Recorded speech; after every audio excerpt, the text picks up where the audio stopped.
Welcome to Tea in Space. My name's Tom. This is Space.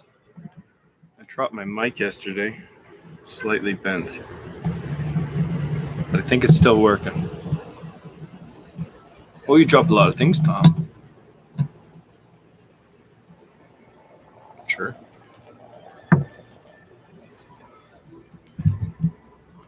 What do you guys want to do?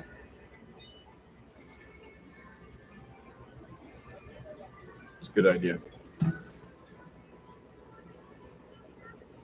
are you talking to, Tom? The voices in my head. And that beat.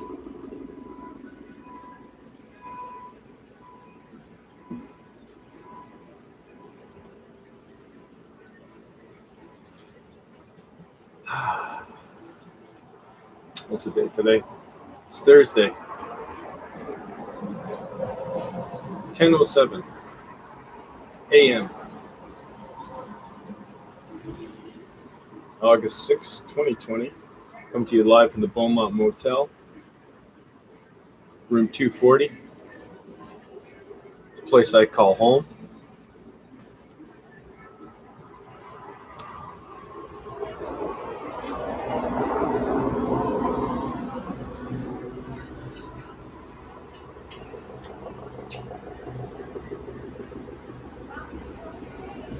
Pretty much all my work is done, so I'm just going to fool around today again. Relax, rest up, heal, all that kind of stuff. What are you guys doing? Oh, that sounds fun. That sounds fun. Now he's talking to nobody. Now he's really gone off the deep end. Man, you judge a lot, don't you? Judgy McJudgerson. Oh, they allowed me to share my screen today. So it was about 3 or 4 days where they wouldn't allow me to share my screen on Facebook. And now I can. Guess we can do karaoke again.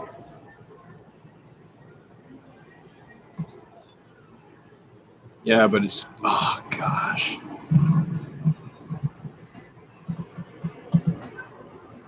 It's not real time. I'll tell you that right now. Changed it. It's not the same.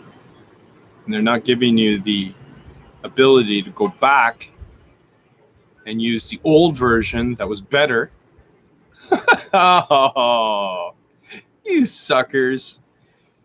Oh, what are you trying to get away with here? Putting another delay on?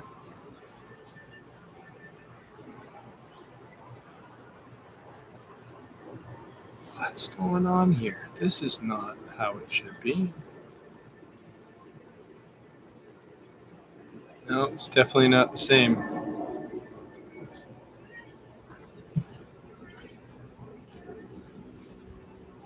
Oh, I got an idea. We'll give you a new version of a program, and we're going to make it worse. Does that make any sense? We're going to give you less function. What do you think? Oh, can I use the old one? No, not that. Now that you got the new one.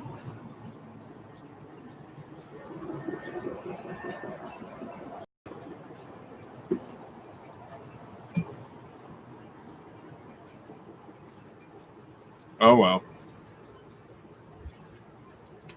Here we go again. Well, maybe we just don't do shit on Facebook today in protest.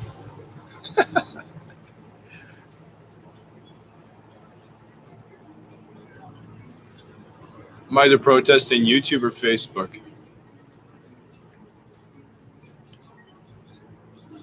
Censorship.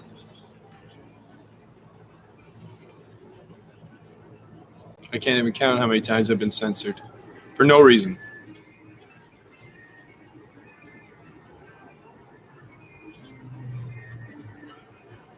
A 24-hour ban on Facebook for using the expression Men have become monsters. Men become monsters. 24 hours I was shut down because of that string of words. Does that make sense? Especially if it's true. You know, what was I talking about? What's the context? Does it matter? Freedom of speech.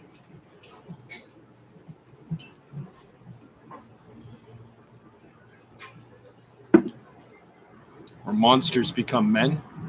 Same thing.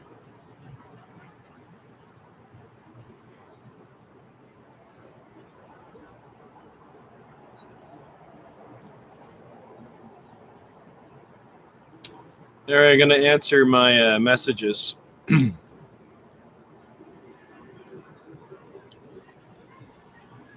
Now, going into my Facebook, Melanie just squirted me with a squirt gun behind the fridge. Now I'm all soaked. Good job. She got me.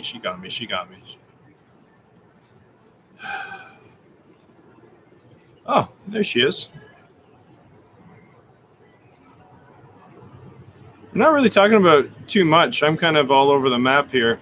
I've forgotten pretty much everything that I've said so far, so we can carry on with all sorts of different conversations. What's this, Isaac?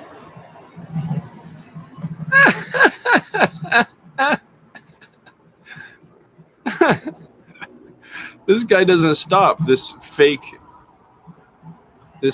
profile, Isaac Arlamov.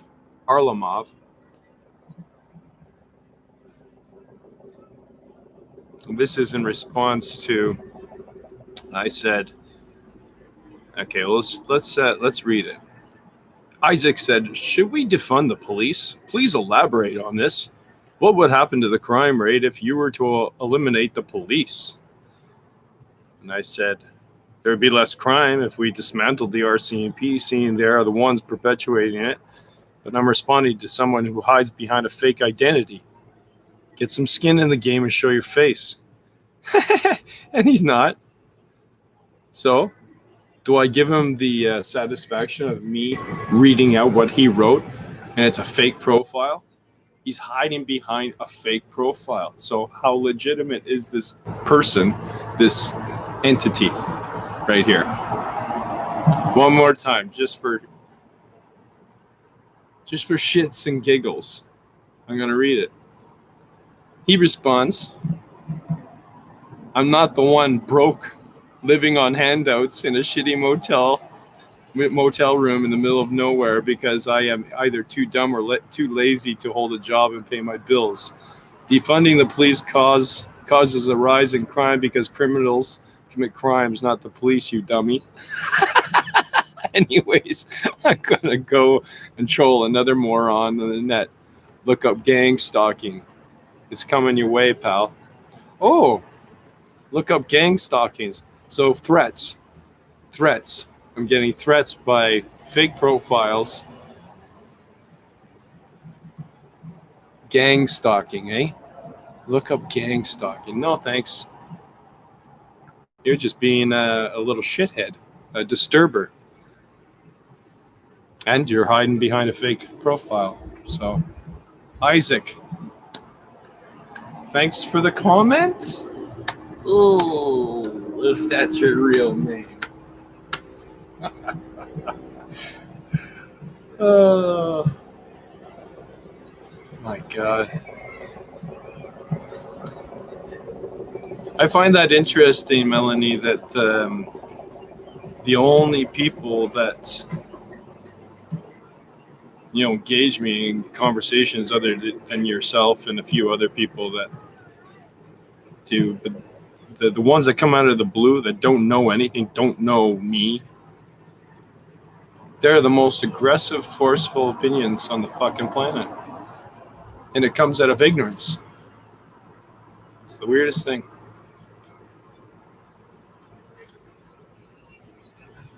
Anyways, hi Unisa, Rick, Vicky, Sam, Liu, Clinton, Melanie, Margaret, Paul, Vladimir, Editor X, who's this? I like it. I need a good editing program. What's this all about? Create extraordinary websites. Well, I'm going to have to do that pretty soon. Maybe, buddy, maybe I might use yours. You know what? Make tacos, not war. Dude, peace out. It's a good taco.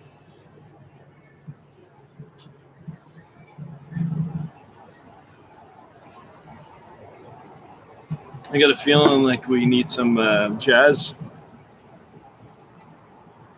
Well, that's a good idea, Tom. You'll put some jazz on there. Or something else. Like what? How about Wednesday jazz on a Thursday? Or sweet morning jazz? Or do you want to just keep it real and go with Thursday jazz? I'm for keeping it real.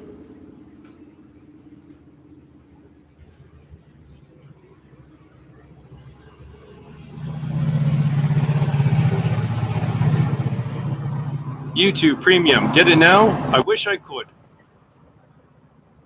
I'm just a lowly surf. Surfing the net.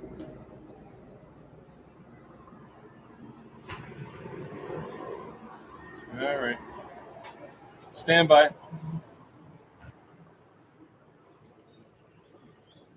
Audio in. Volume. Engage. 18. Volume. Oh, that's nice. That's really nice. That's super duper.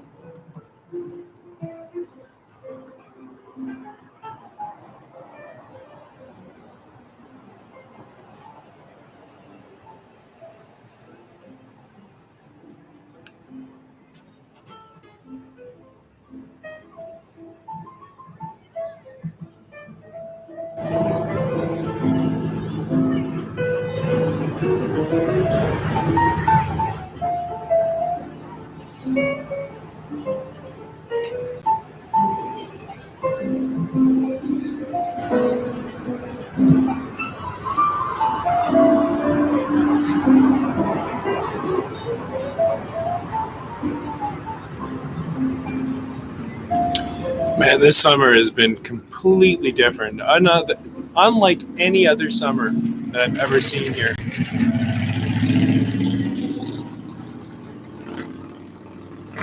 '90 to 95% of the tourists that have come this year are from BC.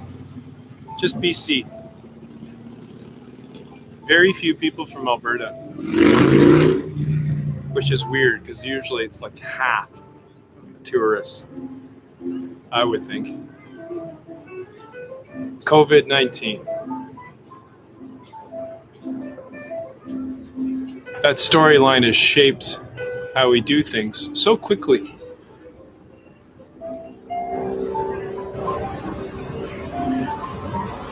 Hey, what's this New World Order about? I hear it's happening now. Oh, yeah? Yeah. Yeah, it is.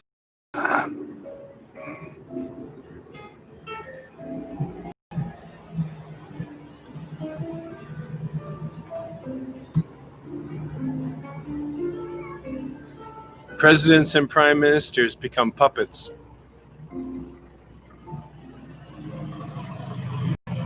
Mouthpieces. So, good morning. Good. Going for a walk. Fantastic. Yeah, I know. And it's a nice walk. No.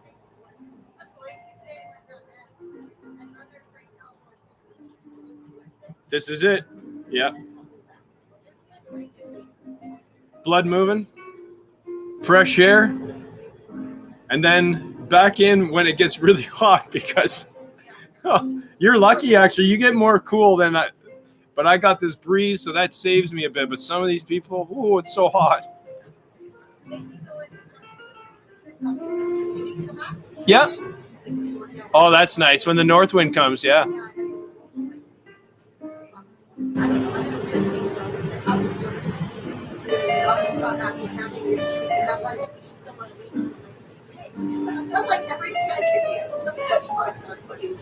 That's right. I'll see you on your way back from here.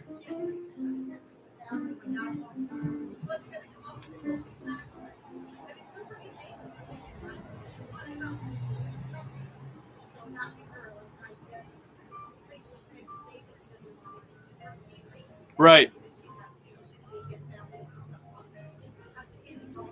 Yeah, that's right. Yeah. Yeah. She's a smart one, that one. Yeah.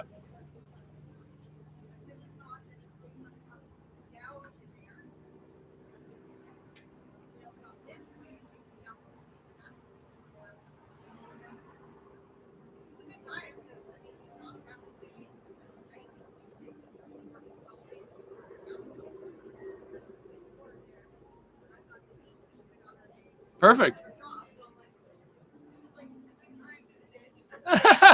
It's the perfect time.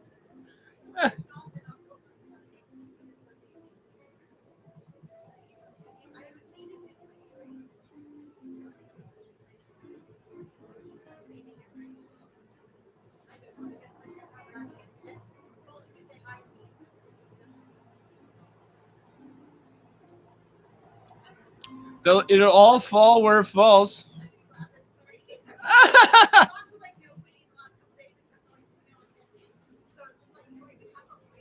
Yep. Yeah, you still do.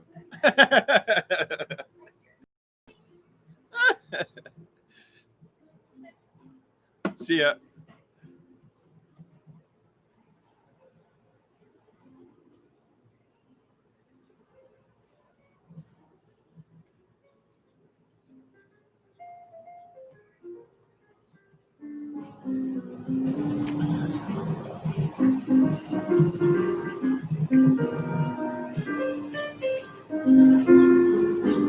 Let's say you have a relative that's susceptible to any virus, right? So we're talking about COVID-19 again, only in as far as it is a shitty storyline put on by your government. Not put on by your government, it's the mouthpiece. The government's the mouthpiece. The media is the mouthpiece of this message. Anyways, let's just say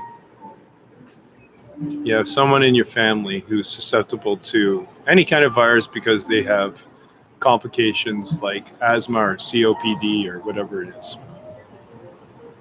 And you feel like you have to follow the protocol that that everybody else is going by, and all these experts are saying wear a mask and take all these extra precautions, and it's getting really quite silly. But let's just say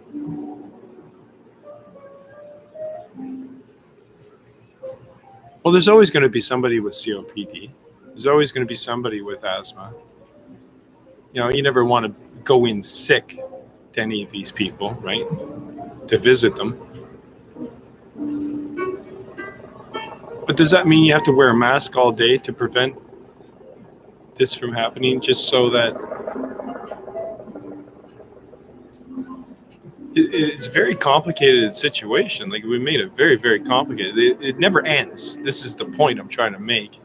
And I don't know if I'm coming at it the right way or explaining it proper, using the right words, but let me try. Let me try.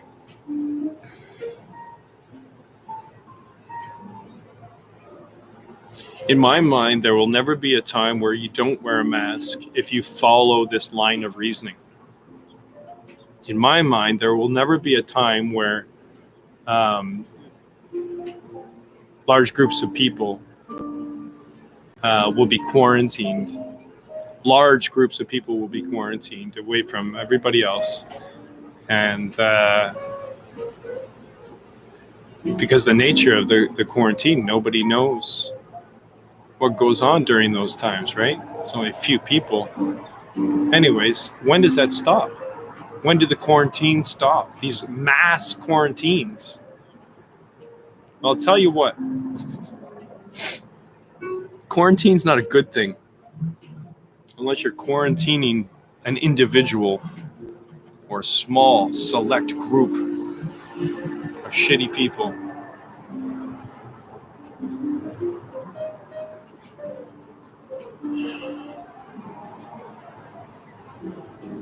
This has been going on for tens of thousands, maybe even millions of years. We still haven't figured it out. How slow are we?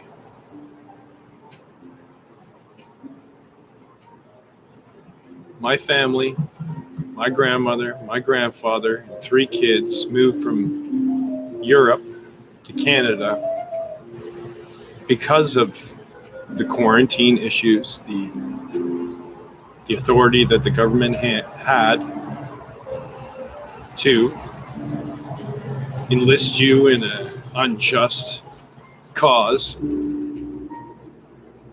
or put you in a camp. So they came to Canada, created a life here, and guess what? Full circle, comes all the way over to Canada, and because we never really dealt with the issue, now it's everywhere in the entire world, the whole world.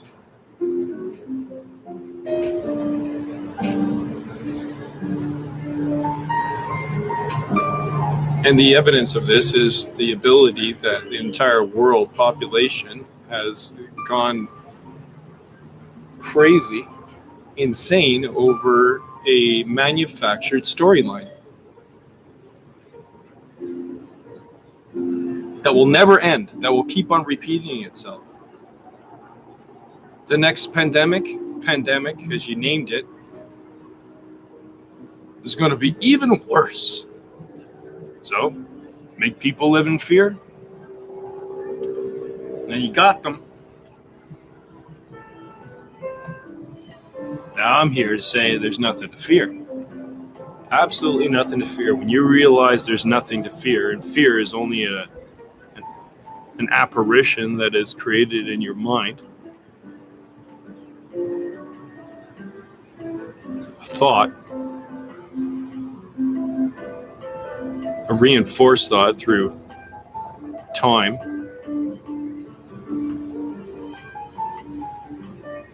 But that fear can leave instantly.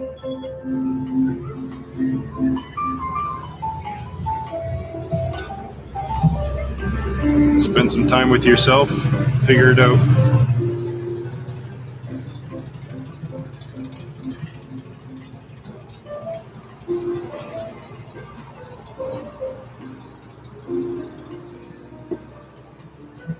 Can we live in this world without fear? Is that possible? Is there a healthy fear? When we talk about fear, are we talking about the same thing?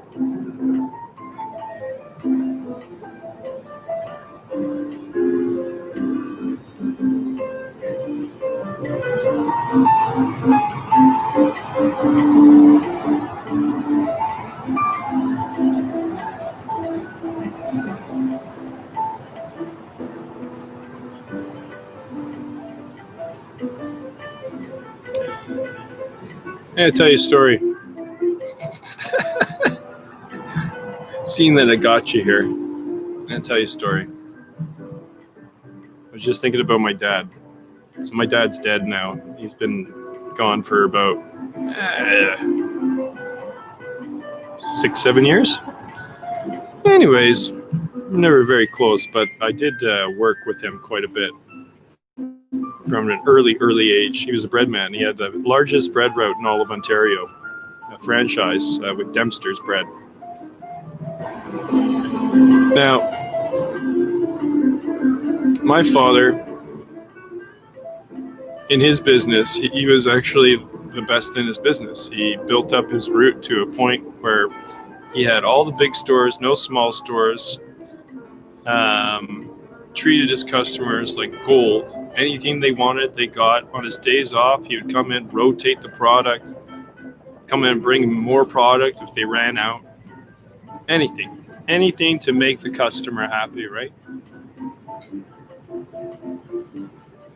So he builds this route up, and at the end of it all, when he retires, he should be able to sell this route for about $100,000 to $120,000 because of the job he did. He did a good job, right? Guess what? When my dad had a stroke and my mom didn't know really what was going on, and they took advantage. They had to sell it for a fraction of the price.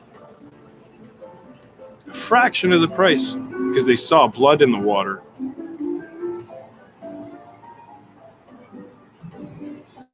Big business. That's my story.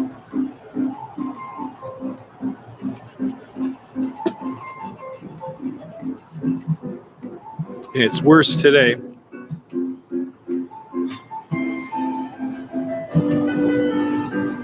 It's obvious in business in this town, in Penticton, British Columbia, Canada, where I live. My experiences have shown me that the people that succeed, and I put that in quotations because this is not how I view success, but how these people view success is money, money, money, right? People that accrue a lot of money and wealth and stuff in this town usually are fucking crooked. They're taking advantage of people less fortunate and making money off the backs of the weak. So that's my town. Get a job, Tom. All right, fuck you, bud.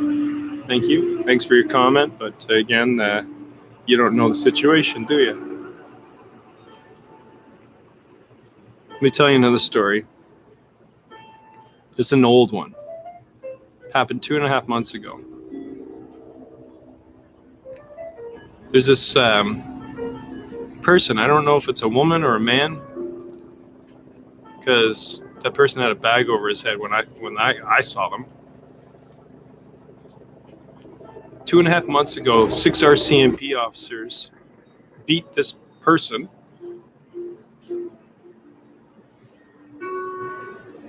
I'm not sure for what, but I don't see why anybody could have any reason to be beaten that badly in public and then brought to jail and put a bag over their head. I don't know who it was.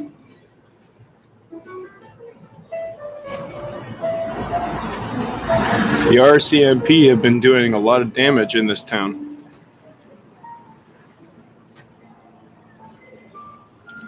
And I just happen to be a small-time reporter with a big-time story.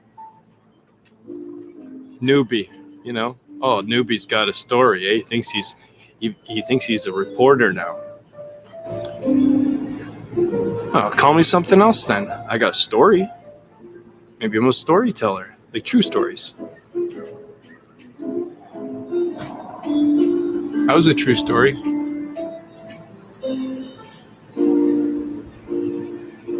I was standing right there. I saw what you did with my own 2 eyes.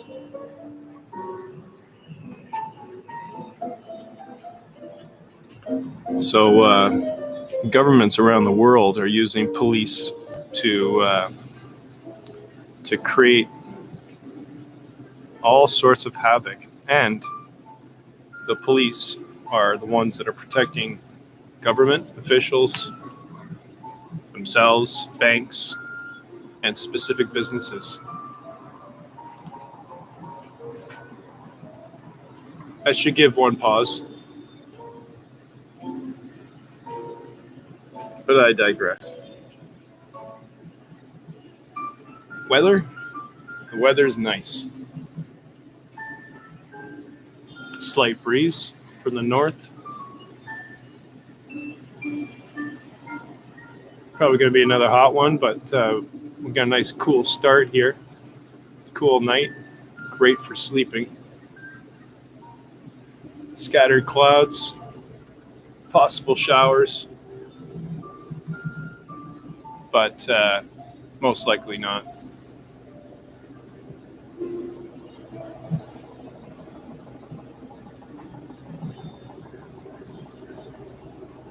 I think there's a fire in Revelstoke. Somewhere around that area. Haven't seen a fire around this area since last year. So that's good. It's like 3 years running. We had fires going all over the place. This year, no fire. Fire bad. Fire good. Fire. Dragonfly.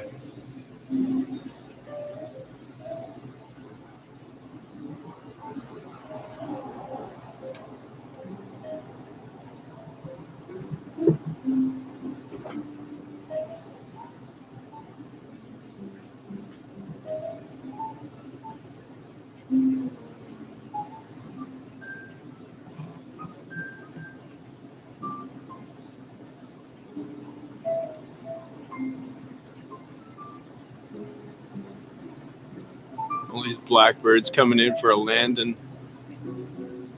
They found something. One little section there in the grass.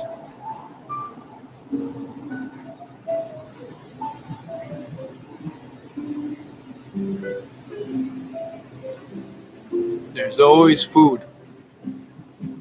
That's the misconception that people live with, that the food's going to dry up, right? If I don't play along with the game system, everything's going to fall apart. We're not going to have all the stuff that we have, the food. Everything's going to be, oh, what will we do without police? What will we do without government? Oh, well, I'll tell you what, we'll do a lot better. We would be unrestrained. We could do anything we want. You've tied yourself to an anchor called government, and now you're completely reliant on it. How many people are reliant on these CERB checks that are being handed out in Canada? How many people are reliant on the social assistance program that we have in Canada? How many people are reliant on the unemployment insurance or employment insurance because you lost your job? How many people are reliant on institutions like food banks and things like this? How many people have become reliant on systems? Now, food banks might be different because I don't know if they are. They're not that different, actually, because they're run by churches, and churches get these government kickbacks called tax breaks that make them part of the whole fucking problem. If you're getting tax breaks, if you're getting money from an entity, and this entity, this thing, is not doing its job, if you speak out against it, then you don't get the same treatment as other churches might. So how effective are these churches, right? Anyways, completely reliant on the fucking system. If we didn't have a system that we have in place right now that is stepping on creativity, stepping on motivation, stepping on opportunity, coffee. Oh, it's great, man. Coffee, amazing. You want more or are you good? No, I'm gonna have some more. That's a good idea. If there's more.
Yeah.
I can feel it too.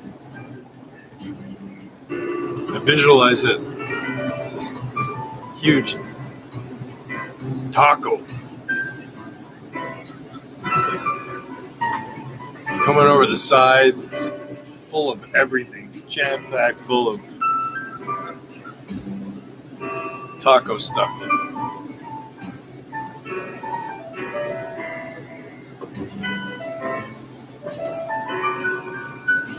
Poached egg?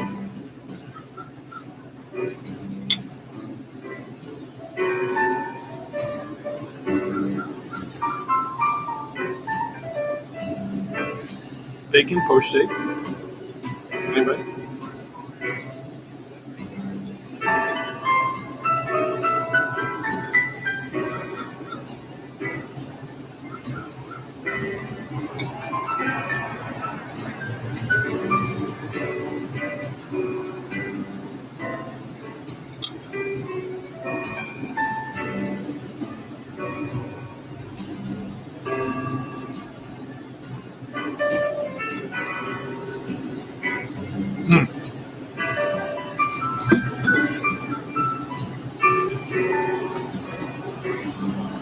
Tasty.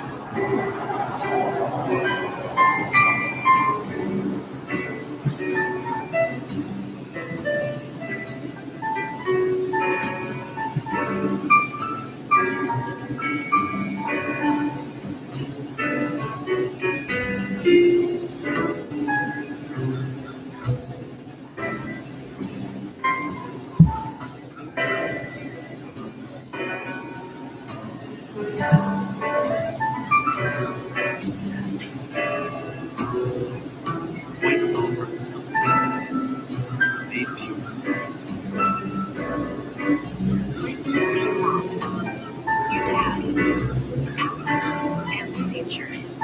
The good stuff.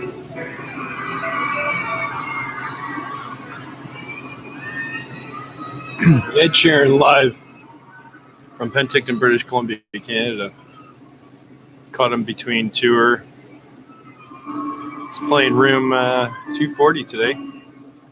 Now? He's here now? Fantastic. What a great audience we got today. Oh, wow. Look at this. When I was 6 years old, I broke my leg. I was running from my brother and his friends. Tasted the sweet perfume of the mountain grass I roamed down. I was younger then. Take me back to when I found my heart, broke it here, made friends and lost them through the years. And I've not seen the roaring fields in so long. I know I've grown, but I can't wait to go home. And I'm on my way, driving at 90 down the country lanes, singing to Tiny Dancer, and I miss the way you make me feel. It's real when we watch the sunset over the castle on the hill.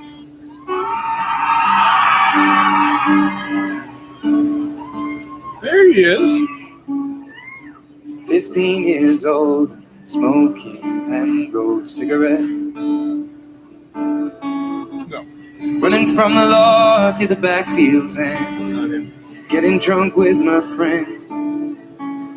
With my first kiss on a Friday night, I don't reckon that I did it Hey, right. Mel, I found your I ball. was younger then. Take me back to when we found out weekend jobs and we got paid. We buy cheap spirits and drink them straight. Me and my friends have not thrown up in so long. Oh, how we've grown. But I can't wait to go home. And I'm on my way, driving at 90 down those country lanes, singing to Tiny Dancer, and I miss the way you make me feel. It's real when we watch the sunset over the castle on the hill. We watch the sunset over the castle on the hill.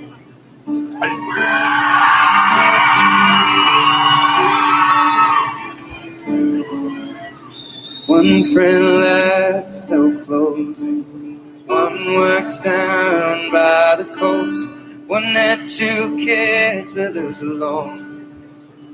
One's brother overdosed. One's already on his 2nd wife, and one's just barely getting by. These people, they raise me and I can't wait to go home, and I'm on my way.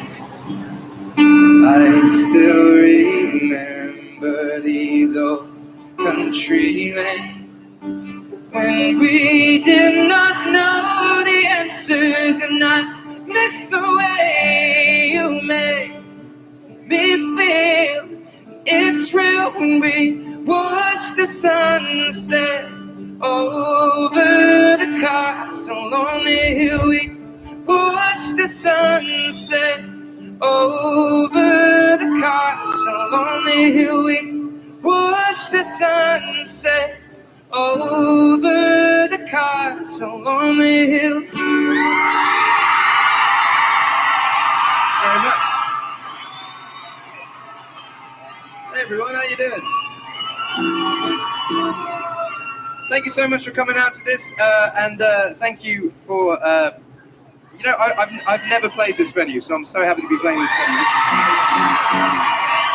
a venue that I kind of, you always look at it and you always want to play it, but I never got asked, so I'm so happy to be here playing it. I'm going to play some songs that hopefully you know. I'm assuming you do, but if you don't, it might be a long 45 minutes for you, but here we go. Our everyday diet is very acidic. It can cause damage to the enamel. With the new Pro Enamel Repair toothpaste, we can help actively repair enamel in its weakened state. With Pro Enamel Repair, more minerals are able to enter deep into the enamel surface. The fact that you have an opportunity to repair what's already been damaged, I'm super excited about it. I think my go-to toothpaste is going to be Pro Enamel Repair.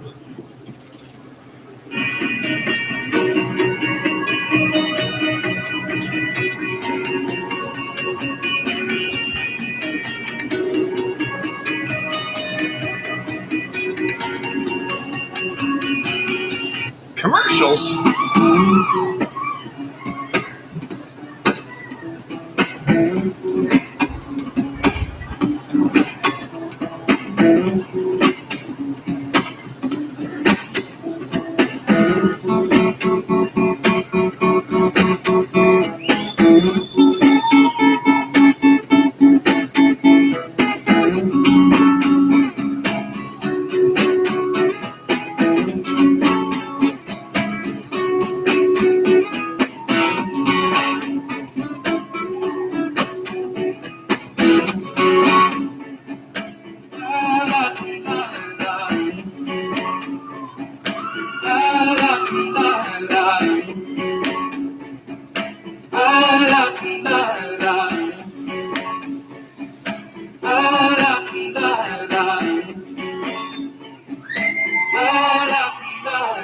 I met this girl late last year. She said, don't you worry if I disappear. I told her I'm not really looking for another mistake. Called an old friend thinking that the job would wait. Then I jumped right in a week later, returned. I reckon she was only looking for a lover to burn. But I gave her my time for 2 or 3 nights, and I put it on pause until the moment was right. Went away 4 months until the paths crossed again. She told me I was never looking for a friend. Maybe you could swing by my room around 10. Baby, bring the lemon and the bottle of gin. We'll be in between the sheets till 11 a.m. Baby, you wanted me, then you should have just said, sing it. I don't with my love. That heart is so cold, all over my arm. I don't wanna know that, babe. I don't with my love. That told her she knows. Take aim and reload. I don't wanna know that, babe. For a couple weeks I only wanna see her. We drink away the days with the takeaway beats. for a text message was the only way to reach her. Now she's staying at my place and loves the way I treat her. Singing out Aretha, all over the track like a feature. But never wants to sleep, I guess that I don't want to eat. But me and her, we make money the same way. 4 cities, 2 planes the same day. And those shows have never been what it's about. But maybe we'll go together and just figure it out. Rather put on a film with you and sit on the couch. She get on a plane or will we missing it now? Try to write it down, the way that things played out. She was kissing him out and was confused about. She should figure it out while I'm sat here singing. Don't win my love, that heart is so cold. All over my own, I don't wanna know that, babe. Don't win my love, and I told her she knows. Take aim and reload, I don't wanna know that, babe. Don't win my love, that heart is so cold. All over my own now, I don't wanna know that, babe. Don't win my love now, I told her she knows. Take aim and reload, no, I don't wanna know that, babe. Put your hands in the air, give me a clap like that. I'm gonna give you something to sing, you're gonna sing it back for me. Say it! All right, sing this out. Sing, na na na na na. Sing, na na na na na. Sing, na na na na na na. Sing, na na na na na. I heard he spent 500 pounds on jeans. Goes to the gym at least 6 times a week. Wears both shoes with no socks on his feet. And if he's on a new diet and watches what he eats, he's got his eye wrapped up. Owns every single ministry CD. Tribal tattoos and he don't know what it means. But I heard he makes you happy and that's fine by me. Still, I'm just keeping it real. So looking at your Instagram and I'll be creeping a little. I'll be trying not to double tap from way back, cause I know that's where the trouble's at. Let me remind you of the days when you used to hold my hand, when we sipped champagne out of cider cans. Cause if you were always saying I wasn't Superman, you see a young girl trying to be loved, so sing it back from me. I don't wanna know about your new man. If it was meant to be, you wouldn't call me up trying to, cause I'm positive that you don't wanna know about it. Hey, I don't wanna know about your new man. I won't get there eventually. I know you're missing all this kind of love, but I'm positive that you don't wanna know about my love. That heart is so cold, all over my own. I don't wanna know that, babe. Don't win my love. I told her she knows. Take aim and reload. I don't wanna know that, babe. Win my love. That heart is so cold, all over my own now. I don't wanna know that, babe. Don't win my love now. I told her she knows. Take aim and reload. No, I don't wanna know that, babe. I don't wanna know about your new man.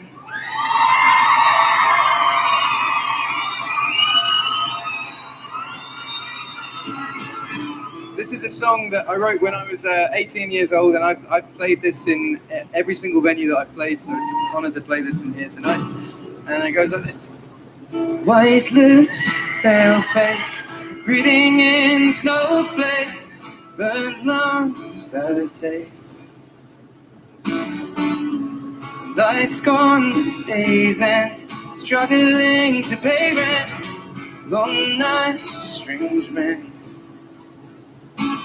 They say she's in class 18, stuck in her daydream, and in this way since 18. But lately her face seems slowly sinking, wasting, crumbling like pastry. And they scream the worst things in life come free to us, cause she's just under the upper hand. Goes mad for a couple grams. She don't wanna go outside tonight, cause in the pipe she'll fly to the motherland and settle up to another man. It's too cold outside for angels to fly, for angels to fly now. Ripped gloves, raincoat, tried to swim and stay afloat. Dry house, wet clothes, loose change, banknotes, weary eye and dry throat. Old girl with no phone, and they say she's She's in the class 18, stuck in her daydream. And in this way, since 18, but lately her face seems slowly sinking, wasting, crumbling like pastries. And they scream the worst things in life come free to us, and she's just under the ban. Goes mad for a couple grams, and she don't wanna go outside tonight, 'cause in the time she'll fly to the motherland and settle up to another man. It's too cold outside for angels to fly. Now an angel died, covered in white, closed eyes and hoping for a better life. This time now we'll fade out tonight, straight down the line, straight down the line. Oh,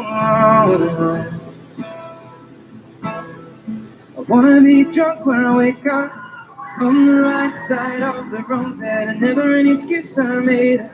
Tell you the truth, I hate what didn't kill me. It never made me strong at all. Cold days, cold plays out like the fence name. I know I can't heal things with a handshake. You know I can't change, cause I began saying, you cut me wide open like landscape. Open bottles of beer, but never champagne, to applaud you with the sound that my hands make. Should I, maybe I'll get,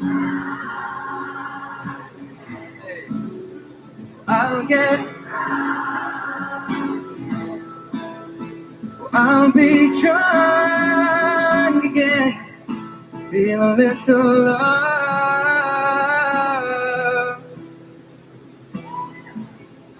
She is the sweetest thing that I know.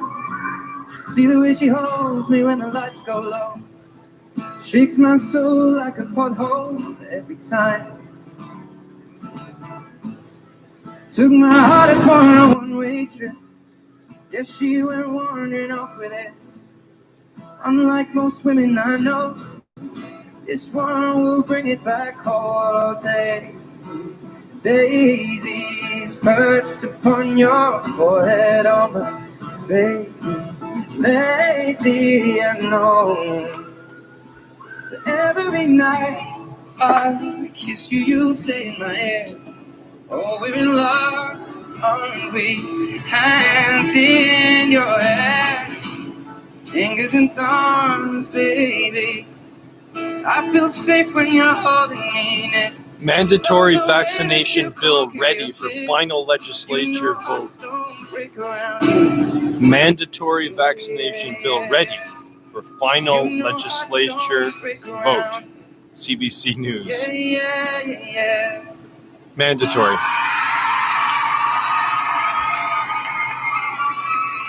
We're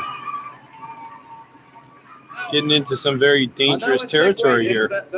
Those songs, but I can explain something. Basically, when I do the big shows, I don't wear glasses and I have horrendous eyesight, so I can never see people's signs that they hold up.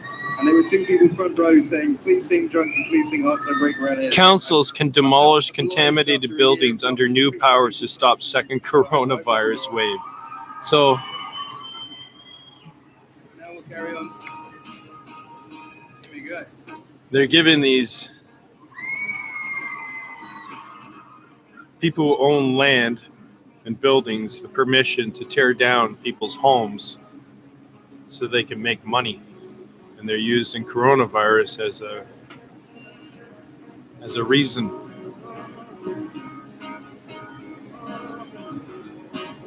COVID-19 is the reason that all these shitty businesses and governments are going to use to say, oh, we need a bailout. We couldn't help it. COVID-19.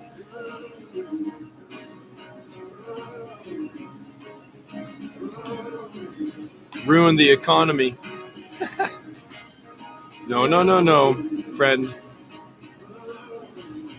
You, government, have ruined the economy. You, bad business practice. You're the one. Not this. I've been sitting there for I'm ages, so tired. ripping out pages. How'd I get so faded? How'd I get so faded? Oh, no, no, don't leave me lonely now. You love me how you never learned. Oh, color crimson in my eyes. Wanted to be free my mind. No, this is how it ends. I'll feel the chemicals. COVID has revealed two types of people. Those who believe the human body is inherently flawed and there's always a higher authority, doctors, scientists, governments, who must save it. And those who believe the human body is a messenger, inherently wise, self-healing, and knows themselves as their own health authority.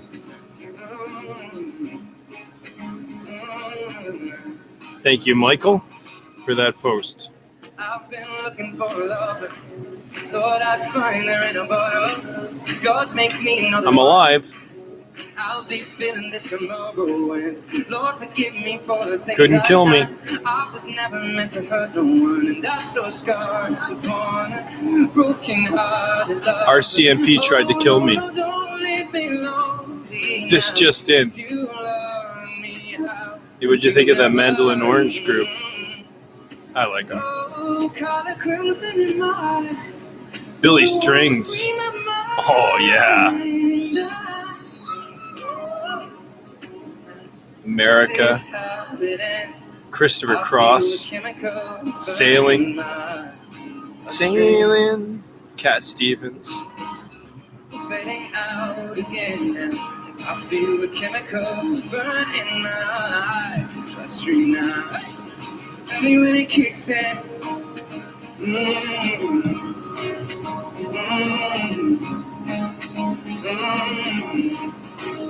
Tell me when it kicks in.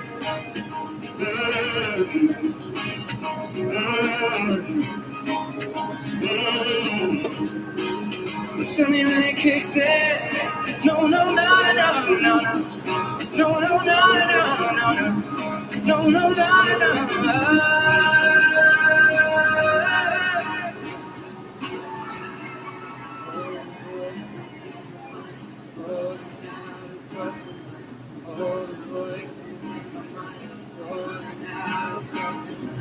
All the voices in my mind, rolling out across the night. All the voices in my mind, rolling out across the night. All the voices in my mind, rolling out across the night.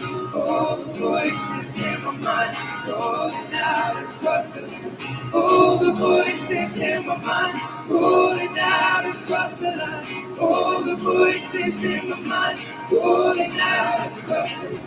All the voices in my mind, rolling out. That's so scars upon the. Tell me when it kicks in, rolling out, broken heart. All the voices in my mind, rolling out across the line. All the voices in my mind, rolling out across the line. All the voices in my mind, rolling out across the line. All the voices in my mind, rolling out across the line. All the voices in my mind, rolling out across the line.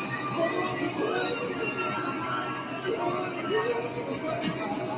All the voices in my mind, rolling out across the line. All the voices in my mind, rolling out across the line. All the voices in my mind, rolling out. That's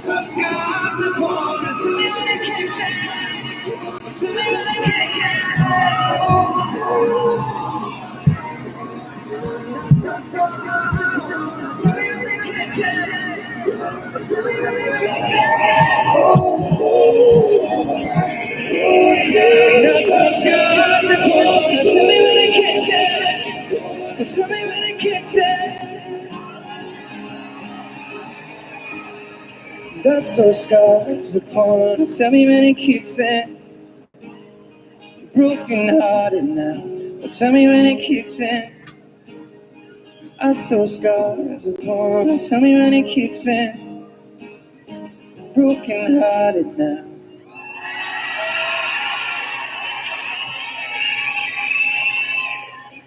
Thank you very much.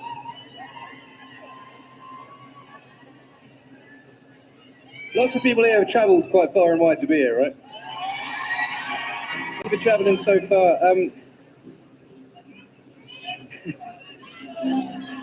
This is a song that I wrote in 2015. There goes that.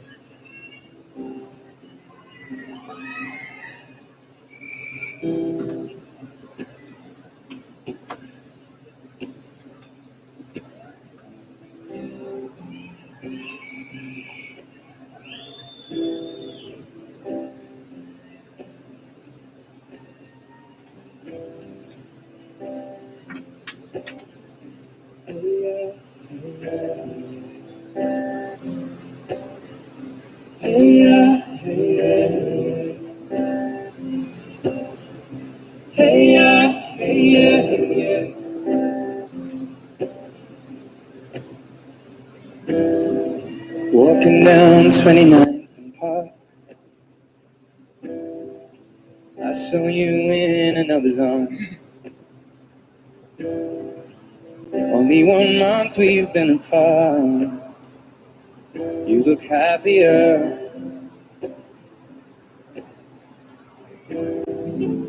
I saw you walk inside a bar. Said something to make you laugh. Saw the coffee smile, so spicy. Love you too, Quinn.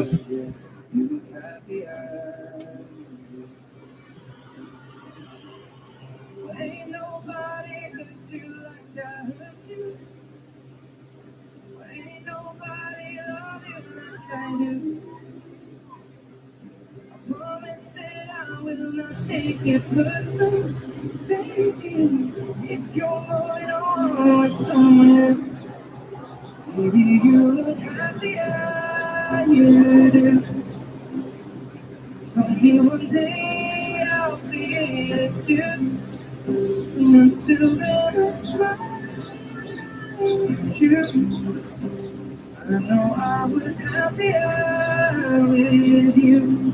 Hey, hey, sat in the corner of the room. Everything's reminding me of you. I sat in an empty bottle, telling myself you're happier, aren't you? Yeah. Ain't nobody hurt you like I hurt you. Ain't nobody need you like I do. Well, I know that there's others that deserve you. My darling, I'm still in love with you. Baby, you look happier, you do. Please told me one day I'll feel it too. And until then I'll smile at you.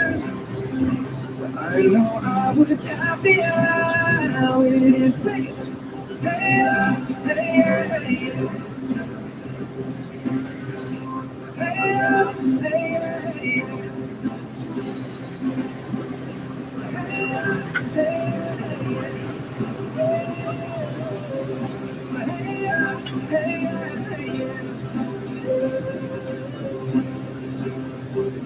you look happier, you do.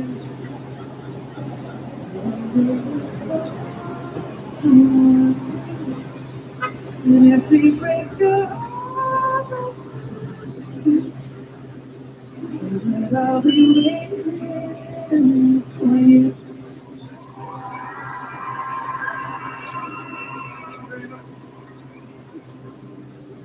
So it's coming up to Christmas.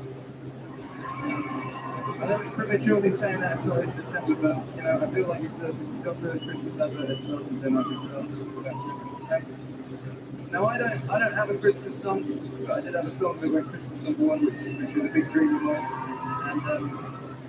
And I I actually specifically filmed the music video in the snow to try and make it on TV at Christmas.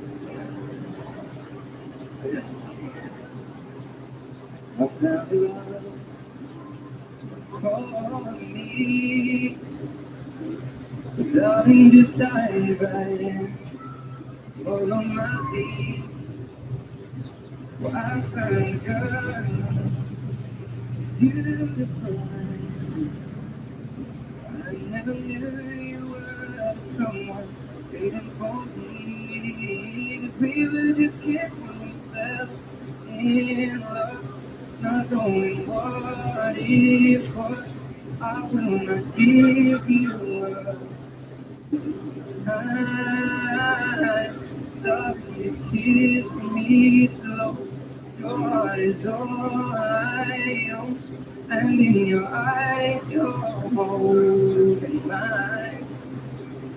Baby, I'm dancing in the dark, you between my arms, barefoot on the ground, listening to our favorite song. When you said you loved a man, I whispered underneath my breath, heard it, that you were perfect now.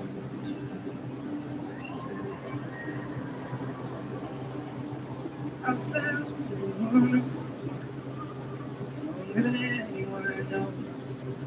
She shares my dreams out. Someday I'll share her home. I found love.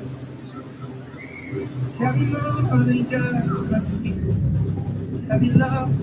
Carry children of our own. We are still kids and we're so in love. Fighting against all odds. I know we'll be alright this time. Love, just hold my hand. Be my girl, I'll be your man. I see our future in your eyes. Baby, I'm dancing in the dark, you between my arms, barefoot on the ground, listening to our favorite song. When I saw you in that dress, you're so beautiful, I don't deserve it. Loving you are perfect night.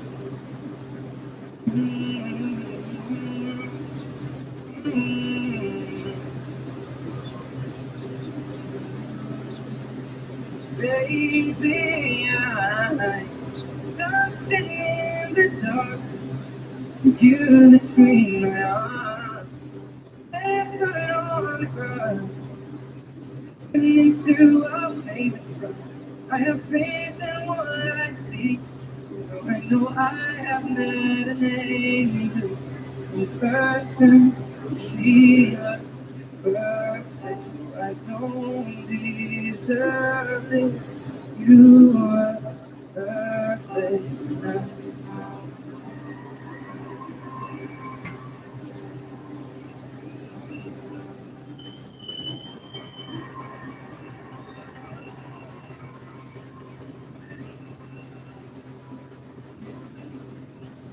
I'm good. I don't realize this is great.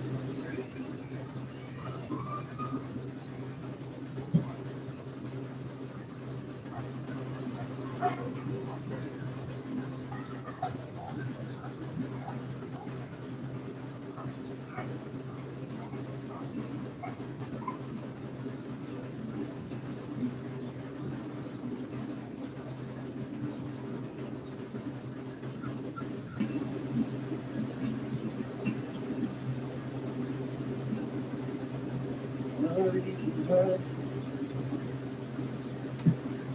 Nobody can hurt sometimes.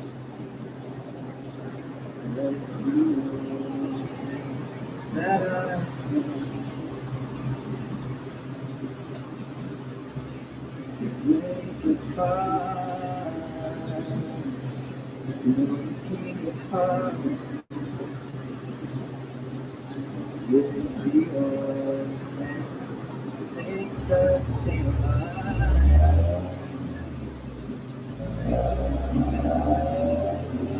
It's the rock. We make experiments for ourselves. Where our eyes are never closed, hearts were never broken, time's forever frozen. So inside the pocket of your lips, holding me closer to the right. You won't never be alone. There's morning to come up.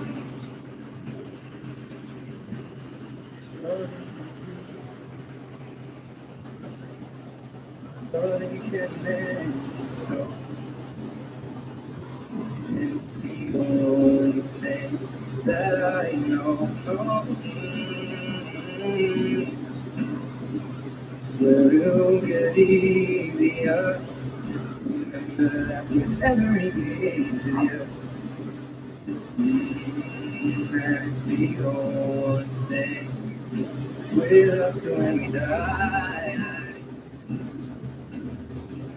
Oh, this love is so bright. These memories for ourselves. Our eyes are never closing, hearts are never broken, time is forever frozen still. So you can keep me inside the pocket of your lip, holding me closer till I rise me. You won't ever be alone. And if you hurt me, that's okay, baby. I'll be with me inside these pages you told me. I won't ever let you go. Wait for me to come home. Wait for me to come home. Wait for me to come home. Wait for me to come home.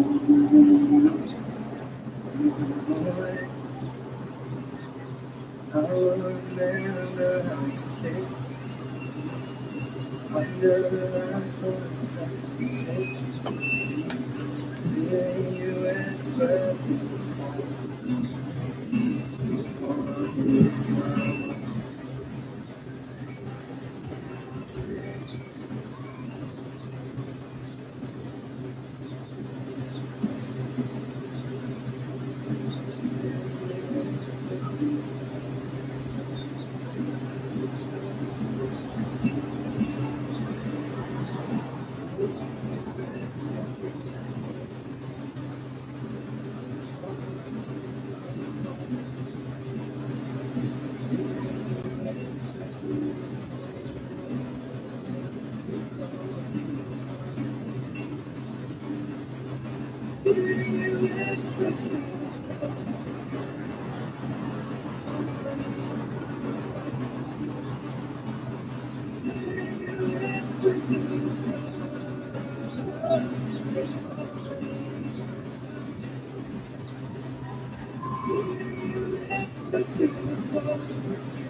Oh, you can get me inside. I guess you love you and you send me next to your heartbeat where I should be.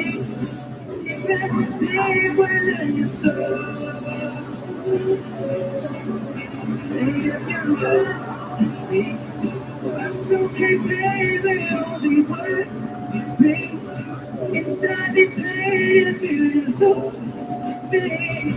I won't ever let you go.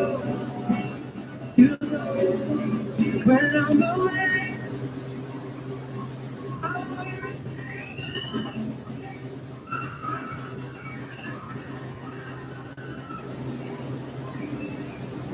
Hear you whisper through the phone. It's for me to come home.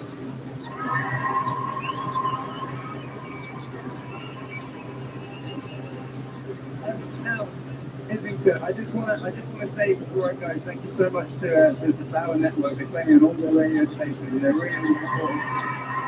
They put on events like this, which give you guys like basically a free ticket to a concert, and it helps me play a venue that I've never played before, which is super cool. So thank you to Bauer.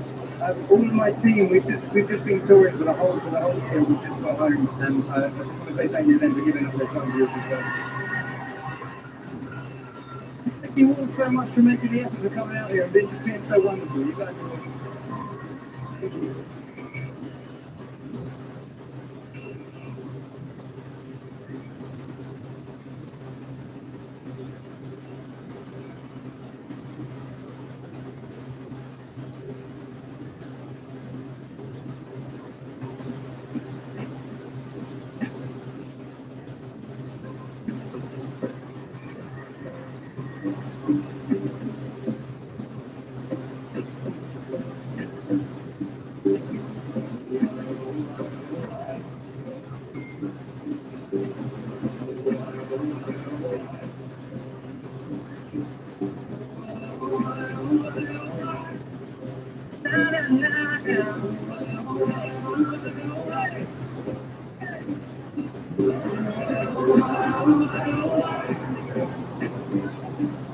Love isn't the best place to find a love. It's at the heart of this world.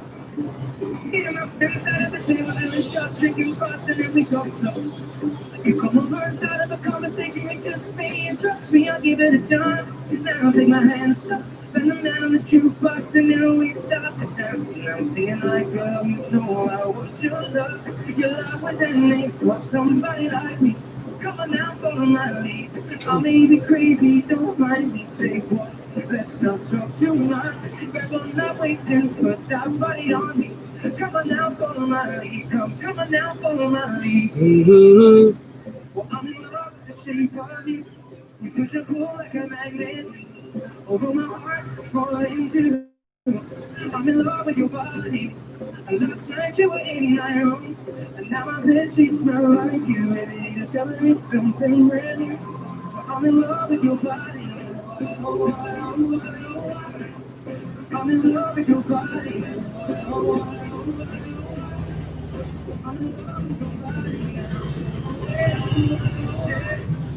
I'm in love with your body. Maybe discovering something brand new. I'm in love with the shape of you. Can't wait at the store begin. We're going out on our first date. You and me, thrifty, silver weekend. You fill up your bag and I fill up the plate. We talk about hours and hours about the sweet and the sour and how your family's doing okay. Even getting a taxi, kissing the backseat, tell the driver make the radio play. Singing like, girl, you know I want your love. Your love wasn't made for somebody like me. Come on now, follow my lead. I may be crazy, don't mind me. Say what? Let's not talk too much. Grab on my waist and put that body on me.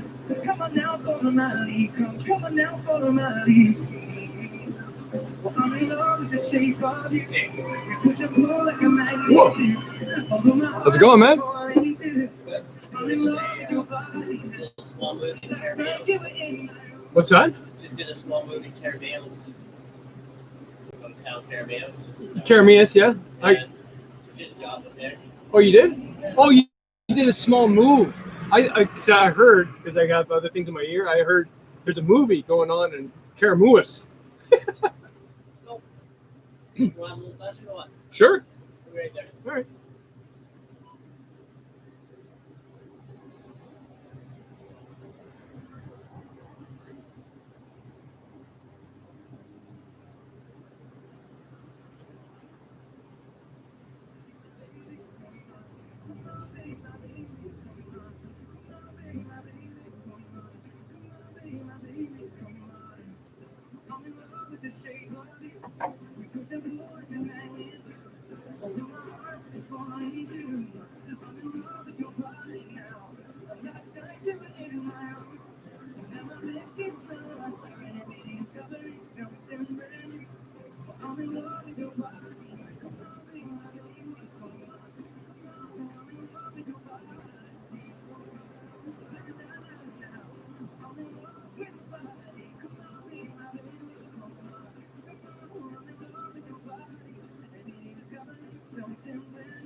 You can't even see it when I load it.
Oh, that's good.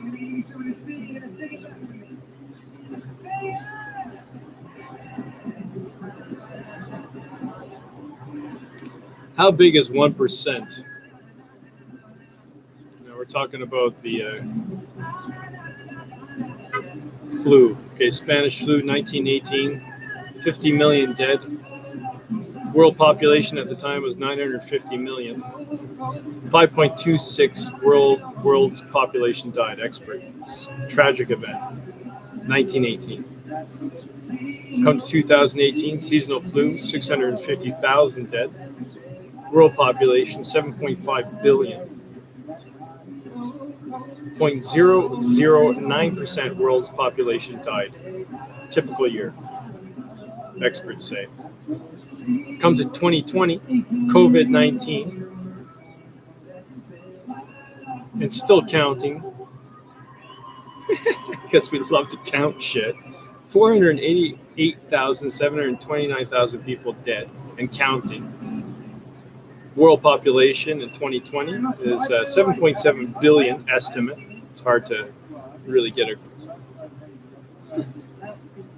exact number on these things, which amounts to 0.006% of the world's population died. The world is coming to an end. Shut down all businesses, close the churches, ruin the world's economy over 0.006%. Not even 1% of the world's population right now. –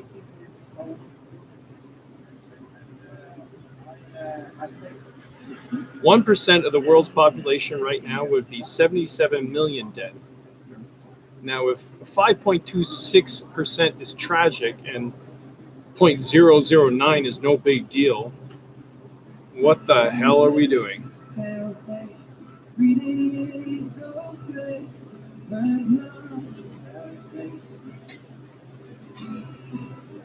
So for all you people who love numbers, which I do too, I love numbers.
Another post from Michael Amaral.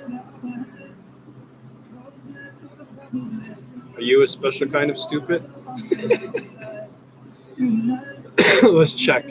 If you trust someone who has 500,000 shares with Monsanto, injured thousands of people with vaccines, plans to block out the sun, advocated for microchipping, sponsored Marina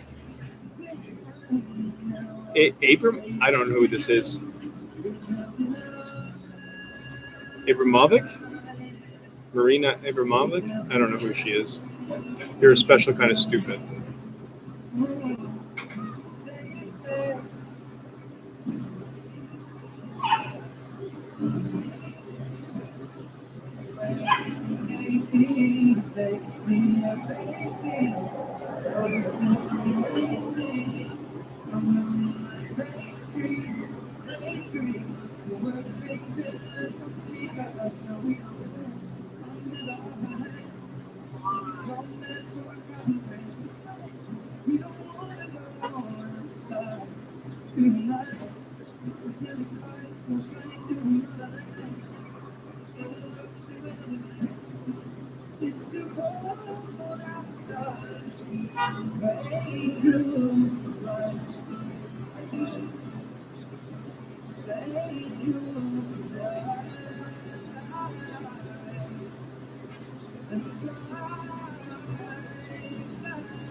And kind of it's my favourite song to play.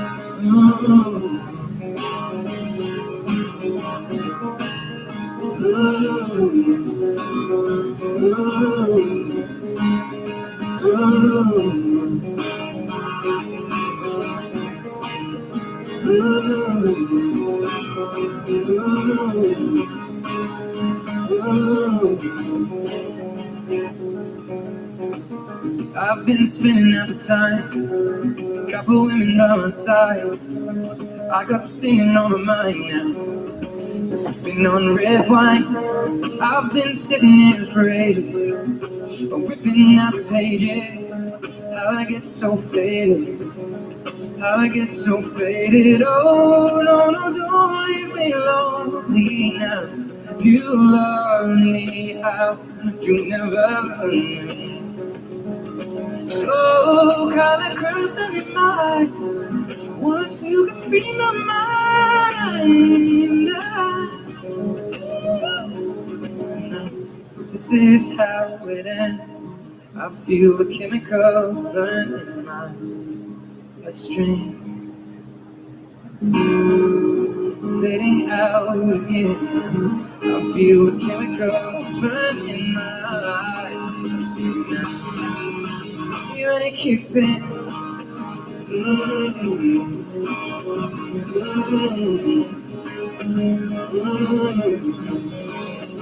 me when it kicks in.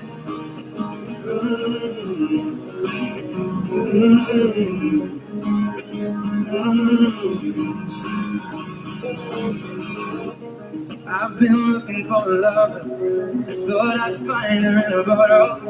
God, make me another one. I'll be feeling this tomorrow. And Lord, forgive me for the things I've done. I was never meant to hurt no one. I saw scars upon a broken heart and love. Oh no, no, don't leave me lonely now. You love me how you never. Oh, color crimson in my eyes. Another one can free my mind. This is how it ends. I feel the chemicals burn in my bloodstream, fading out again. I feel the chemicals burn in my bloodstream now. Tell me when it kicks in.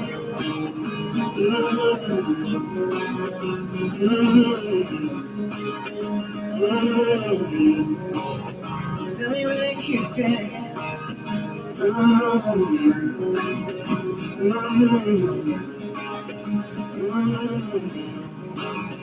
Tell me when it kicks in. No, no, no, no, no, no, no, no, no, no, no, no, no.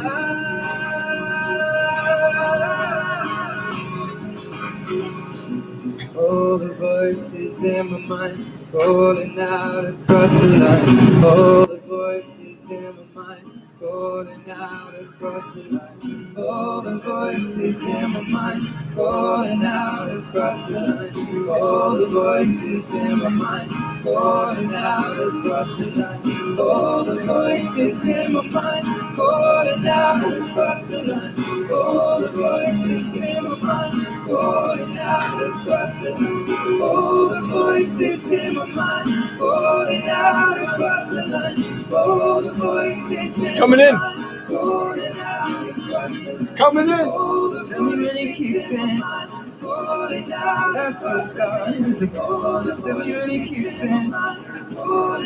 Broken heart. All the voices in my mind calling out across the line. All the voices in my mind calling out across the line. All the voices in my mind calling out across the line. All the voices in my mind calling out across the line. All the voices in my mind calling out across the line. All the voices in my mind calling out across the line. All the voices in my mind calling out across the line. All the voices in my mind calling out across the line. All the voices in my mind calling out across the line.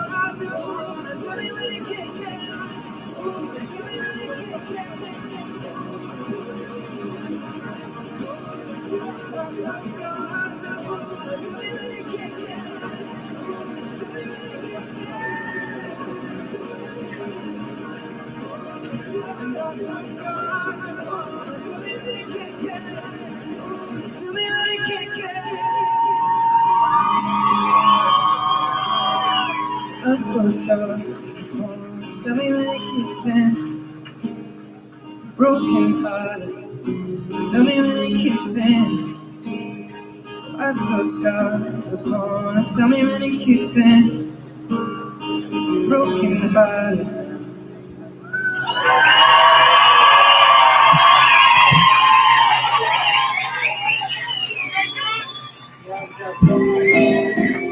Yeah, I noticed this. So much, thanks. Yeah, now I'm off until Monday. I wrote a song that To read it on I wrote time. this song. Oh, it was- I kind of wrote the song. It felt like the first time I'd like grown up as a human being. Yeah. You know, Yeah, when, I'm actually gonna- when you're in a relationship, you sort of like break up in a relationship. Yeah, there's Someone else, and your instant reaction is to hate the person. And then I did that well up until I was sort of like 23, 24, and then I was at a wedding and I bumped into my girlfriend. It was really cool, really cool. And I was like, I felt bad. You know, you kind of have this kind of unjustified hate for people. And it was one of those things where I was really good. But I seemed to said to myself, I'm not good enough. So it inspired a song. He liked me, like I worked for him for 10 days, and then after that I got a better offer from a better person in the house. And, oh, you feel like that? Yeah, I'm like this one. It doesn't matter who the fuck you are. Don't you fucking pull your horseshoe out there. Shove it down your throat faster than you can. So you knew that about me. And I feel like I told him I used to order he's trying to figure it out. How the hell does that happen? So I told him I used to pack a sea truck. Then he figured, he went, oh my God, what? Are you kidding me? Yeah, our team won every other week.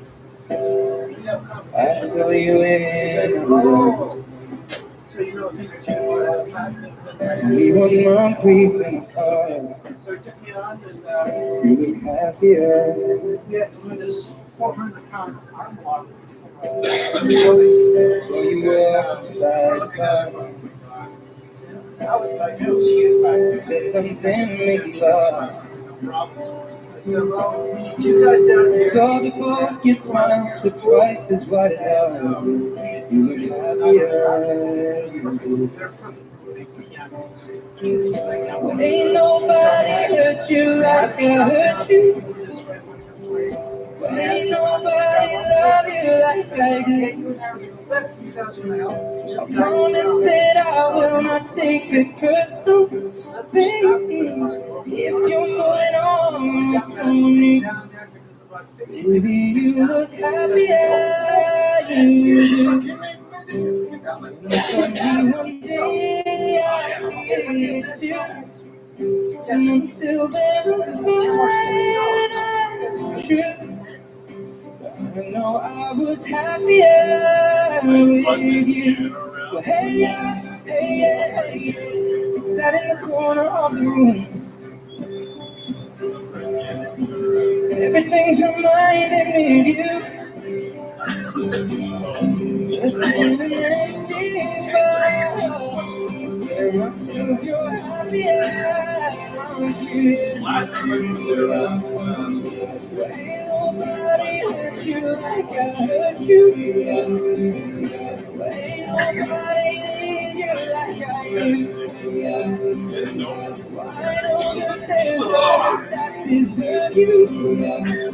I'm not darling, I'm staying with you. Baby, you look happier, you do. Please don't be one day I'll take it too. Until then, it's fine, it's true. I know I was happier with you. Hey,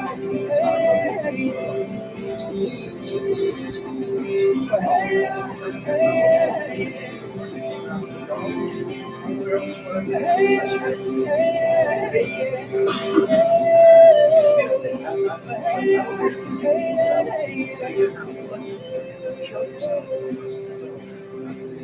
you look happier.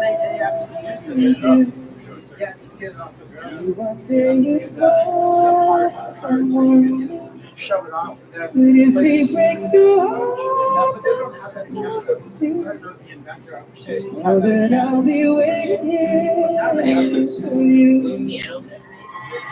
Almost two arm things where you get a camera there, strap goes this way, strap goes that way, so that your remote is pulling on like this. Grab it here, okay, you ready to go? I was saying to Sean, Okay, you're going down the stairs? Oh, yeah.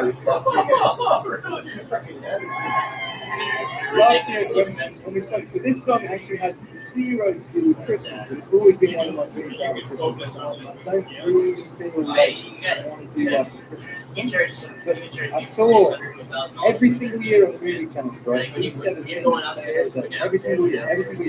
It's them in their puffer jackets and the snow. The song is not about Christmas, but there's snow. So I thought, in this music video, I thought it was snow. see if it goes Christmas number one, and it did.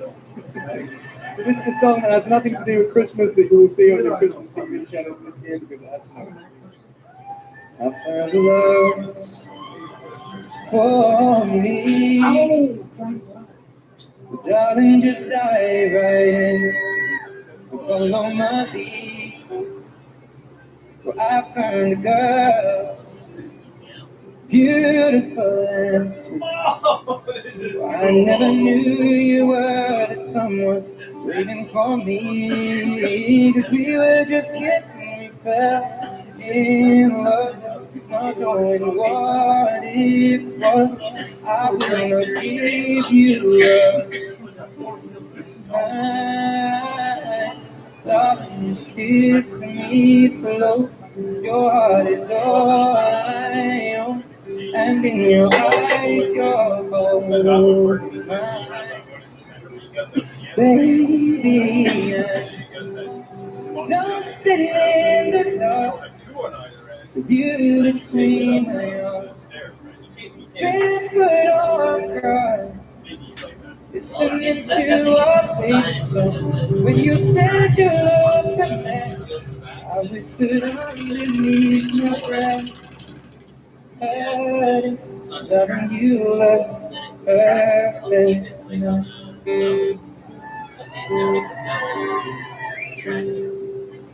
I found you, woman, stronger than anyone I know.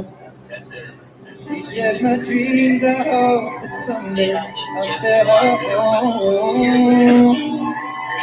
2 seconds, can everyone just be quiet so this man can ask me questions? Oh, he is. There he is. But she said yes. Success. I found a love to carry more than just my secrets, to carry love, to carry children of our own. We are still kids and we're so in love, fighting against all odds. I know we'll be alright this time. Darling, just hold my hand, be my girl, be your man. I see my future in your eyes. Baby, I'm dancing in the dark with you between my arms. Barefoot on the grass, listening to our favorite song. When I saw you in that dress, looking so beautiful, I don't deserve this. Darling, you look perfect tonight.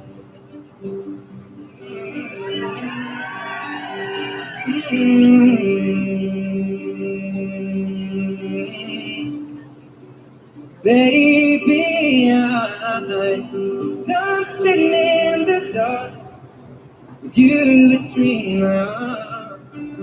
Barefoot on the grass, listening to our favorite song. I have faith in what I see. Now I know I have met an angel in person, and she looks perfect. Though I don't deserve this, you look perfect tonight.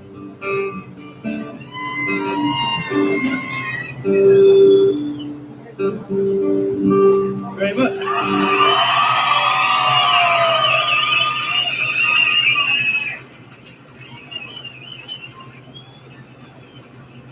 So congratulations, you two. It would have been really awkward if you said no. Let's be honest. Also, it feels like like sometimes if you do something important, then you forget to film it. This was all on film. Put it for the rest of your life. It'll probably be on YouTube tomorrow. This will be good. I realised halfway through that when I stopped. As part of the interview earlier, I remember them do some something. Oh, it's going to be made perfect. That would be a 20-second gap from that on the radio tomorrow. Sorry about whoever has to edit that. Right, I'm going to play another song.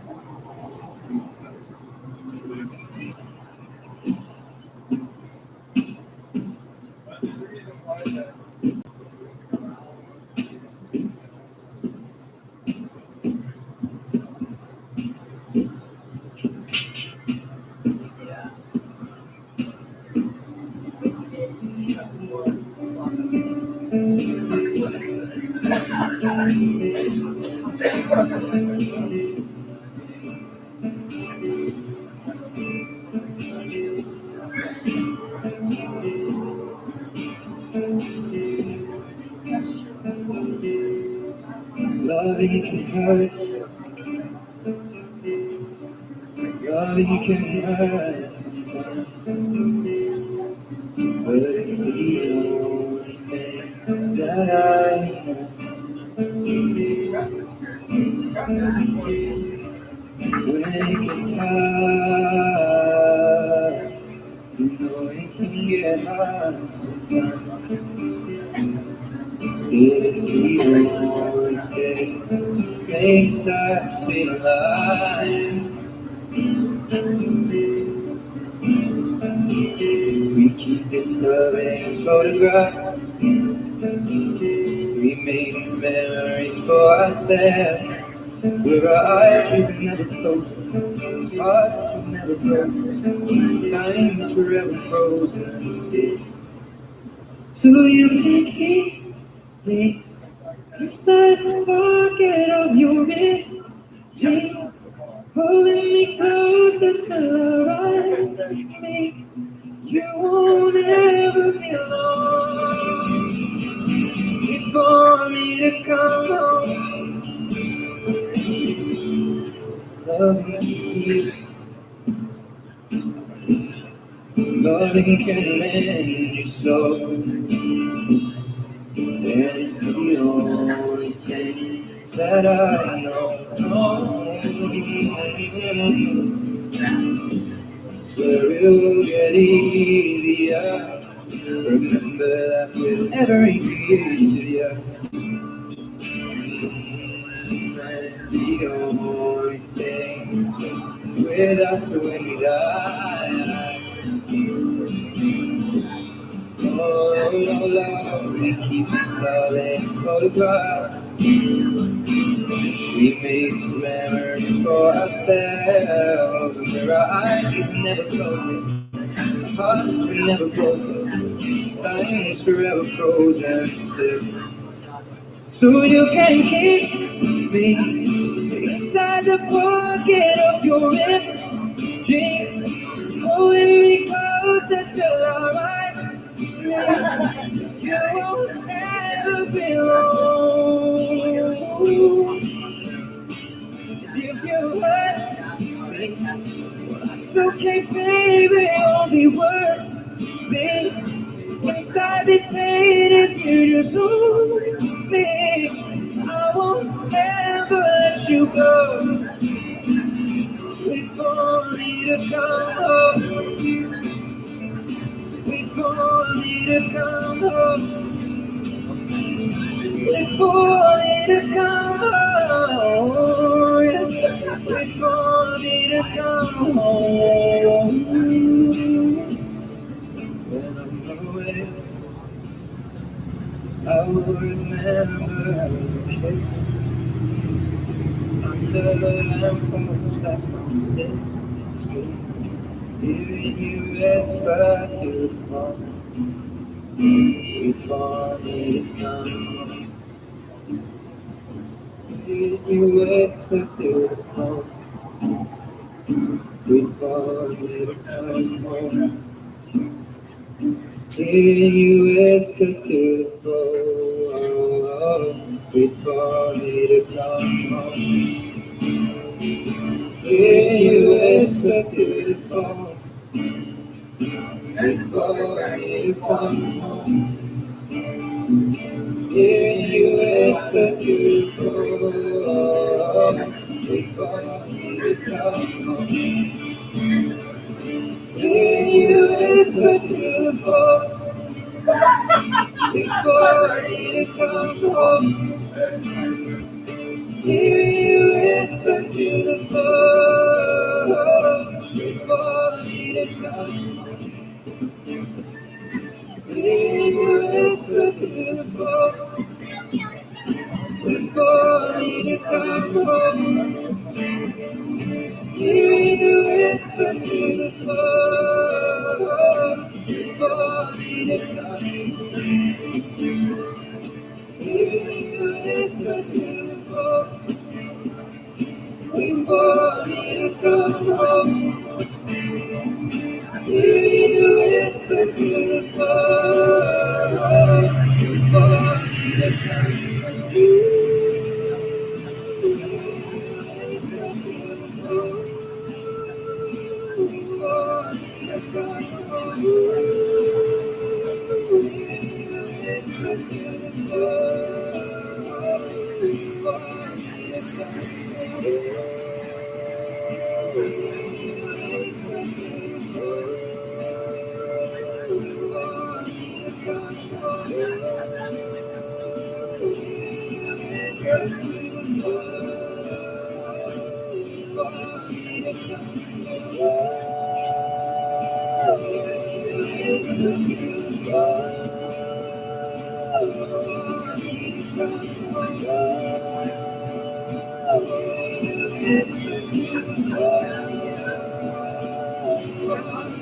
Oh, you can feel inside. Bless you, God, doing you 60.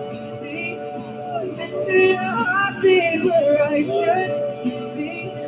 Keeping deep within your soul. If you hurt me, it's okay, baby, it'll be worth me. Inside these cages, you just won't be. I won't never let you go. You won't when I'm away. I will remember how you kissed me under the lamppost back on 6th Street. Hearing you whisper through the phone before me to come home.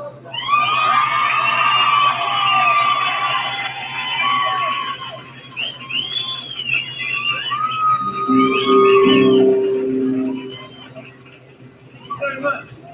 I'm assuming everyone here isn't just from London.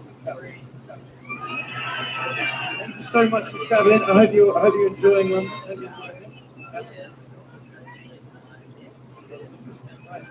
I'm going to play a song that there's a lot of songs that I feel a lot of moments where I feel like my life changed. But I feel like when this song came out, I kind of started snowballing. My life really started being changed. You don't know where I stood. When your legs don't work like they used to before, and I can't sweep you off of your feet, will your mouth still remember the taste of my heart? Will your eyes still smile from your cheek?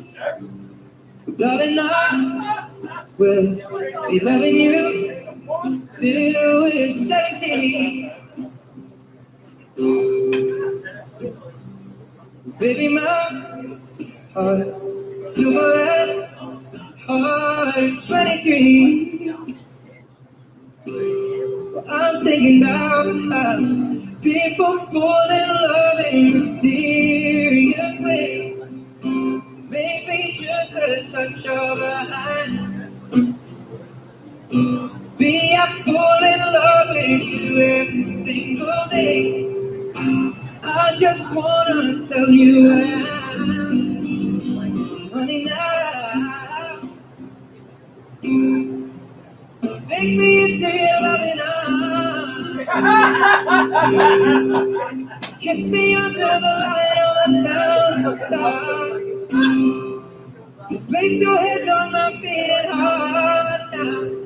Thinking out loud, baby, we found love where we are.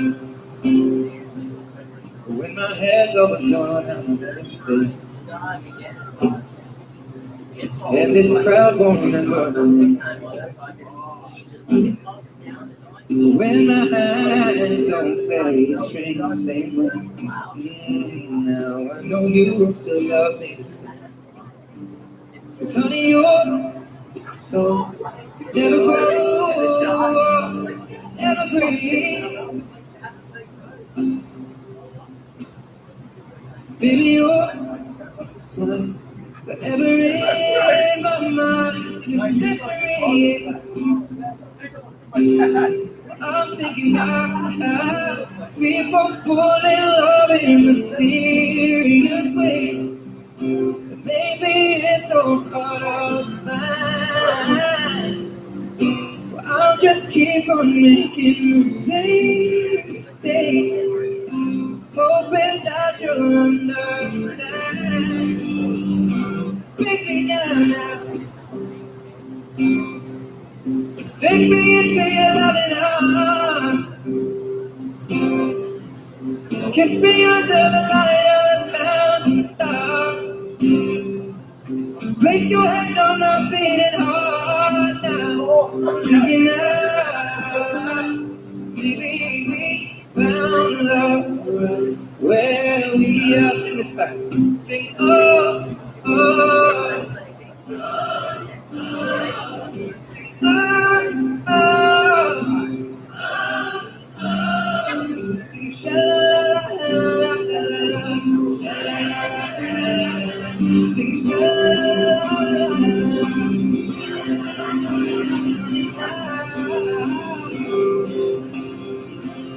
Take me into your loving arms. Kiss me under the light of 1,000 stars. Oh, my darling, place your head on my beating heart. Thinking out loud, baby, we found love right where we are. Maybe we found love right where we are. And we found love right where we are.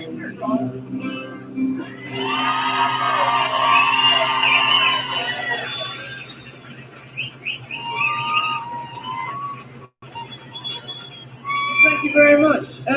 Before I go, I just want to say a massive thanks to everyone who's travelled so far to come here. Thank you so much for making the effort. I really appreciate it. Thank you to Art for spinning my songs on repeat. Thank you very much for that. Thank you for this whole event's been done by Global, who I think people for that, and John Samuel's working for us, all the people that have worked hard putting this together. All my team who have just come off a year tour and have come to do this for me today. So thank you very much for that. It's really great.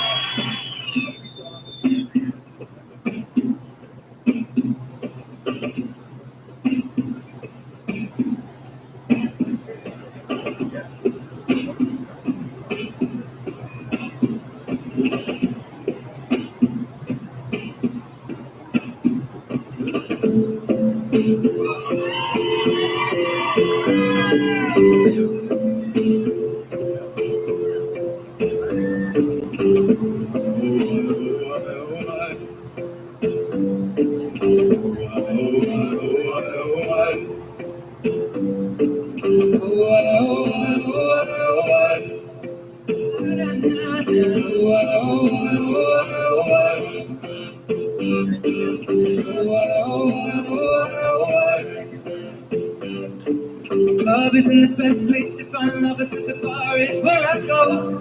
Me and my friends sat at the table doing shots, drinking fast, and then we talk slow. And you come over and start up a conversation with just me, and trust me, I'll give it a chance. Now I take my hand, stop, and the man on the jukebox, and there we start to dance. I'm singing like, girl, you know I want your love. Your love was handmade for somebody like me. Oh, come on now, follow my lead. I may be crazy, don't mind me. Say, boy, let's not talk too much. Grab on my waist and put that body on me. Come on now, follow my lead. Come on now, follow my lead. Well, I'm in love with the shape of you.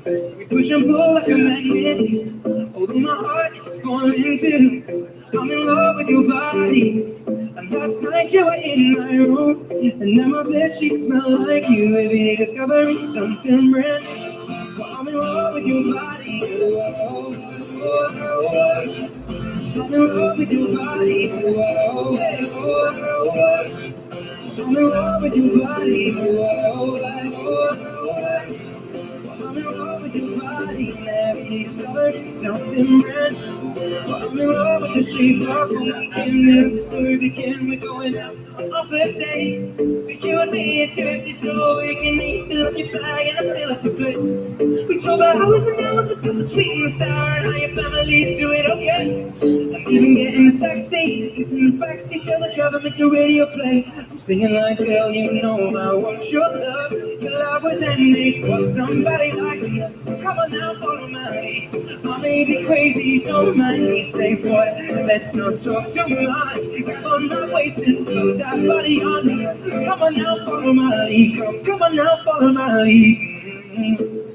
I'm in love with the shape of you. We push and pull like a magnet. Although my heart is falling too. I'm in love with your body. And last night you were in my room, and now my bedsheets smell like you. Every day discovering something brand new. Well, I'm I'm in love with your body. Oh, oh, oh, oh. I'm in love with your body. Oh, oh, oh, oh. I'm in love with your body. Oh, oh, oh, oh. I'm in love with your body, and every day discovering something brand new. I'm in love with the shape of you. Come on, be my baby. Come on, come on, be my baby. Come on, come on, be my baby. Come on, come on, be my baby. Come on, come on, be my baby. Come on, come on, be my baby. Come on, come on, be my baby. Come on, come on, be my baby. Come on. I'm in love with the shape of you. We push and pull like a magnet. Oh, my heart is falling too. I'm in love with your body now. And last night you were in my room. Now my bedsheets smell like you. And every day discovering something brand new. I'm in love with your body. Come on, baby, my baby. Come on, I'm in love with your body. Now. I'm in love with your body. Come on, baby, my baby. Come on, I'm in love with your body. Every day discovering something brand new. I'm in love with the shape of you. Thank you so much. See you later. This is hard.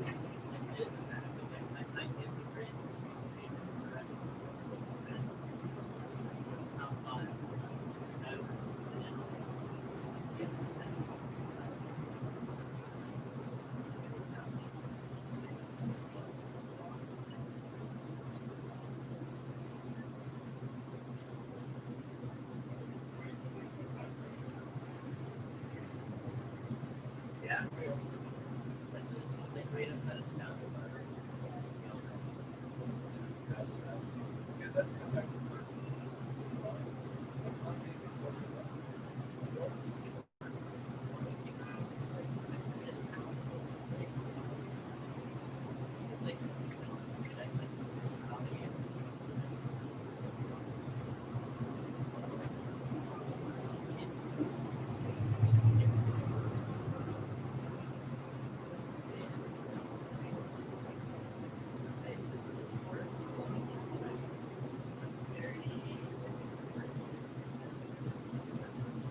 Everybody else looks all nice, but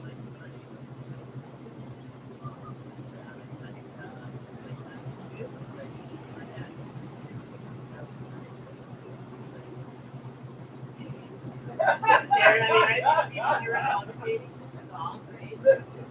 They're like, are you running a 10K? They're like, are you running a 10K? No.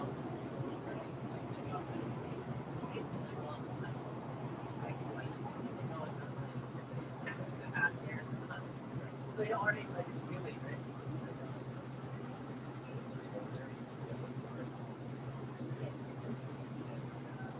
Whatever. And then I take it on the starting line, and then I go, a guy like, are you alright? You good? I said, yeah, I said, it's just hits right now. I said, I actually haven't run for 21 days, like training, so we'll see how this goes. You know, 15 is my goal, so with that money, I beat him. Yeah, yes, everybody else, right? This is what I was saying at the starting line.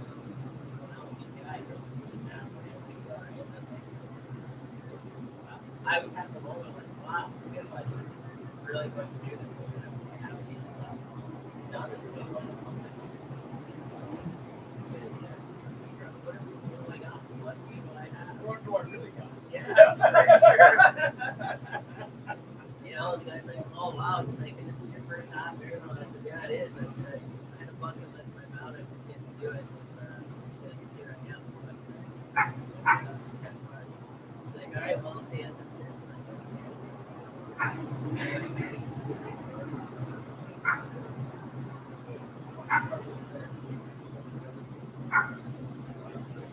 And it's 5 people ahead of me. And what you do is like, you do it. Gone. Finish that race. 30 minutes. Within an hour.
Oh, I guess. You're pushing a fucking place down there in Calgary.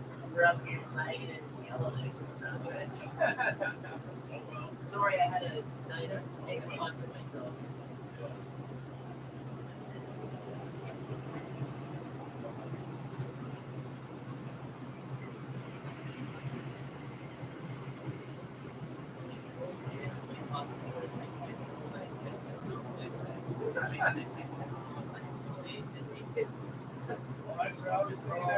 My legs stop moving. I said I'm in trouble with my legs go.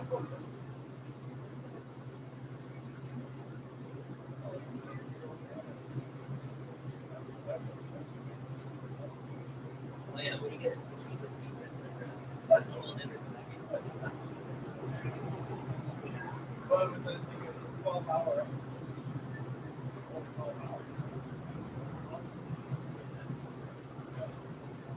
So, I was thinking about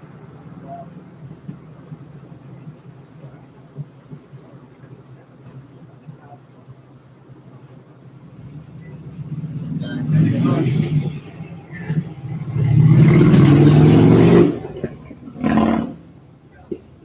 think so.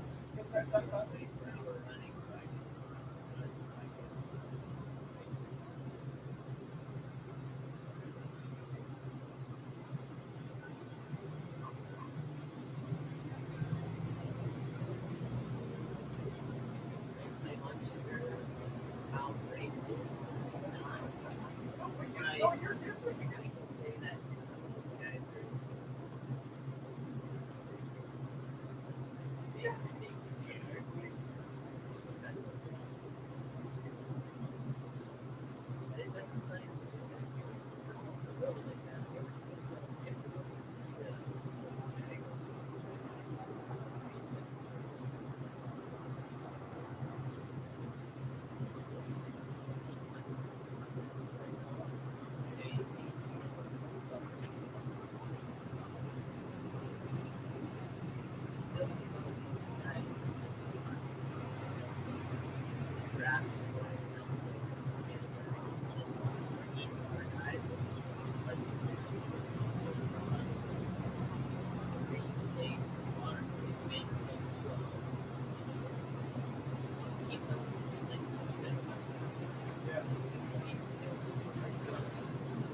always got it. It's just a little bit.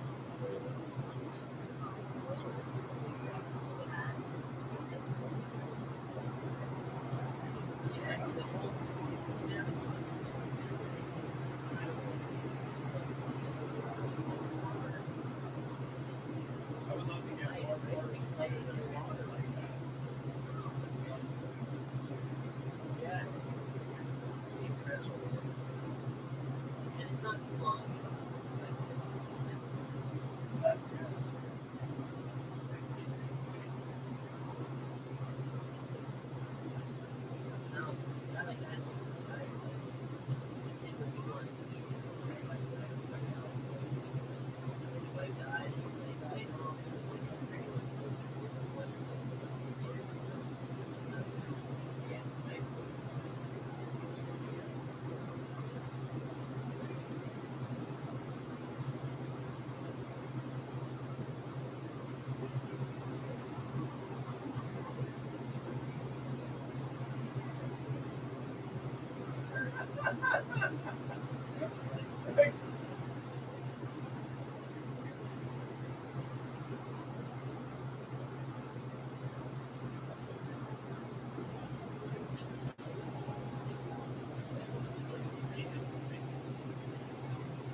Well, it's raining now. Well, we knew this was going to happen.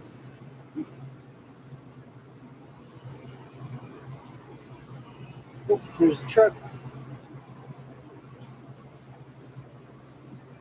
This is Buddy. Partner in crime.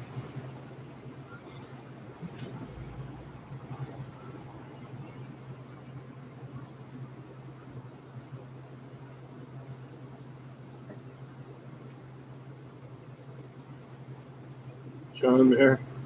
All right. My name is Stephen Marsh, Hi, and I'm the Stephen. host of How Not to Fuck Your Marriage to That. Marriage is both a very profound thing and also very.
Give him a buzz.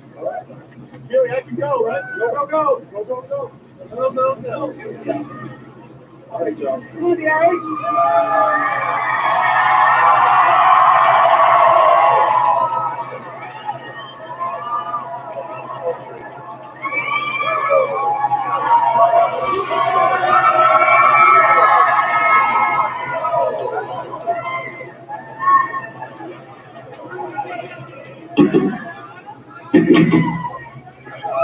Los Angeles, Facebook, share it for the world.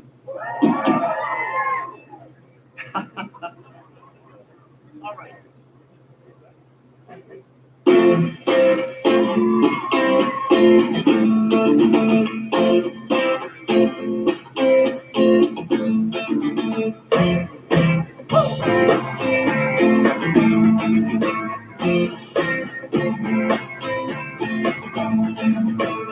The same drink that gets me out the door.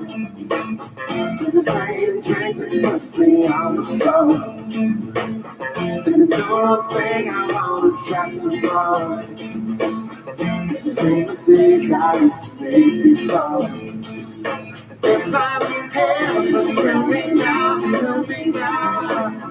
If I'm ever tell me now, tell me now. If I'm ever tell me now, tell me now. And that's something trying to figure it out.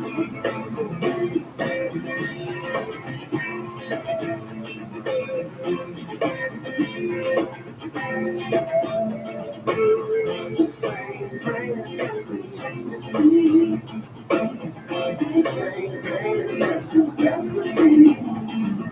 And the one I love the most is to me. A broken heart is all I'll ever be. If I'm in hell, tell me now, tell me now. If I'm in hell, tell me now, tell me now. If I'm in hell, tell me now, tell me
It's breaking me down.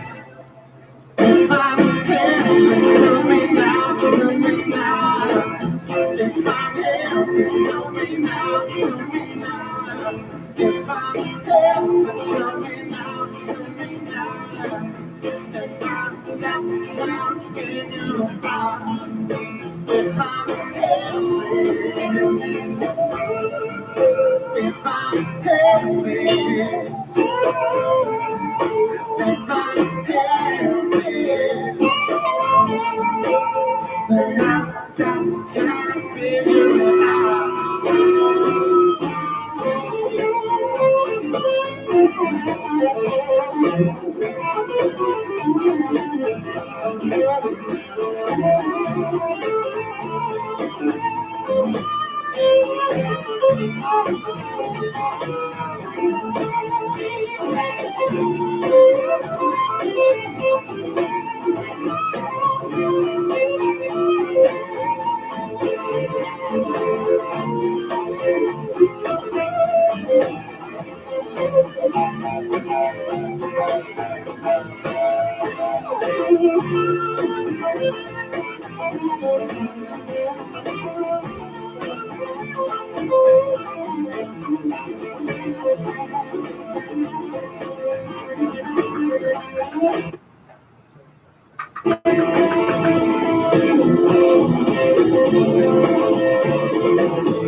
Thank you so much.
On everyone leaves.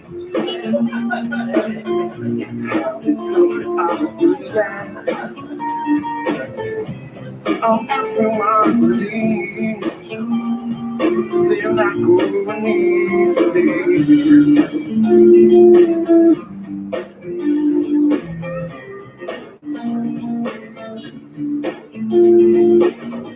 Deep is a beautiful line, but it makes for the heaviest soul.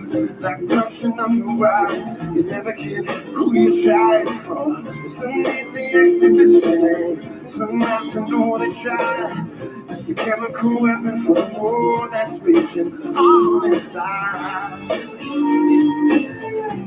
On everyone leaves, to everything. On everyone leaves. No one's going to quiet me. We're never gonna win the world. We're never gonna stop the world. We're never gonna beat this belief. It's what we're fighting for. We're never gonna win the world. We're never gonna stop the world. We're never gonna beat this belief. It's what we're fighting for. Oh no.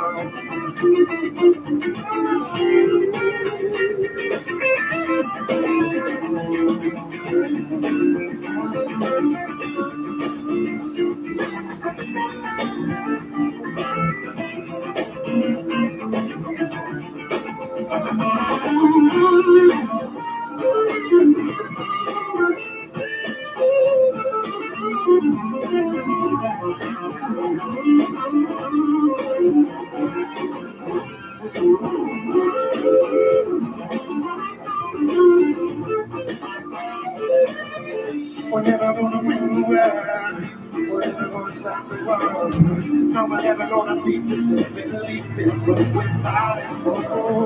We're never gonna win the world. We're never gonna stop the world. We're never gonna beat this belief. It's what we're fighting for.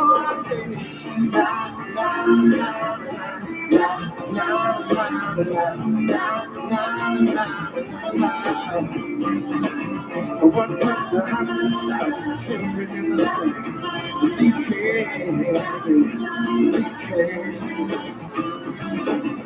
What was the holy flag inside his mouth?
Thank you very much.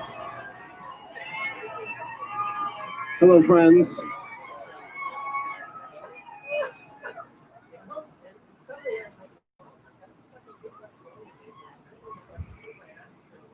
Thank you very much. I wish I had that in my ear all the time. Somebody else looking good, friend. Only I could do that. Only I could get that voice in there. I do fine. Right on. Well, this is a song from the new record. It's called Moving On and Getting Over. I say we set it up and hang out for a minute. We got nowhere to go.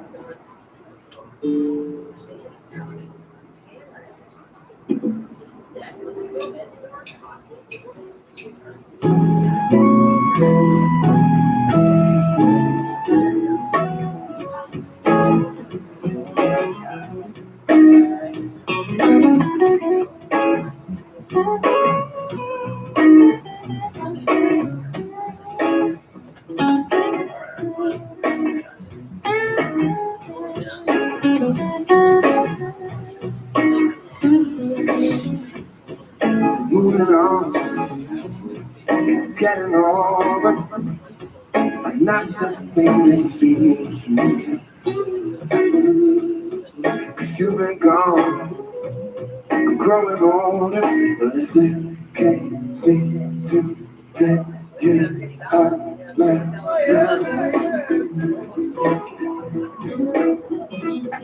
And I do believe I feel get out the time.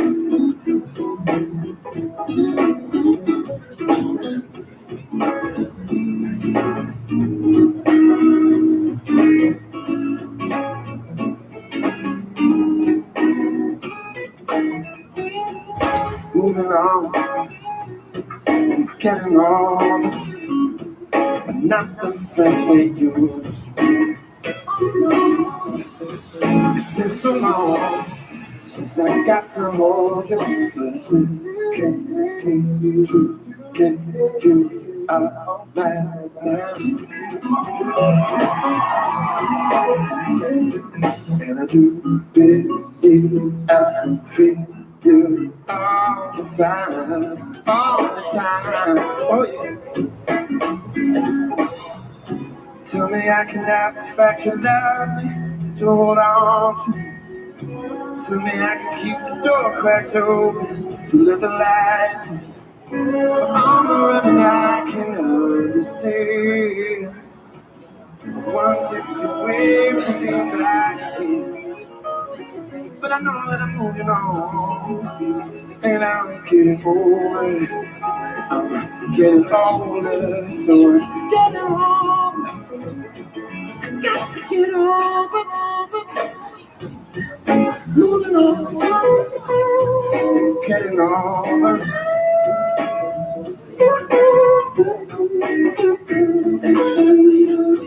It's been so long.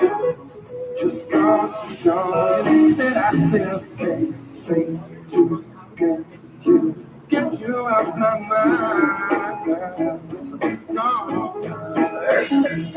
and I sure would like to see you one more time. That's all I really want.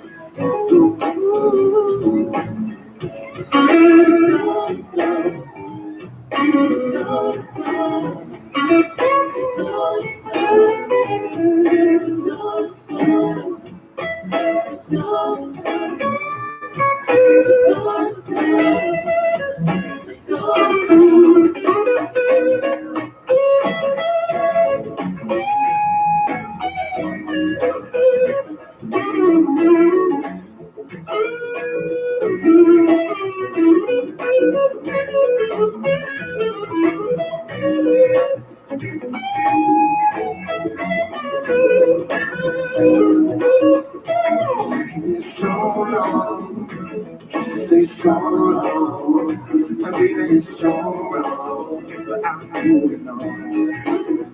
I'm gonna be you, girl. That's something I can do, girl. Try to get me through, girl. 'Cause I'm moving, I'm moving, I'm moving.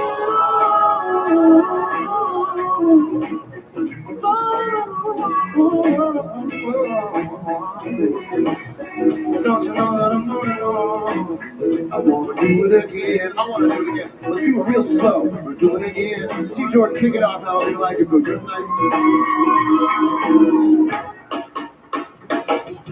It's so long, just to say so long. It's so long, but I'm moving on. You know I'm gonna get a new girl. There's something I can do, girl. Just try to get me through, girl. 'Cause I'm moving, I'm moving, I'm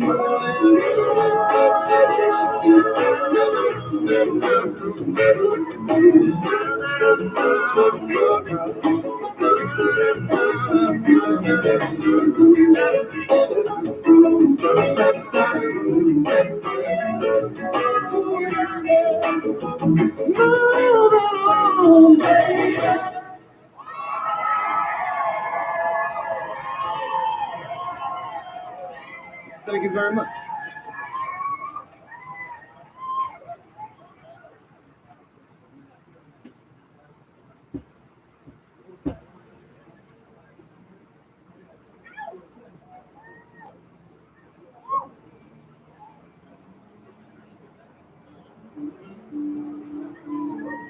Yes, acoustic guitars do occasionally make an appearance at clubs. Yeah, be careful with an acoustic guitar at a club. You don't want to be this kind of acoustic guitar. You gotta pick I think you gotta pick a major key if you're playing in a club. Like, it could be happy, it could be sad. I'm not saying yet, you don't know. It's a good drinking chord, a D chord. D chord might be the most drinking of all chords. I'm just sitting here drinking. Things ain't going as well as it could be, but I keep a good outlook about me. That's the D chord. Different, there's a lot going on in the D. It's a complex chord. I like it. Who says you can't get stoned? Turn off the lights and the telephone. Me in my house alone. Who says you can't get stoned? Who says I can't be free from all of the things that I used to be? Rewrite my history. Who says I can't be free? It's been a long night in New York City. It's been a long night in Baton Rouge. I don't remember you looking any better. But then again, I don't remember you. Who says I can't get stoned? Call up a girl that I used to know and fake love, call it out. Who says I can't get stoned? Who says I can't take time? Meet all the girls on the county line. Wait on fate to send the sign. Who says I can't take time? It's been a long night in New York City. It's gonna be a long night in LA too. I don't remember you looking any better. And again, I don't remember you.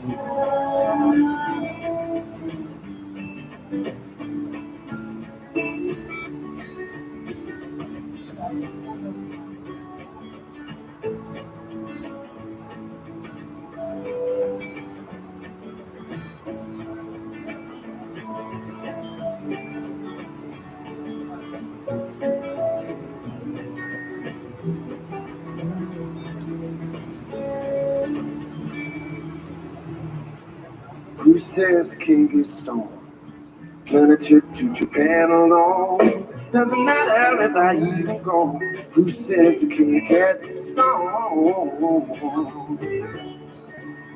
It's been a long night in New York City. It's been a long time since trading two. Don't remember you ever looking any better. Then again, I don't remember you.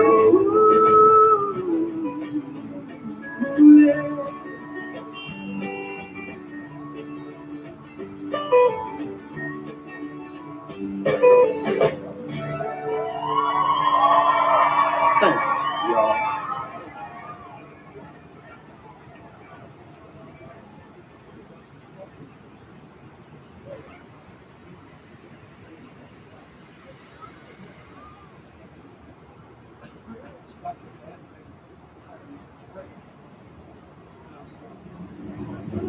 This is very fun. This is bringing the fun back into the whole affair of going from place to place, setting up a plan. This is an outlier. I enjoy it very much. Thank you.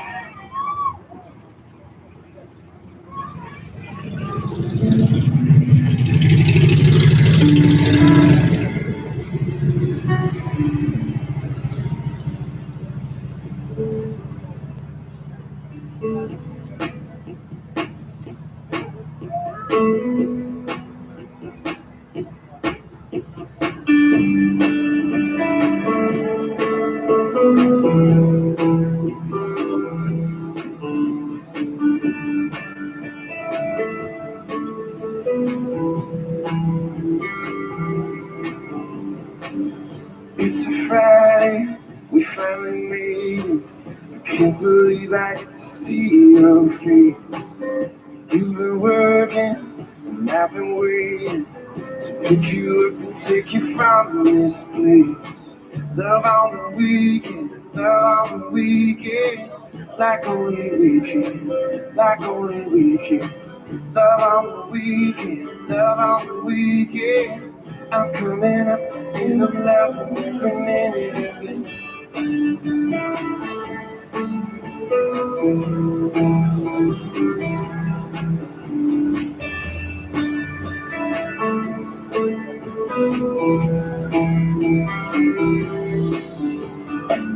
You be the DJ, I'll be the driver. You put your feet up in the getaway car. I'm flying fast like a wanted man. I want you to feel like you can't understand. Oh, love on the weekend, love on the weekend. We found a message in a bottle we were drinking. Love on the weekend, love on the weekend. I hate you got skills, I'm loving every minute.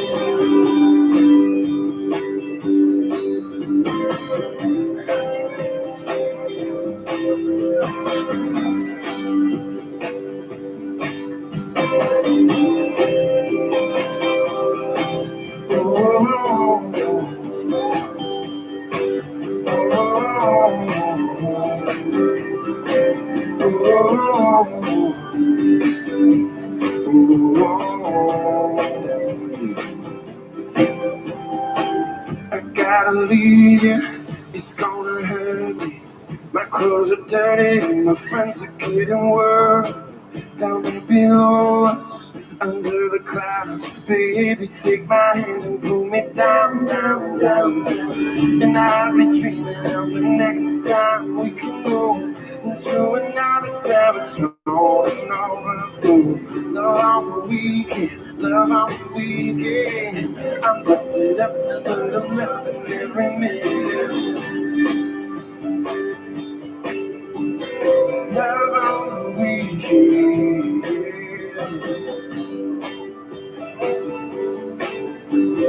Love on the weekend. Oh, I'm looking for your love. I'm looking for your love. Oh yeah, love on the weekend.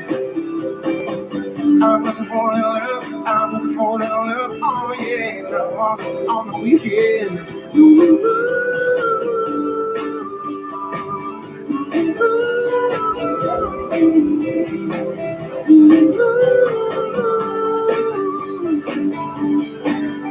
A bit of love on the weekend.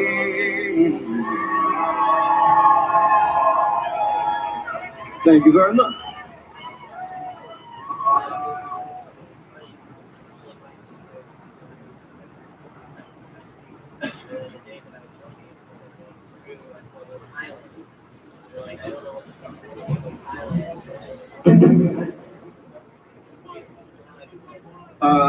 Steve Jordan on the drums.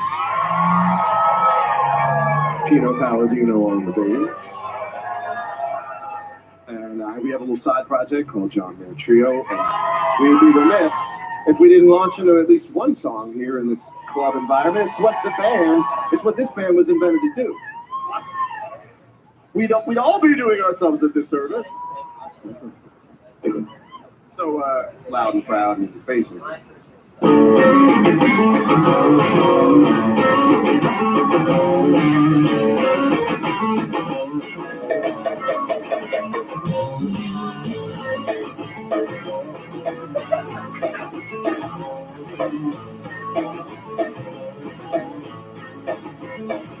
I got half the smile and zero change. I got a reflection with a different name. Got a brand new blues that I can't explain. Who did you think I was? Every morning when the day begins, thinking my mind and changing back again. Now you're shifting around the same I'm in. Who did you think I was? You got my mama, but I always knew a scar. Who did you think I was?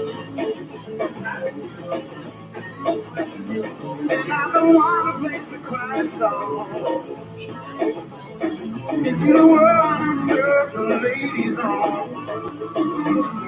You like to shine into my heart if I'm gone. Who did you think I was? You got my number, but I always do the store. Who did you think I was?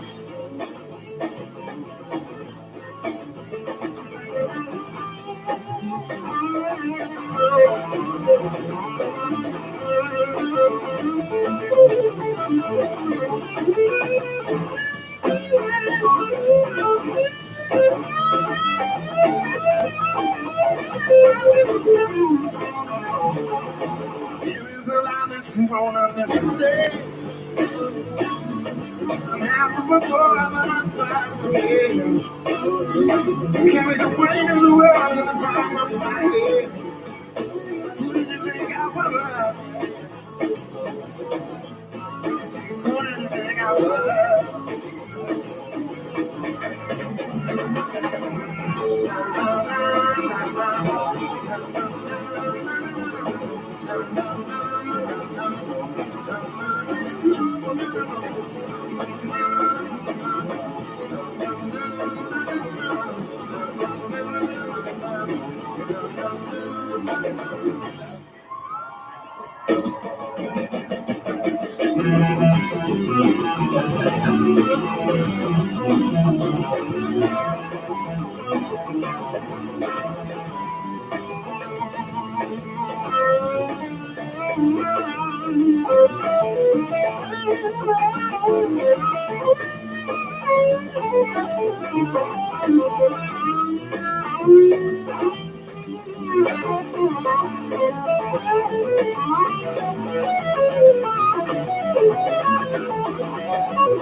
You break a sweat that way.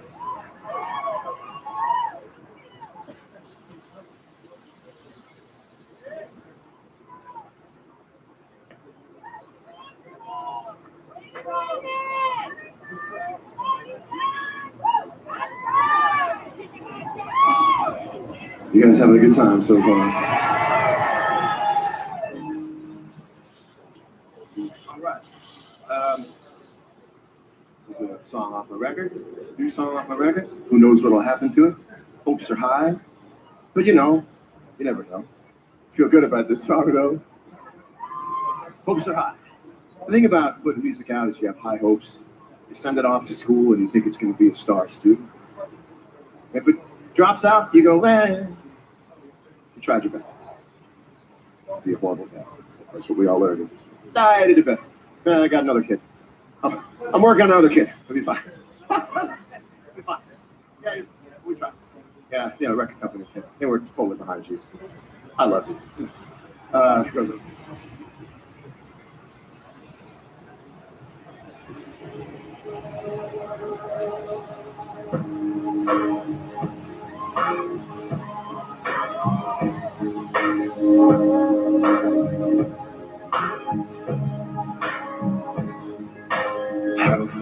the matter has my mother left in me? How much of my love will be insane to some degree? And what about this feeling that I'm never good enough? Will it wash out in the water, or is it always in the blood?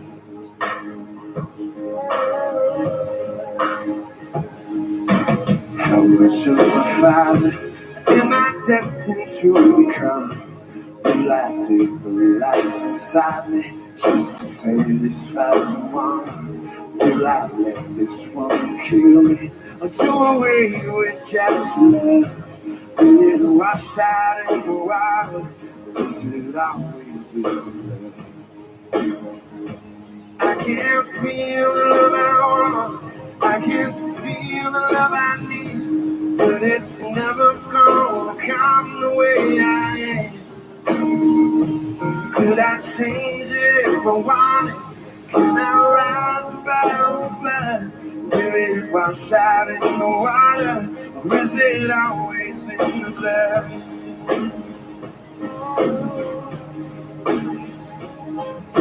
How much like the brothers to my brothers wanna be? Two broken only count another broken family. Oh, we be for each other like nobody ever could. Will it wash out in the water, or is it always in the blood?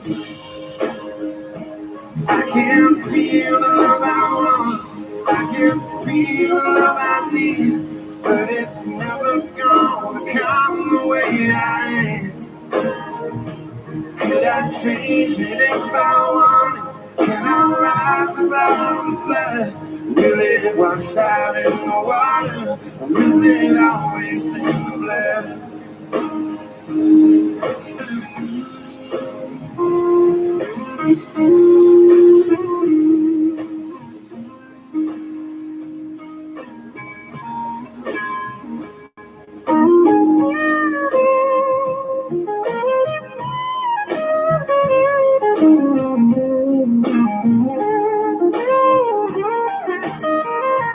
I can feel the love I want, I can feel the love I need, but it's never gonna come the way I am.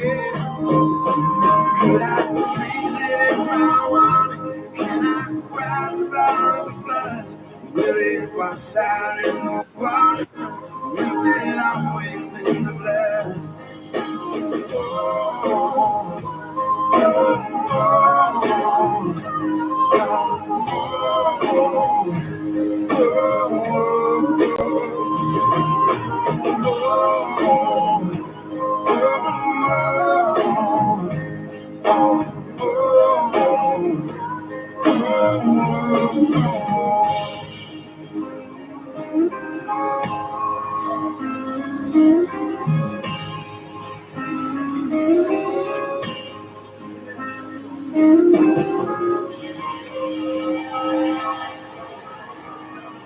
Thanks. I love you, son. Someone just tuning in heard me just say, I love you, son. So deep hole even if you were here.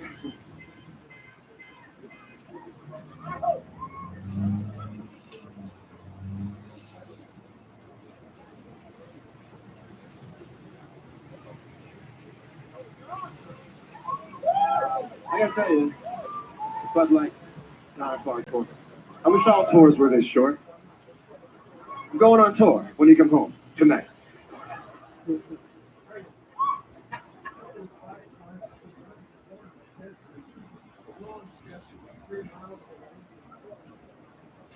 Hard up there on the road.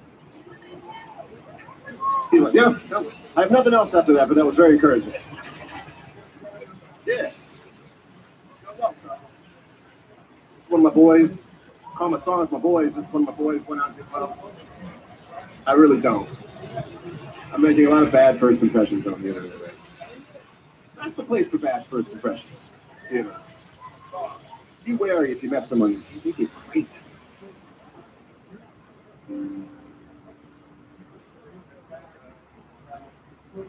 looking on Facebook right now and you've never seen me talk before a microphone at a live show, it's pretty much like this all the time. So, that's the way it is. Thank you very much. From the Continuum album. Hey.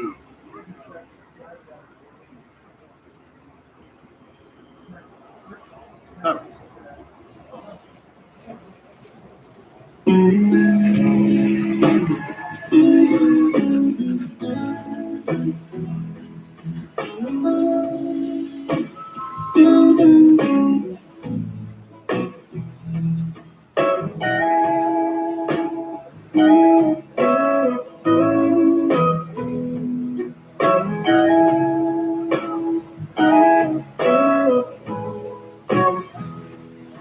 It's not a silly little moan.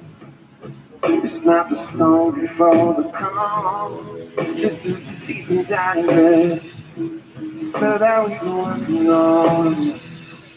Cause you know the light wall. The light is feeling down. Nobody's gonna come and save. We put to let me fall for love. We're going down. And you can see it too. We're going down. And you know that we're doomed. We're right here, we're slow dancing in the moon.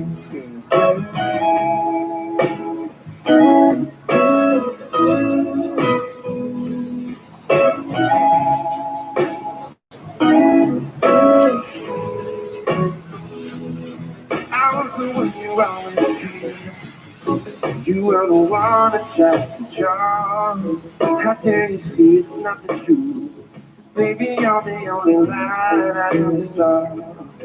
I'll make the most of all the sadness. You try to hit me just you happen, so you leave me feeling dirty. Cause you can't understand that we're going down. And you can see it too. We're going down. And you know that too. Oh my dear, we're slow dancing in the moon.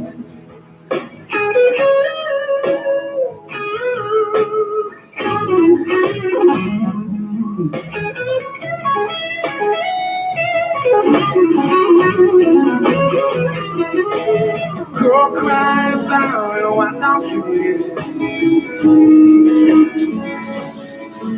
Go cry about it, why don't you, baby? Oh, go cry about it, go cry about it. Oh, my dear, we're slow dancing in a room. Yeah, yeah. No, don't you think we ought to know by now? Don't you think we should have learned from that? Don't you think we ought to know by now? Don't you think we should have learned somehow? Don't you think we ought to? Don't you think we ought to know? Oh, don't you think we ought to know? Don't you think we ought to know by now?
I've been on stage many times. I've never heard anyone yell, "That hit the spot!"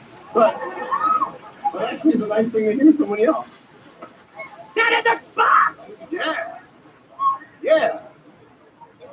Hashtag that hit the spot.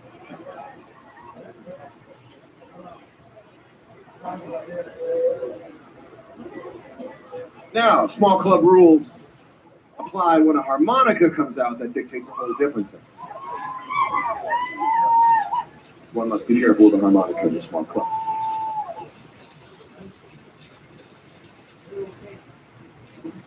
Telling people a story's coming. Better be a salient, good, club-appropriate story. I think this is.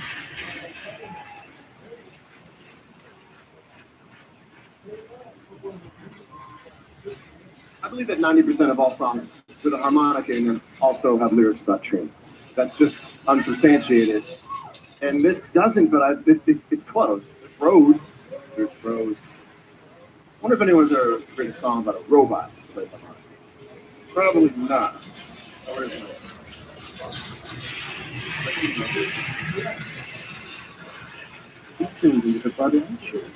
He was very strange. He was very strange.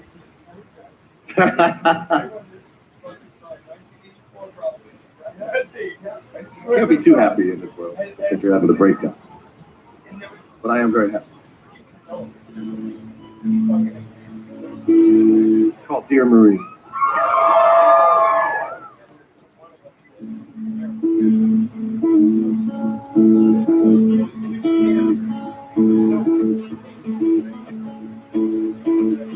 Dear Marie,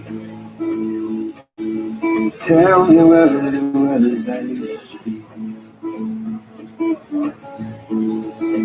Oh, dear Marie, tell me where it was I used to be. If you're further up the road, can you show me where I still can see? Remember me, I'm the boy you used to love when you were 15. Remember me, I'm the boy you used to love when you were 15. And now I wonder what you think when you see me in a magazine. But from time to time, I go looking for your photograph online. Though from time to time, I go looking for your photograph online. But some county judge in Ohio's on I-85. Locomotive.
Come on, tell me, do you still believe in me? Oh, now do you believe? Tell me, do you still believe in me? Yeah, I got my dream, but you got a family. Yeah, I got my dream, but I heard you got a family. Yeah, I got my dream, but I guess it got away from me.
Isaiah Sharkey on the guitar.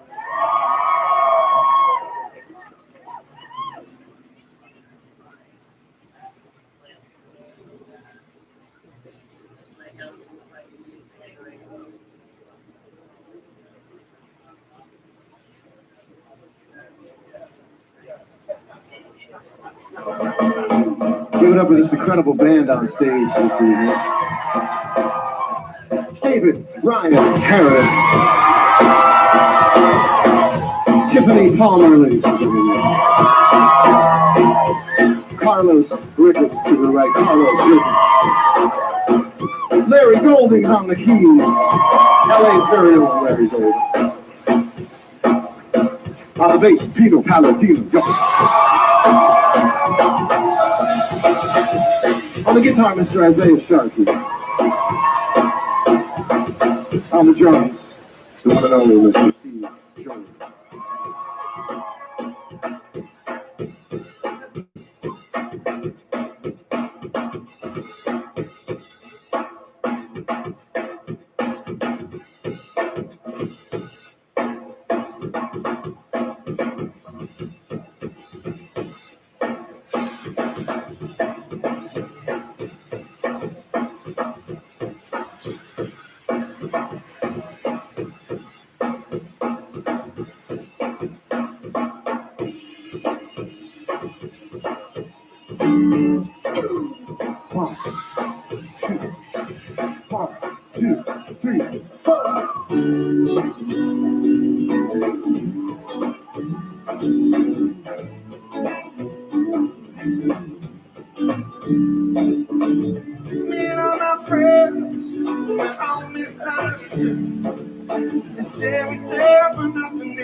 got power when our neighbors don't for. They would have never missed a Christmas. No more ribbons on the door. When you trust your television, what you get is what you got. Cause when they only information, you know they go spend it all they want. And that's why we're waiting on the world to change. We keep on waiting on the world to change. It's not that we don't care, we just know that the sun is here. So we keep on waiting on the world to change. Right now.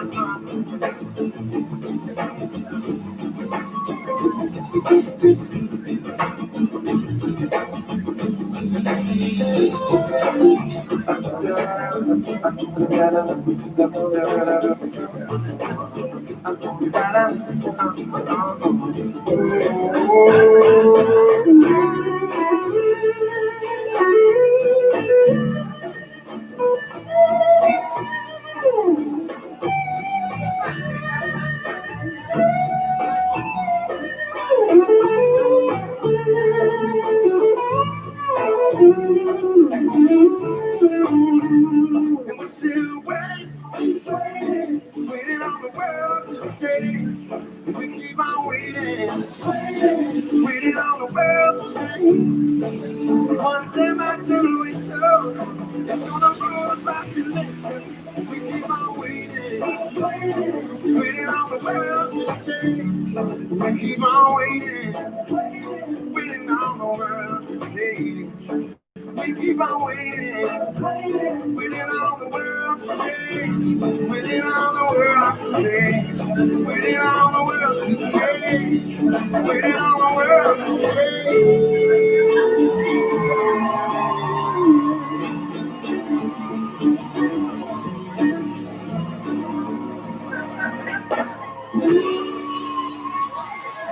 Thank you very much.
What would a night in a dive bar with friends be like without a friend on stage? I would like to bring to the stage one of my favorite singers.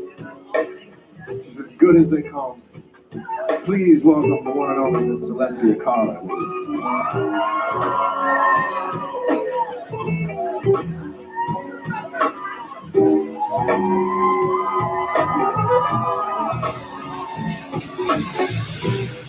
Oh my, I'm feeling high. My money's gone, I'm all alone.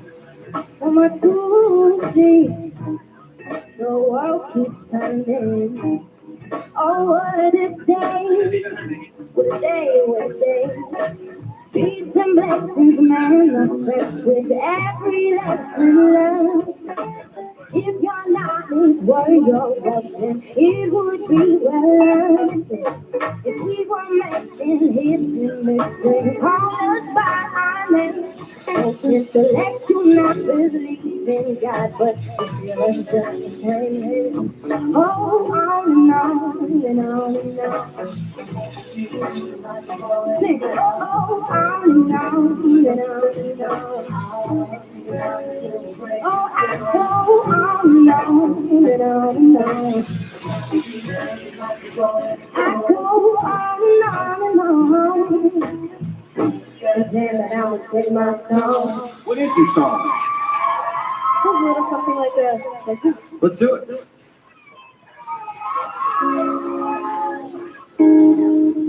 You guys know the words to this one. It'd be really cool if we sang it together. Alright, here we go.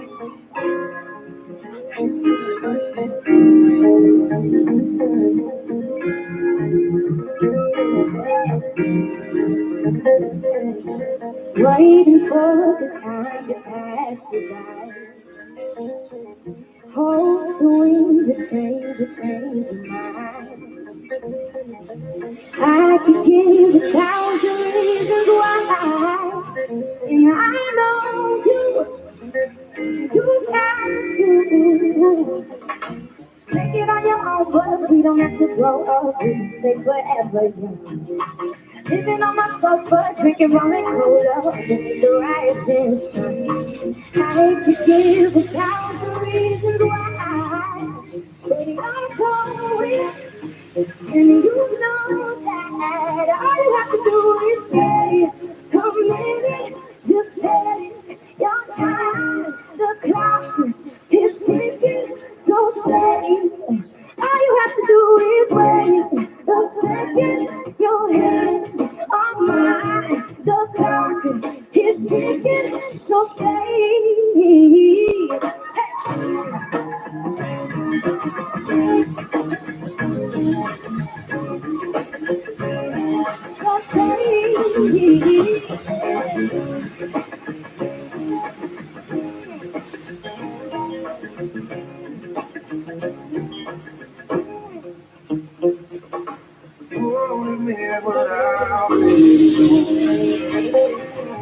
I've never been the best at letting go.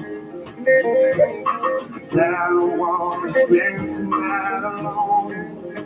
Guess I need you, and I need you. Looking out my own, but I don't want to be forever young. Living on my sofa, drinking rum and cola, the rising sun. Oh, I could give a million reasons why, but you're going, and you know that all you have to do is say, Come in, just take your time. The clock is ticking, so stay. All you have to do is wait a second. Your hands are mine. The clock is ticking, so stay.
Thank you. Thank you guys so much. You want to hear one more? I can't let you leave. We got to do it. All right. Thanks, guys, so much. This is cool. This is awesome.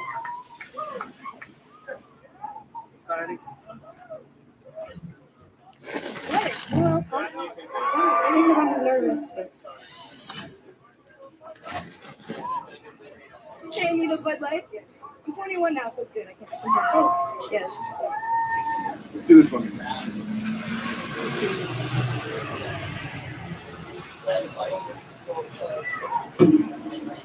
I think it was just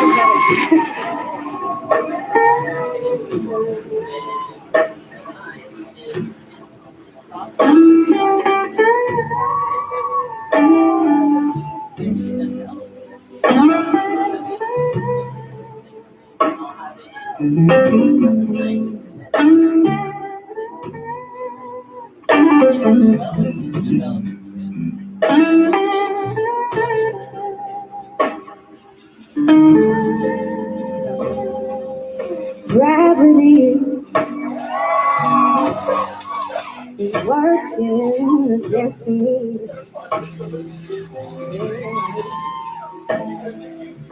Gravity wants to bring me down. Oh, I haven't known what makes this man with all the love that I can stay. Dream of free, throw it all away. Oh, gravity is working against me. Ooh, and gravity wants to bring me down.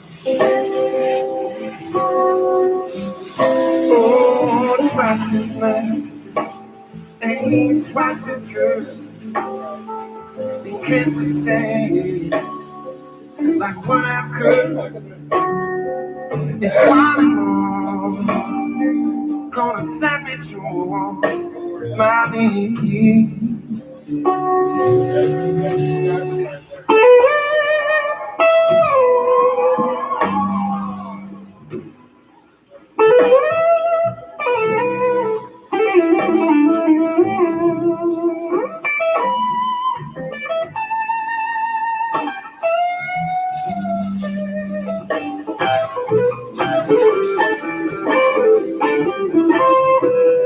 Oh, twice as nice, ain't twice as good.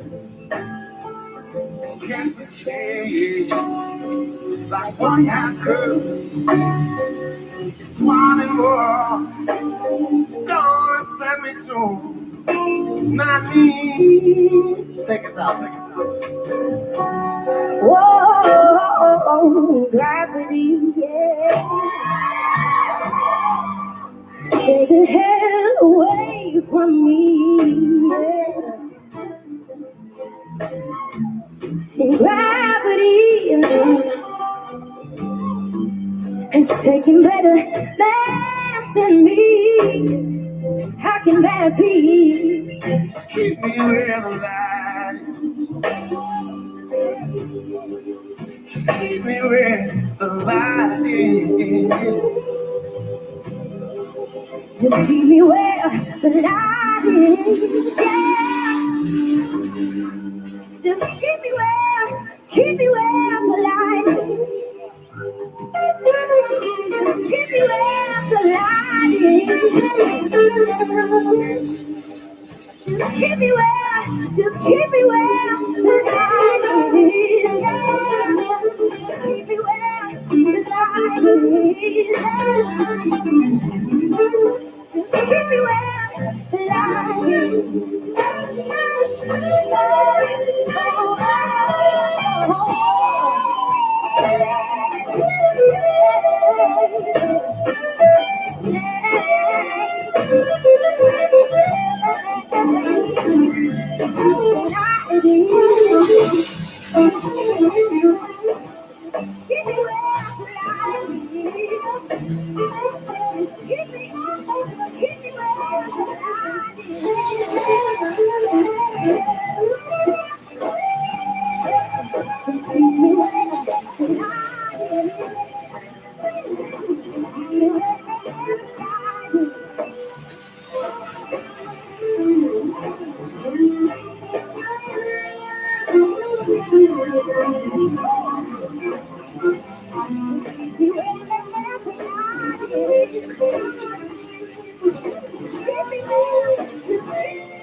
you come to me to say you love me, when you tell to go, you make up the story.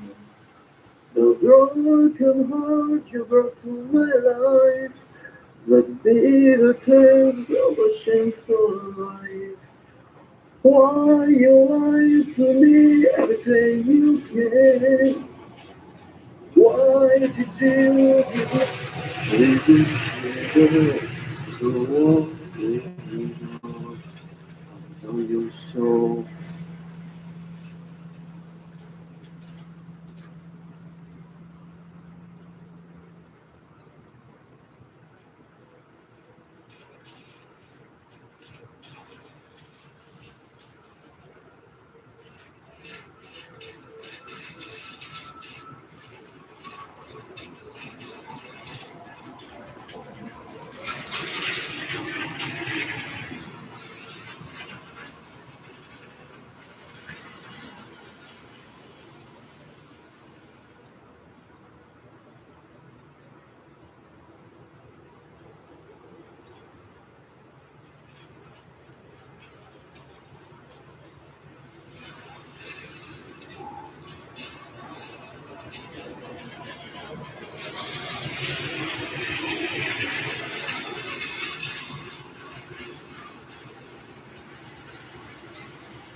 Oh, thanks, man.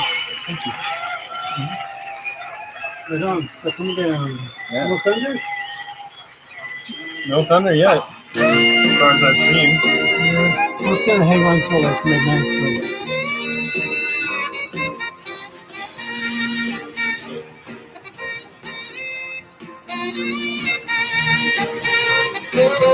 it's raining again. Oh no, my love of the land. Oh no, it's raining again. Too bad I'm losing a friend.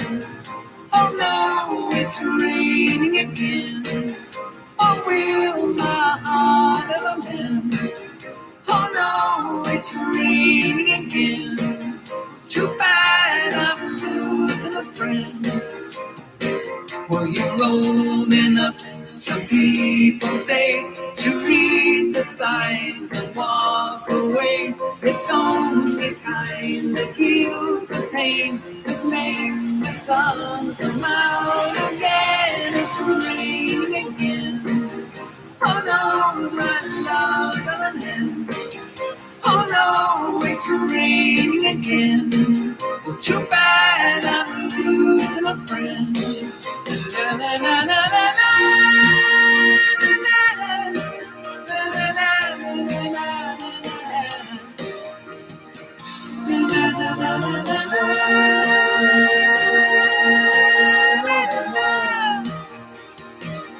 Come on, you little father. No need to get uptight. Oh, come on, you little father, and get back up again. It's raining again. Oh no, my love of the land. Oh no, it's raining again. Too bad I'm losing a friend. Whoa.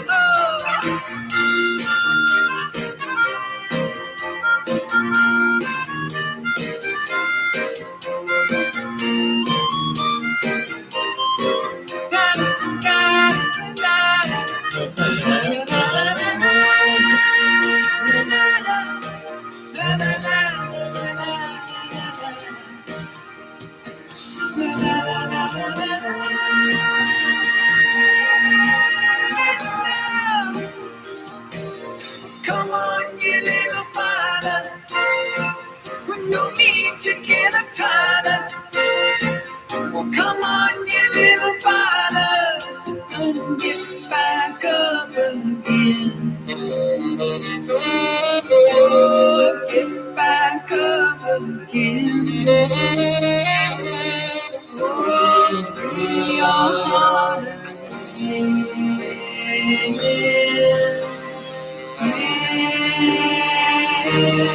Feel it again. Oh, feel it again. Oh, feel it again, again, again, again.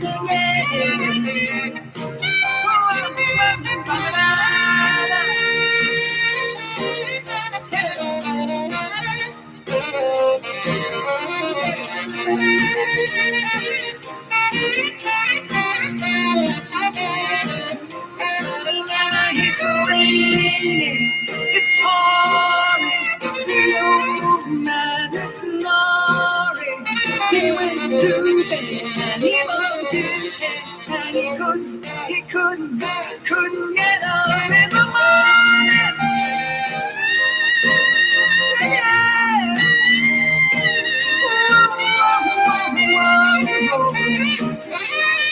Take it all right.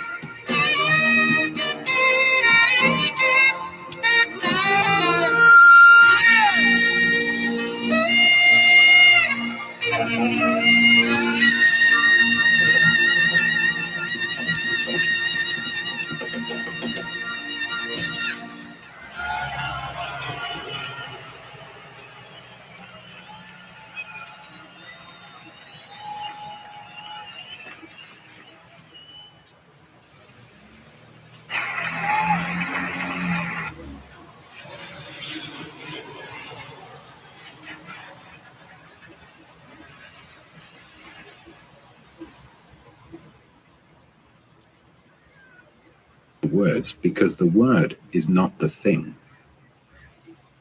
Up to now, we can describe, explain, but no words or explanations can open the door. What will open the door is daily awareness and attention. Awareness of how we speak, what we say, how we walk, what we think. It is like cleaning a room and keeping it in order.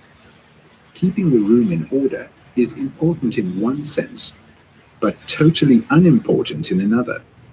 There must be order in the room, but order will not open the door or the window.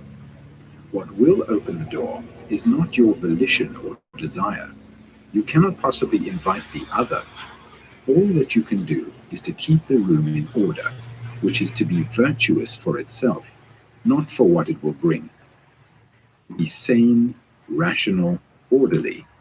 Then perhaps, if you are lucky, the window will open and the breeze will come in. Or it may not. It depends on the state of your mind. And that state of mind can be understood only by yourself, by watching it and never trying to shape it, never taking sides, never opposing, never agreeing, never justifying, never condemning, never judging, which means watching it without any choice. And out of this choiceless awareness, perhaps the door will open, and you will know what that dimension is in which there is no conflict and no time.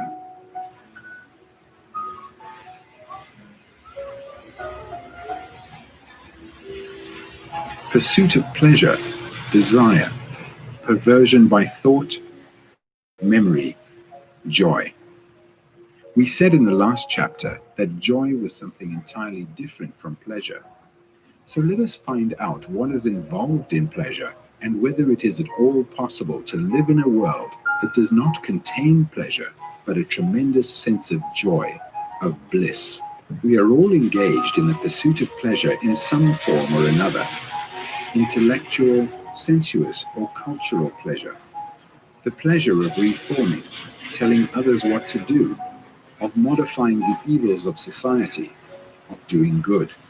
The pleasure of greater knowledge, greater physical satisfaction, greater experience, greater understanding of life, all the clever, cunning things of the mind. And the ultimate pleasure is, of course, to have God. Pleasure is the structure of society. From childhood until death, we are secretly, cunningly, or obviously pursuing pleasure. So whatever our form of pleasure is, I think we should be very clear about it, because it is going to guide and shape our lives. It is therefore important for each one of us to investigate closely, hesitantly, and delicately this question of pleasure. For to find pleasure and then nourish and sustain it is a basic demand of life, and without it, existence becomes dull, stupid, lonely, and meaningless. You may ask, why then should life not be guided by pleasure? For the very simple reason that pleasure must bring pain, frustration, sorrow, and fear, and out of fear, violence. If you want to live that way, live that way. Most of the world does anyway. But if you want to be free from sorrow, you must understand the whole structure of pleasure. To understand pleasure is not to deny it. We are not condemning it or saying that it is right or wrong, or saying it is right or wrong. But if we pursue it, let us do so with our eyes open, knowing that a mind that is all the time seeking pleasure must inevitably find its shadow, pain. They cannot be separated. They only run after pleasure and try to avoid pain. Now, why is the mind always demanding pleasure? Why is it that we do noble and ignoble things with the undercurrent of pleasure? Why is it we sacrifice and suffer on the thin thread of pleasure? What is pleasure, and how does it come into being? I wonder if any of you have asked yourself these questions and followed the answers to the very end. Pleasure comes into being through 4 stages: perception, sensation, contact, and desire. I see a beautiful motor car, say, and I get a sensation, a reaction from looking at it. Then I touch it or imagine touching it, and then there is the desire to own and show myself off in it. Or I see a lovely cloud, or a mountain clear against the sky, or a leaf that has just come in springtime. or a deep valley full of loveliness and splendor, or a glorious sunset, or a beautiful face, intelligent, alive, not self-conscious and therefore no longer beautiful. I look at these things with intense delight. As I observe them, there is no observer, but only sheer beauty like love. For a moment, I am absent with all my problems, anxieties, and miseries. There is only that marvelous thing. I can look at it with joy, and the next moment forget it, or else the mind steps in, and then the problem begins. My mind thinks over what it has seen, and thinks how beautiful it was. I tell myself I should like to see it again many times. Thought begins to compare, judge, and say, I must have it again tomorrow. The continuity of an experience that has given delight for a second is sustained by thought. It is the same with sexual desire or any other form of desire. There is nothing wrong with desire. To react is perfectly normal. If you stick a pin in me, I shall react unless I am paralyzed. But then thought steps in and chews over the delight and turns it into pleasure. Thought wants to repeat the experience. And the more you repeat, the more mechanical it becomes. The more you think about it, the more strength thought gives to pleasure. So thought creates and sustains pleasure through desire and gives it continuity. And therefore the natural reaction of desire to any beautiful thing is perverted by thought. Thought turns it into a memory, and memory is then nourished by thinking about it over and over again. Of course, memory has a place at a certain level. In everyday life, we could not function at all without it. In its own field, it must be efficient, but there is a state of mind where it has very little place. A mind which is not crippled by memory has real freedom. Have you ever noticed that when you respond to something totally, with all your heart, there is very little memory? It is only when you do not respond to a challenge with your whole being that there is a conflict, a struggle, and this brings confusion and pleasure or pain. And the struggle breeds memory. That memory is added to all the time by other memories, and it is those memories which respond. Anything that is the result of memory is old and therefore never free. There is no such thing as freedom of thought. It is sheer nonsense. Thought is never new, for thought is the response of memory, experience, knowledge. Thought, because it is old, makes this thing which you have looked at with delight and felt tremendously for the moment, old. From the old you derive pleasure, never from the new. There is no time in the new. So if you can look at all things without allowing pleasure to creep in, at a face, a bird, the color of a sari, the beauty of a sheet of water shimmering in the sun, or anything that gives delight, if you can look at it without wanting the experience to be repeated, then there will be no pain, no fear, and therefore tremendous joy. It is the struggle to repeat and perpetuate pleasure which turns it into pain. Watch it in yourself. The very demand for the repetition of pleasure brings about pain, because it is not the same as it was yesterday. You struggle to achieve the same delight, not only to your aesthetic sense, but the same inward quality of the mind, and you are hurt and disappointed because it is denied to you. Have you observed what happens to you when you are denied a little pleasure? When you don't get what you want, you become anxious, envious, hateful. Have you noticed when you have been denied the pleasure of drinking or smoking or sex or whatever it is? Have you noticed what battles you go through? And all that is a form of fear, isn't it? You are afraid of not getting what you want or of losing what you have. When some particular faith or ideology which you have held for years is shaken or torn away from you by logic or life, aren't you afraid of standing alone? That belief has for years given you satisfaction and pleasure, and when it is taken away, you are left stranded, empty, and the fear remains until you find another form of pleasure, another belief. It seems to me so simple. And because it is so simple, we refuse to see its simplicity. We like to complicate everything. When your wife turns away from you, aren't you jealous? Aren't you angry? Don't you hate the man who has attracted her? And what is all that but fear of losing something which has given you a great deal of pleasure, a companionship, a certain quality of assurance, and the satisfaction of possession? So if you understand that where there is a search for pleasure, there must be pain, live that way if you want to, but don't just slip into it.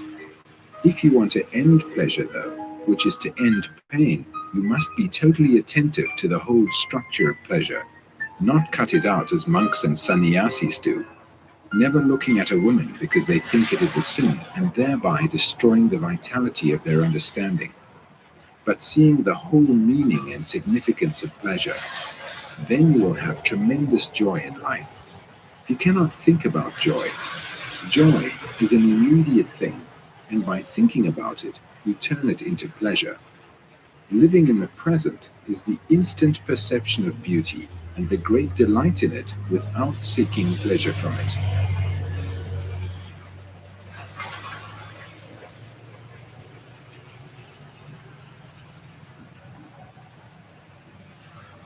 Self-concern, craving for position, fears and total fear, fragmentation of thought, ending of fear.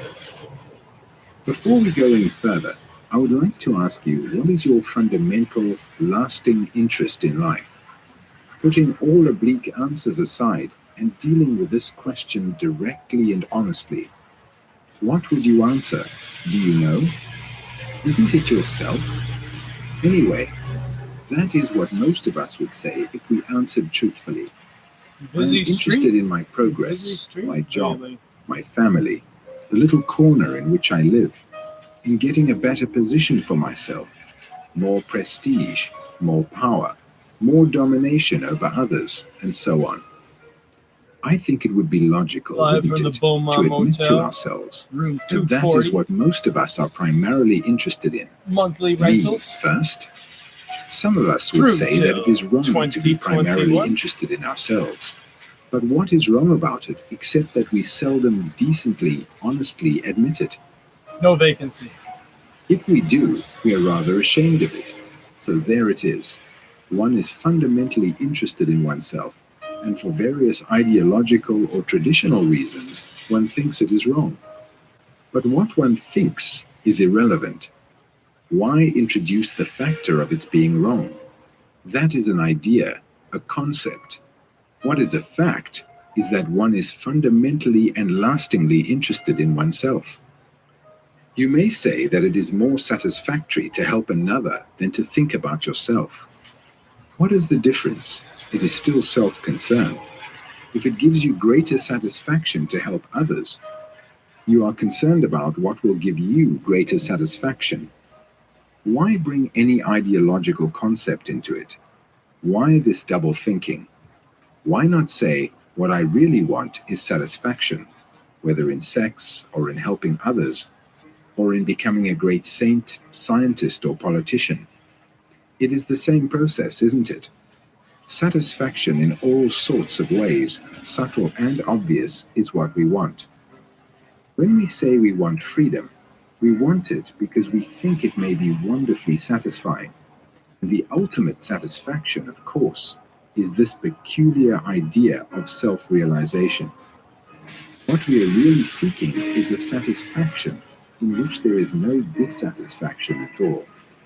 Most of us crave the satisfaction of having a position in society because we are afraid of being a nobody. Society is so constructed that a citizen who has a position of respect is treated with great courtesy, whereas a man who has no position is kicked around. Everyone in the world wants a position, whether in society, in the family, or to sit on the right hand of God. And this position must be recognized by others. Otherwise, it is no position at all. We must always sit on the platform. Inwardly, we are whirlpools of misery and mischief, and therefore to be regarded outwardly as a great figure is very gratifying. This craving for position, for prestige, for power, to be recognized by society as being outstanding in some way, is a wish to dominate others, and this wish to dominate is a form of aggression. The saint who seeks a position in regard to his saintliness is as aggressive as the chicken pecking in the farmyard. And what is the cause of this aggressiveness?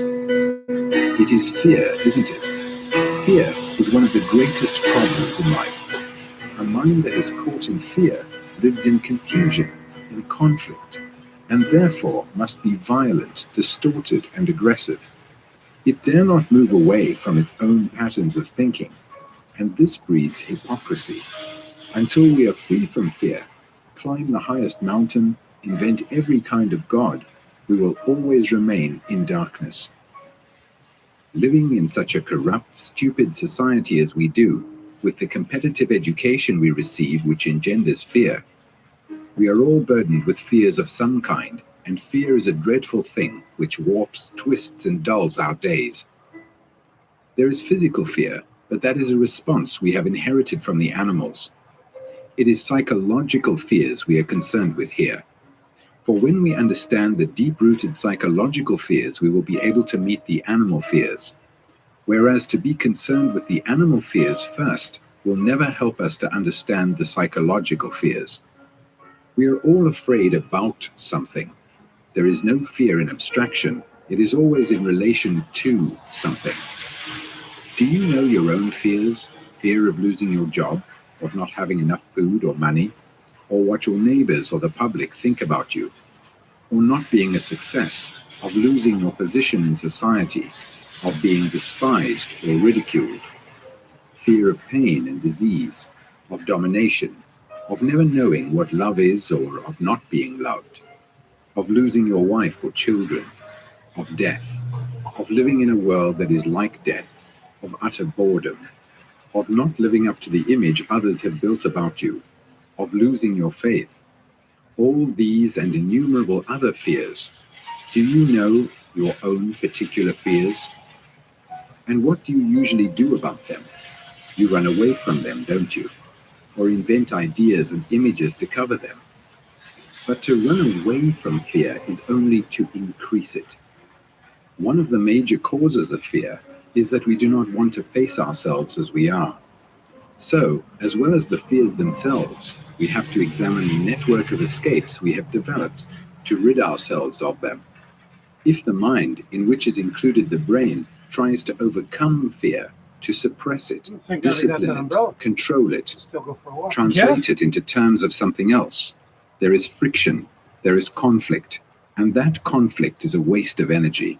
All of a sudden, you need a The coat. first thing to ask ourselves, then, is what is fear, and how does it arise?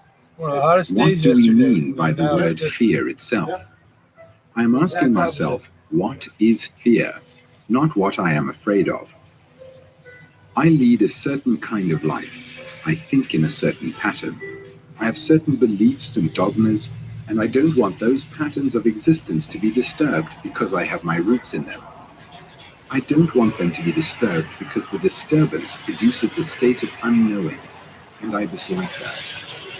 If I am torn away from everything I know and believe, I want to be reasonably certain of the state of things to which I am going. So the brain cells have created a pattern, and those brain cells refuse to create another pattern which may be uncertain. The movement from certainty to uncertainty is what I call fear. At the actual moment, as I am sitting here, I am not afraid. I am not afraid in the present. Nothing is happening to me. Nobody is threatening me or taking anything away from me. But beyond the actual moment, there is a deeper layer in the mind which is consciously or unconsciously thinking of what might happen in the future, or worrying that something from the past may overtake me. So I am afraid of the past and of the future. So I am afraid of the past and of the future. I have divided time into the past and the future. Thought steps in, says be careful it does not happen again, or be prepared for the future. The future may be dangerous for you. You've got something now, but you may lose it. You may die tomorrow. Your wife may run away. You may lose your job. You may never become famous. You may be lonely. You want to be quite sure of tomorrow. Now take your own particular form of fear. Look at it. Watch your reactions to it. Can you look at it without any movement of escape, justification, condemnation, or suppression? Can you look at that fear without the word which causes the fear? Can you look at death, for instance, without the word which arouses the fear of death? The word itself brings a tremor, doesn't it? As the word love has its own tremor, its own image.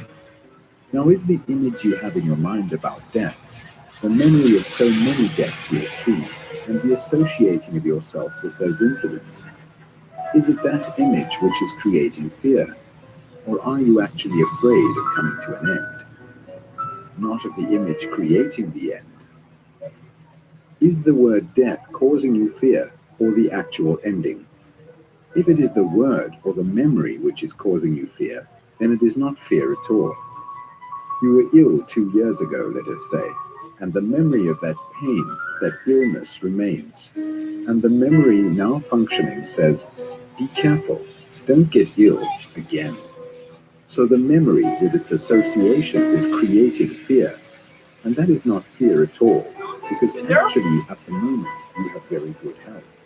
Beautiful. Thought, which is always old, Yeah, because thought yeah. is the responsive Complete memory, change. and memories are always old. Well, Thought yesterday was one of the creates hottest in time days. the feeling that you are afraid. Yeah, but which is we not had that the south actual wind in the morning, that made it really hot, right? So it's, The even actual on this side fact is of that town, you it's are even well. hotter. Probably around But the 39, 40. experience, which has remained in But, the mind as a memory, yeah. Then this, rouses now I'm wearing the a coat. thought, be careful, don't fall ill again. So we see that thought engenders one kind of fear. But is there fear at all apart from that? Is fear always the result of thought? And if it is, Yeah, me too. is there any other form of fear? I miss these We are days, afraid the of Ontario death. rains. That is something that is going to happen tomorrow Grew or up the on day Lake after Ontario, tomorrow and in time. There is a that distance was always between fun to watch. actuality and what will be. Now, thought has experienced this state. By observing death, it says, I'm going to die. Thought creates the fear of death. And if Oh, it yeah? doesn't, is there any You gonna fear stay at all? there, or you? Is fear the result of thought? If it is, thought being always old, fear is always old. As we have said, there is no new thought. If we recognize it, it is already old. So what we are afraid of is the repetition of the old, the thought of what has been projecting into the future. Therefore, thought is responsible for fear. This is so. You can see it for yourself. When you are confronted with something immediately, there is no fear. It is only when thought comes in that there is Yeah, I'm fear. doing good. Therefore, Yeah. our question now is it possible Oh, yeah. for the mind Yeah, to eating live good. completely, totally Yeah. in the present? It is only such a There was a mind bit that there has where no I was, fear. I was really But to feeling understand this, the you effects, have you to know, understand the structure of but thought, memory, then I and just got time. behind and get And healing in because I was pushing my understanding body a little too much at understanding the time. not intellectually, not But verbally, now but it's all actually kind with of your leveling heart, out. I think your I'm getting mind, to a level your place guts, now. you will be free Since that from time, fear. Then the mind can use thought without creating fear. Thought, like memory, is of course Stands to necessary reason. for daily living. It is the only instrument we have Not for Superman. communication, working at our jobs and so forth.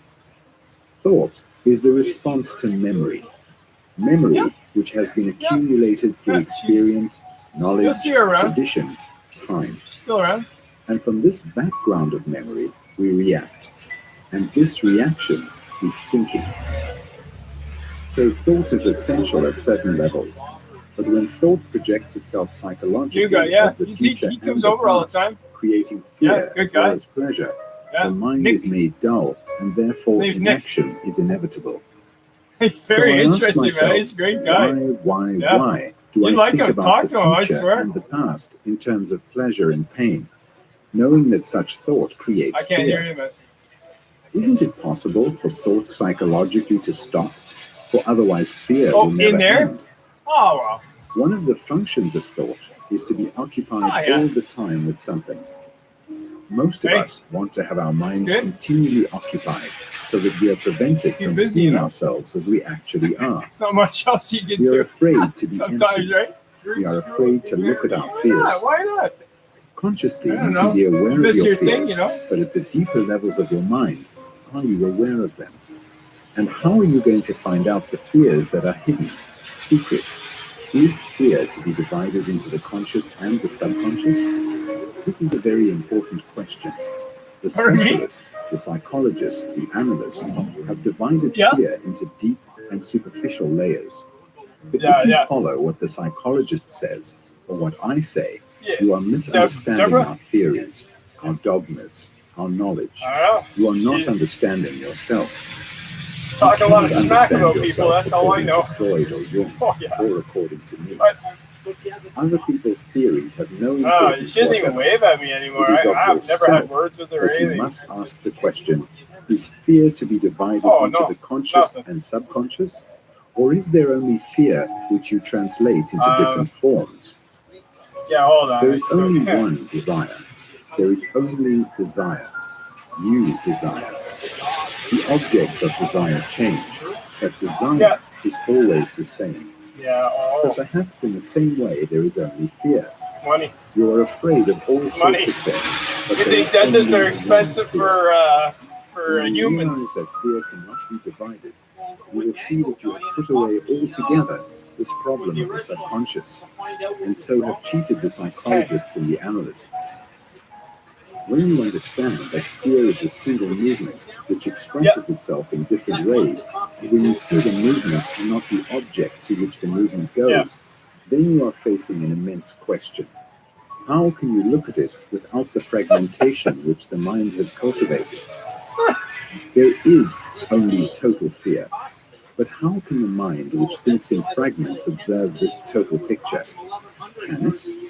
We have lived a life of fragmentation and can look I at that pulled total myself fear before. only through the fragmentary process. Get some of thought. anesthetic or something like The that, whole and then just process yank of it out there. machinery of thinking is to break up Or- everything into fragments. I love you and I hate you. You are my enemy. You are my friend. My peculiar idiosyncrasies and inclinations. My job. My position. My prestige. My wife. My child. My country and your country. My God and your God. All Yeah. that is the fragmentation of thought. And this Yeah. thought looks at the total state of fear, or tries to look at it, and reduces it to fragments. Therefore, we see that the mind can look at this total fear only when there is no Yeah. movement of thought. Can you watch fear without any intrusion, without any interference of the knowledge you have accumulated about it? If Yeah, you because if you cannot, leave it in, then what you it's are some of the watching is worst the pain. past. It causes some of the worst side effects, like If you can, headaches, then you are all watching sorts of things, fear for because the it's first toxins time all through without your the body. Eh? interference of the I had it past. before for 2 years. When I You finally can got watch mine only pulled, when the mind is the very dentist quiet. Just as you can basically listen to took a what picture someone of is it, saying, showed me how only when nasty your it mind was, is not and chattering he with said, "You were itself, dealing with this for 2 carrying years. on a You dialogue could have with died. itself about its own You should have problems died. and You know, anxieties. yeah, you Can could you die in the from it." same way look at your fear without trying to resolve it, without bringing in its opposite, That's good. courage? Just yank it. Actually Yeah. look at it and not try to escape from it. When you say, I must control it, I must get rid of it, I must understand Yeah, it's as it, pretty simple you as are trying doing to this. escape from it. We have the You tools. can observe a Uh, cloud or a pair of tree or pliers. the movement of a river with a fairly quiet mind. You did because your. they are not Well, that's very good if you can do it important with your own fingers. But It's to time to watch come out. yourself is far more difficult because there No the dentist minds are so required. practical, the reaction is so quick. Roots and all come out at this So time. when you are directly in contact with fear, Straight or down. despair, loneliness, or jealousy, or any other ugly state of mind, can you Yep. look at it so completely that your mind is quiet enough to see it? Can the mind perceive fear and not the It's a different trap. forms of fear? Perceive total I have fear, one not what down you are below, afraid of. because If you look I had merely one at that the grew details out, of fear, or or try to it was deal with packed your down fears here. My one sister by has has it. She didn't have it done, but you my will mom never come said, to the central pull that issue. one. which is to learn Lots of to healthy live tooth, with fear. ma'am. We need braces. No, pull To that live one. with a living thing such Hold as it. fear requires a mind Grew, and grew heart that are the back, the gap, you know. extraordinarily So the gap's not that bad, but there's still a gap, and that's where all the food gets in. So I always have to get food out of that. Then if you observe and live with it, and this doesn't take a whole day, it can take a minute or a second to know the whole nature of fear. If you live with it Just so the one, and that was a completely, healthy you never tooth. to be asked, who is the entity who is living with fear? Mm. Who is it who is observing fear, watching all the movements Oh, not of counting various the forms molars of that fear, got pulled. as well as being aware of the central fact of fear? The one right in front, Is the yeah, observer a behind it. dead entity, a static being who has Yeah. accumulated a lot of knowledge and information about himself? And is it that dead thing who is observing and living with the movement of fear? Is the observer the past, or is he a living thing? What is your answer? Do not answer me. Answer yourself. It's a shitty Are business. you the observer, a dead Dentistry entity preys watching a on living thing? people Or are you a living that thing have nothing, but watching they have a no living alternative. thing? Because And then when in it the comes, observer, the two states exist. The observer Same thing, yeah. is the sensor who does not write fear. The observer exactly, is the totality of all exactly. his experiences about fear. It So is. the You're right. observer is Absolutely. separate from that thing he calls Yeah. fear. There is a space We know at between least them. that, eh, Daryl? He is forever trying to overcome it or escape from it. And hence this constant battle between himself and fear. This battle which is such a waste of energy. As you watch, Yep. you learn that the observer is merely a bundle of ideas and memories without any validity or substance. Yeah. But that fear is an actuality, and that you are trying Yep. to understand And charging me the fact for as an it. abstraction, which of course you Yes. cannot do. Yeah. But in fact is the observer who says, I am afraid, any different from the thing observed, which is fear? The observer is fear. And when that is realized, there is no longer any dissipation of energy in the A effort to retainer get rid fee. of fear. And the time-space interval between the observer and the observed disappears. When you see that you are a part of fear, not That's right. separate from They're it, that you uh, are fear, then you cannot do anything about it. Then fear comes totally to an end.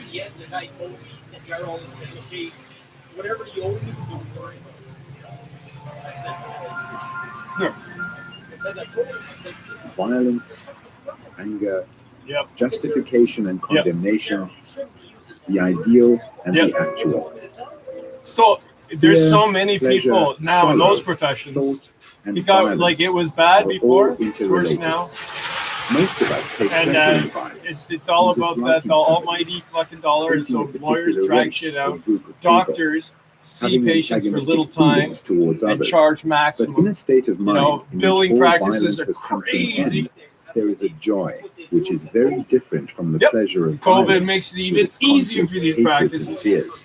to make money. Can we Yeah. go to the very root of violence and be free from it? Otherwise, we shall live everlastingly in battle with each other. If that is Yeah. the way you want to live, and apparently most people do, then carry on. If you say, well, I'm sorry, violence can never end, Yep. then you and I have no means of communication. And then have You the have blocked tests and the yourself. and the and the But if you masks and the say, plexiglass there and might be a the different whole way of shitty living, industry then behind you it. shall be able to communicate with each other. More. So let us consider together, those of us who can communicate, whether Nope, it is at me all neither. possible totally to end every form of violence in ourselves and Nope. still live in this monstrously brutal world. I think it is possible. I don't want to have a breath of hate, jealousy, anxiety, or fear. No, in me. I read out some I want stats to live today. completely at peace. I won't be able to recount them, but I want to live on this essentially it went marvelous through, earth, you know, the so last free, so flu rich, pandemic or so thing beautiful. that killed like I want to 4% of live the in population of the earth, and at that point it was like rivers, 950,000, women, and it killed like boys 40,000 and people, girls. something like this, right? And at the same time, And live then completely at peace go with to myself and with the world. What can I do? 2018, the last time there was like this Look at violence. huge outbreak What or an something like that, right? unforgiving Where we had to, society. The well, the wars, numbers the were riots, the national antagonism, 0.006% of the but world's also in population ourselves. at that time it was 7.5 billion, which made this number, but it was like Here is a very complex problem. that's 0.007. So this one is like 0.00 something as well. To tame him throughout the world, So it's not. and none of them have succeeded. So if we are going into the question, And they've we convinced must, an it seems entire to me, population be of almost an very entire serious population of the about world. it, because it will lead us into quite a different domain.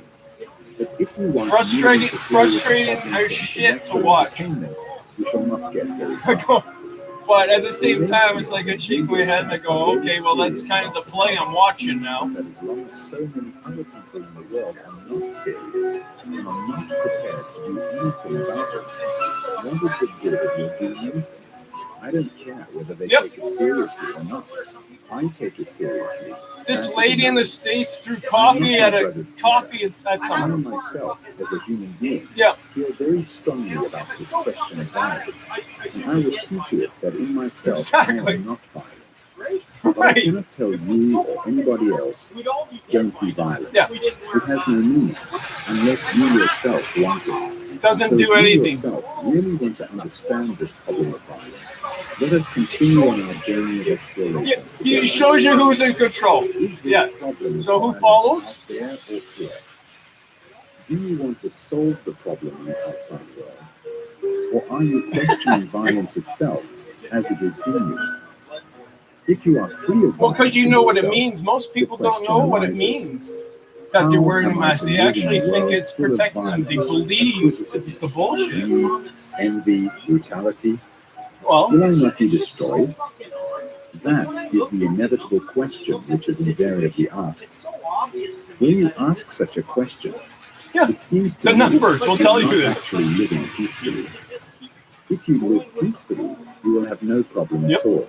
You may be in prison because you refuse to join the army, or shot because you refuse to fight. But that is not a problem. It's the stupidest time in our lifetime. It is extraordinarily important to understand this. We are trying to understand violence as a fact, not as an idea. Countless as a people have fact died which exists in not the human of being. what And they the say, human being is myself. of other But to go related. into the problem, I must be completely vulnerable, open to it. I must expose myself to myself, not necessarily The listener expose is what? myself to you, because Yep. you may not be interested. Yep. But I must be in a state of mind that demands to see this So thing. the numbers they're And counting. if no time stops and says, I will go no further. Now, it must be Yeah. obvious to me. So they're doing that I am a autopsies. They're violent testing human being. people. I have They're experienced finding violence like a and trace anger, of something. They listen. violence in my No, sexual I died demands, of an violence in accident. hatred, I died of a committing gun to your enmity, head. violence in jealousy, and so on. You know, the I numbers. have experienced it. I have known it. And I say to myself, I want to Absolutely, understand and they're this whole government problem, controlled. not just So one it's a fragment federal. of It's a expressive federal war, shit show but right this from the top. aggression in man, which also exists in animals, and of which I am a part.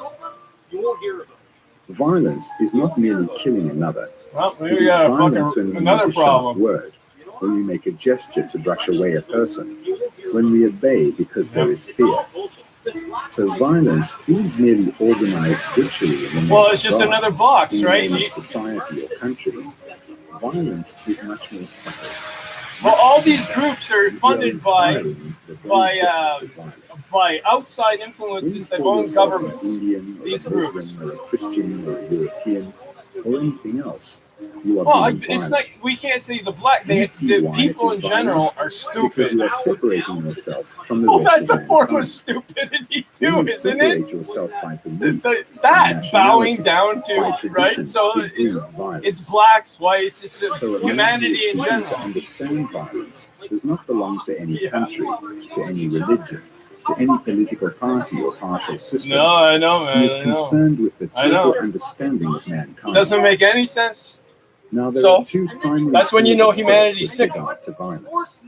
One which says violence No. is innate in man, and the other which says violence is the result of the social Yeah. and cultural heritage in which man lives.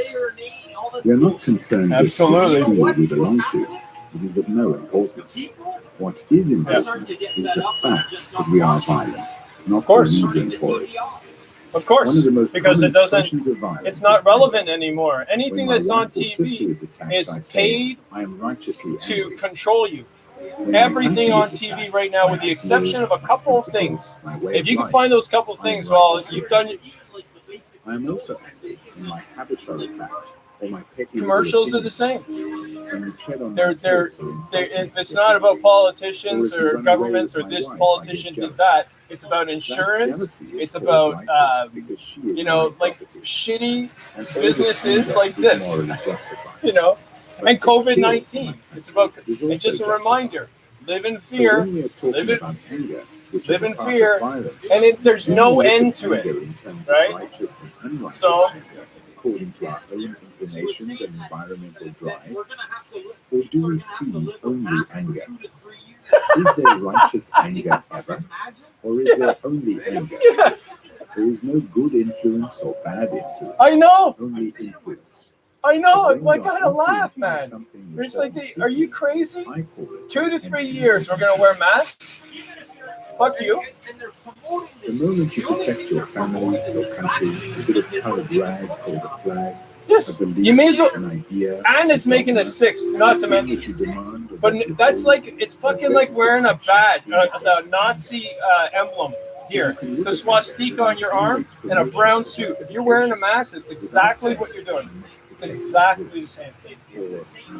And some of these people didn't know back then that they, by just wearing this, Can you look at anger you know, as if it was something by itself? association, and it's Can you look at it completely objectively, by which association, means right? neither defending Yeah. it nor condemning Yeah. it? Can you? Can I look at you? You got to if be I'm responsible antagonistic for to the you, decisions or that you if make I'm in life. thinking And when what a you marvelous hear person you are? that, you know, I can there's see you only when I there's, look at you uh, with a certain care, the in which disconnect neither of these between things people, is involved. and it's severe, Now, there's can got I to look be a at reason anger why. in the same way, which means that I'm Someone's vulnerable playing to you. the problem. I do not resist it. Someone's I'm playing. watching this extraordinary phenomenon without any reaction to it. It is very difficult to look at anger dispassionately because it is a part of me. But that is what I'm trying to do. Yeah. So I keep on saying my friend wrote a cartoon, right? And basically it's like, meanwhile, back in Siberia, and the guy goes, "Hey man, your igloo's on fire. You know, like, what are you gonna do? Your whole entire thing is on fire. Nothing? Okay." To be free from violence means everything to me. It is more important to me than sex, food, position, for this thing is corrupting me. It is destroying me and destroying the world. And I want to understand it. I want to be beyond it. I feel responsible for all this anger and violence in me. I feel responsible. Yeah. It isn't just a lot of words. And I say to myself, I can do something only if I'm beyond anger myself, beyond violence. So it doesn't apply. beyond nationality. Yeah, and then they Understanding that I understand the violence in myself brings tremendous vitality and passion to find out. But to be beyond violence, I cannot suppress it. I cannot deny it. I cannot say, well, it is a part of me and that's that. well, who Or, owns I what, don't Daryl? want it. Right? I have Who to owns look what? at it. They get special privileges, I must become and the other ones get fucked. And I cannot become intimate with it if I condemn it or justify it. We do condemn it, though. We do justify it. Therefore, I'm saying, stop for the time being condemning it or justifying it. Now, Terrible. if you want to stop Walmart's went out, and all the mom and pop shops get fucked. how much vitality, how much of yourself can you give to it? Isn't it important to you that your children are killed? Hey man, that's too real. Like 2 years ago, it's one of the reasons why I got started what I was doing. But two My God, if that elderly doesn't interest females you, took what their does? lives God, money? before winter hit because they had no other place to go when they got kicked out of their place. Separate occasions in the same complex. Is destroying your children? Or do you see it only as some abstraction? Yeah. Right. If you're interested, Yeah. attend with all your heart and mind to find out. Don't just sit back and say, Skyrocketed, eh? well, tell us all about it. I point out to you that you cannot look at anger nor at violence Yeah. as they Yeah. condemn or justify. Like what are you And fucking? that if You're this looking at the violence wrong is not a problem burning here. problem to you, You cannot Yeah, put solutions those to the wrong fucking problem, which is not a First, problem. you have to learn. You have to learn how to look at anger, how to look at your husband. 0.006. You have to listen to the politician. Yeah. You have to learn why you are not objective. There you Why go. you So that condemn number and justify. can be You have trans. to learn that you condemn and justify because it is part of the social structure you live in. Your condition as a German or an Indian or a Negro or an American, or whatever you Yeah. happen to have been born, For sure. with all the dulling of the Yeah. mind that this conditioning results in. To learn to discover something fundamental, you must have the capacity to go deeply. If you have a blunt instrument, a dull instrument, you cannot go deeply. So what we're doing is sharpening the instrument, which is the mind. Exactly. The mind, which has In our been town alone, adjusted by all you know, this how many justifying. cases, and then but Penetrate deeply how many into cases the mind, died as a sharpen direct the result of all needle, these start regulations diamond. and fucking It is stupid no good just sitting back instructions. and asking, how am I to get Yeah. such a mind? You have to want it. Already, You want your next yeah. meal. And to have it, you must see it. Yeah, What like, makes your mind dull asthma and stupid or, is the sense of invulnerability COPD. which it builds around itself, which is No, part they of this don't. condemnation Because and they have an agenda. The agenda is to spread fear about COVID-19 that we should. It's not a thing, man. It's a storyline. that is totally aware It's of a the storyline to stoke So fear let us come back into to the hearts simple of. issue. Is it possible to eradicate violence in ourselves? The reason It is a form of because violence they, to say, you haven't changed. by doing so, Why haven't you? because the. I am To not stand doing up that. to it would be to It stand doesn't up mean to a the thing fact to that me to most convince people you are ignorant about this, It which is means your life, not my even life. if you feel like there's The way you something live wrong, is your affair. there's something I'm just asking wrong whether about it it, is like the possible numbers don't for add a up. human You're not being going to to say live anything, but you're still going to toe the psychologically party line in because everybody else fear is. violence from So himself it's inwardly. there's safety in If that it is, numbers the because very people are afraid of process will losing produce a different what they way of already have, living whether this it's be world. friends or Most of family us have or accepted or violence your as a way stuff, of life. you know. So Some everybody's holding on to the dreadful stuff. wars have taught us nothing except to build more and more barriers between human beings. That is, between Yes. me and him. But for those of us who want to be rid of violence, how is it To be get done? into somewhere. I do not think So the anything last time that I is going to be remember achieved through people analysis, lining up for either shit, by ourselves lining up for or by bread, a professional. lining up for that kind of We shit. might be I'm able to lining up at modify the ourselves slightly, at the food with a bank. little more I'm a quietude, 49-year-old more man lining up at affection. the food bank, but In you know itself, what? it will There's a not be reason why that, self-deception. like I am. But I must But know there are how to legitimate analyze, cases which out means here that in the of people process of who can't analysis, do my anything. mind becomes You know? So extraordinarily who sharp. gets left out in the And fucking it is win? that quality of Well, you know what? sharpness, It's your mom, attention, your dad, it's your cousin who can't walk proper. It's your aunt who slurs. You know? It's like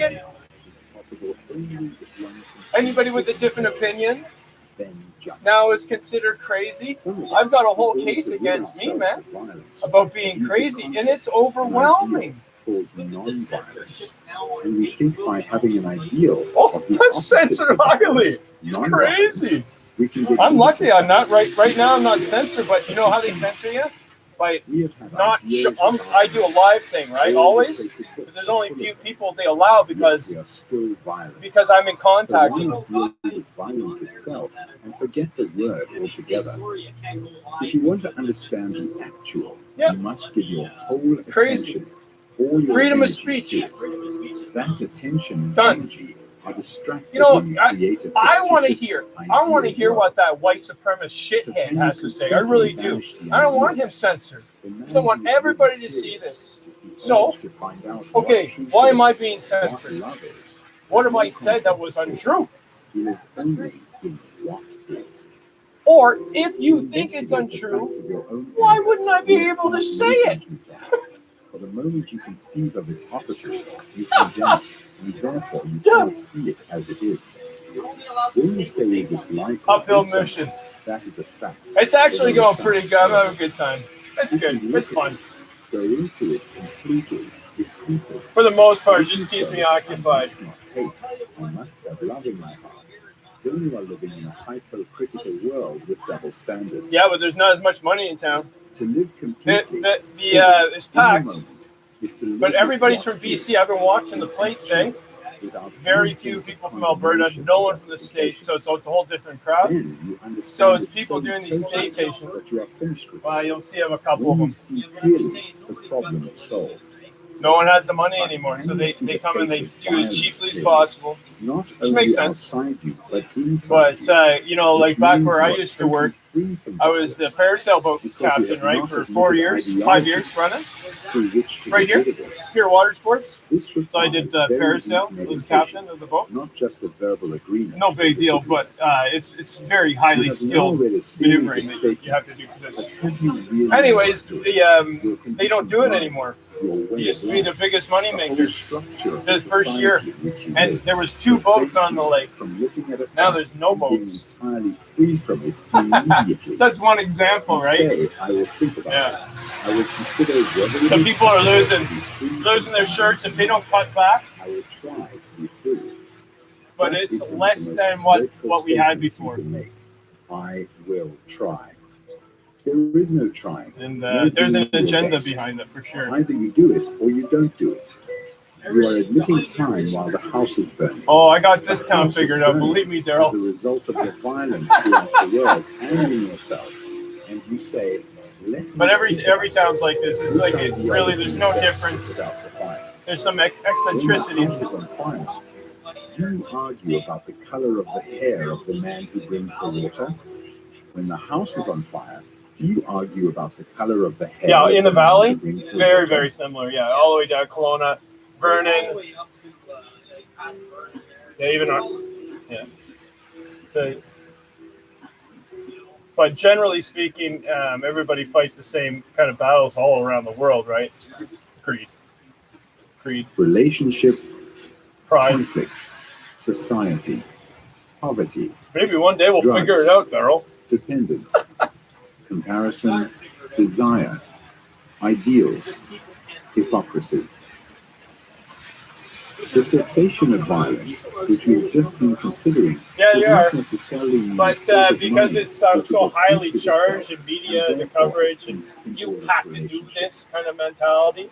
Relationships between It took a human long beings time, is but based on I tell each you, even form my of family, defensive mechanism. close, even my In kids, all right? our I don't think they relationships, understand each the one of full us builds impact. an image about the And other. my kids are And these two I images believe- have relationship, not the 19? human beings themselves. The wife has Well, an image about the it's- husband, perhaps not consciously, but nevertheless it is there. And the husband has an image about the wife. One has an image about one's country and about oneself. And we're always Oh, they're strengthening figuring these it out, right? images And they don't have by that adding more life and more to them. the life experience to be And able to is put it these together. images which have relationship. The actual Yeah, so in relationship certain between things they two do have an human beings, advantage or over between many the older human ones, beings, but in this case completely it's not the ends case. when there is the formation of images. Relationship based on these images can obviously never bring about peace in the relationship because the images Well, are and that has a lot to do with the One cannot education live in system an too, right? abstraction. Yeah. And yet that is what we are Yep, all for sure. doing. Absolutely. Living in ideas, in theories, in symbols, in images which we have created around ourselves and others, and which are not realities at all. All our relationships, whether they be with property, ideas, or people, are based essentially on this image form, and hence there is always conflict. How is it possible then Yeah. to completely Yeah. at peace within ourselves and in all our relationships with others? Ah! After all, life is a movement in relationship. Yeah. Otherwise, Yeah. there is no life Search it at all. out. Don't That don't life is assume. based on an abstraction, an idea, or a Right. speculative assumption, then such abstract living must inevitably bring about a relationship which becomes a battlefield. So, is it Okay, at all cool. possible for Yeah. man to live a completely orderly inward life without any form of compulsion, imitation? This happens suppression, all or the time in the sublimation? school system. I wrote one of my Can best he bring papers about ever such in order university within himself for that reason. It was about creation story, right?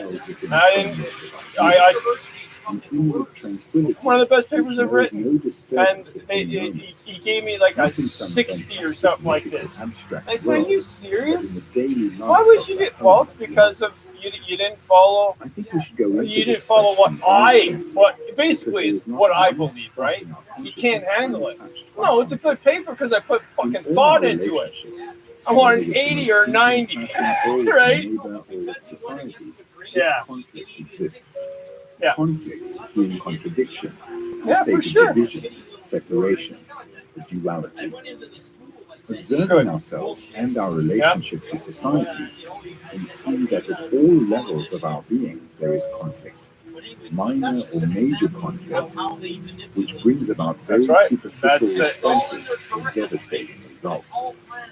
It's government Man controlled has accepted curriculum. conflict as an You know, innate part of daily These people existence were because he has these accepted institutions were jealousy, the reason why residential schools were aggression around, as a natural right? way of life.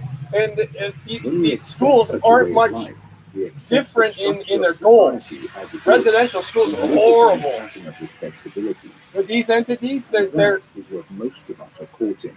they Because set most of kids us up against want to each be other. terribly respectable. They When we they examine our own minds and they don't hearts, inspire true the way thought we think, the way we feel, like any kind of act in our daily lives, we observe outside that as long thought. as we conform to the pattern of society, So they're not life must encouraging be a anything battlefield. but conformity If to we do what not they accept say. it, and no religious It's just person it's can possibly it's accept the such worst a thing that society, ever happened to then us. we will Is be one of the completely worst free things that from we the ought to psychological happen. structure of society.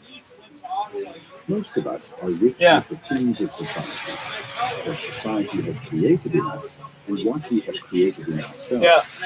Greed, envy, anger, hate, jealousy, anxiety, Yeah. and with all these we are very rich. The various religions throughout the world have preached poverty. The monk assumes a robe. Yes, yeah, changes yeah. his Do name, you? And you shaves allowed his it, hair, but you know you enters a cell, and you're takes a vow of perpetuating it. poverty And now chastity. you have access to 30 kids at one time as He has opposed to one your own loincloth, fucked up kid. one So robe, now you're one fucking meal a day. your kid We plus all 30 respect kids such poverty. times. But those men who have assumed the robe of poverty are still inwardly, psychologically rich I know, man. with the things of society because they are still seeking position and prestige. They belong to this order or that order, this religion or that religion. They still live in the divisions of a culture, a tradition. That is not poverty. Poverty is to be completely free of society. Though one may have a few more clothes, a few more meals, good God, who cares? But unfortunately, in most people, there is this urge for exhibitionism. Poverty becomes a marvelously beautiful thing when the mind is free of society. One must become poor inwardly, for then there is no seeking, no asking, no desire, no nothing. It is only this inward poverty that can see the truth of a life in which there is no conflict at all. Such a life is a benediction not to be found in any church or any temple. How is it possible then to free ourselves from the psychological structure of society, which is to free ourselves from the essence of conflict?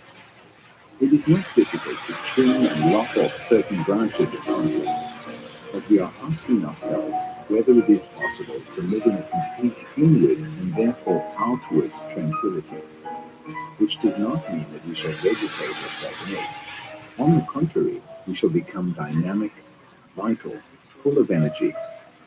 To understand and to be free of any problem, we need a great deal of passionate and sustained energy. Not only physical and intellectual energy, but an energy that is not dependent on any motive, any psychological stimulus or drug. If we are dependent on any stimulus, that very stimulus makes the mind dull and insensitive. By taking some form of drug, we may find enough energy temporarily to see things very clearly, but we revert to our former state and therefore become dependent on that drug more and more. So all stimulation, whether of the church or of alcohol or of drugs or of the written or spoken word, will inevitably bring about dependence. And that dependence prevents us from seeing clearly for ourselves and therefore from having vital energy. We all unfortunately depend psychologically on something. Why do we depend? Why is there this urge to depend? We are taking this journey together. You are not waiting for me to tell you the causes of your dependence. If we inquire together, we will both discover, and therefore that discovery will be your own, and hence, being yours, it will give you vitality. I discover for myself that I depend on something, an audience, say, which will stimulate me. I derive from that audience, from addressing a large group of people, a kind of energy. And therefore, I depend on that audience, on those people, whether they agree or disagree. The more they disagree, the more vitality they give me. If they agree, it becomes a very shallow, empty thing. So I discover that I need an audience because it is a very stimulating thing to address people. Now why? Why do I depend? Because in myself I am shallow. In myself I have nothing. In myself I have no source which is always full, rich, vital, moving, living. So I depend. I have discovered the cause. But will the discovery of the cause free me from being dependent? The discovery of the cause is merely intellectual, so obviously it does not free the mind from its dependency. The mere intellectual acceptance of an idea or the emotional acquiescence of an ideology cannot free the mind from being dependent on something which will give it stimulation. What frees the mind from dependence is seeing the whole structure and nature of stimulation and dependence, and how that dependence makes the mind stupid, dull, and inactive. So I must inquire what it means to see totally. As long as I am looking at life from a particular point of view, or from a particular experience I have cherished, or from some particular knowledge I have gathered, which is my background, which is the me, I cannot see totally. I have discovered intellectually, verbally, through analysis, the cause of my dependence. But whatever thought investigates must inevitably be fragmentary, so I can see the totality of something only when thought does not interfere. Then I see the fact of my dependence. I see actually what is. I see it without any like or dislike. I do not want to get rid of that dependence or to be free from the cause of it. I observe it, and when there is observation of this kind, I see the whole picture, not a fragment of the picture. And when the mind sees the whole picture, there is freedom. Now I have discovered that there is a dissipation of energy when there is fragmentation. I have found the very source of the dissipation of energy.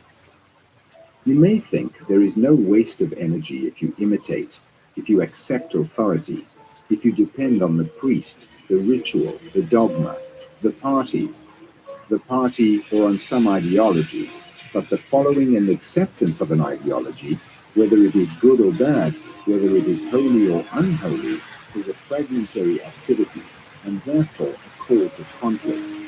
And conflict will inevitably arise as long as there is a division between what should be and what is.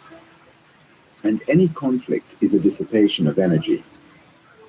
If you put the question to yourself, how am I to be free from conflict? You are creating another problem, and hence you are increasing conflict.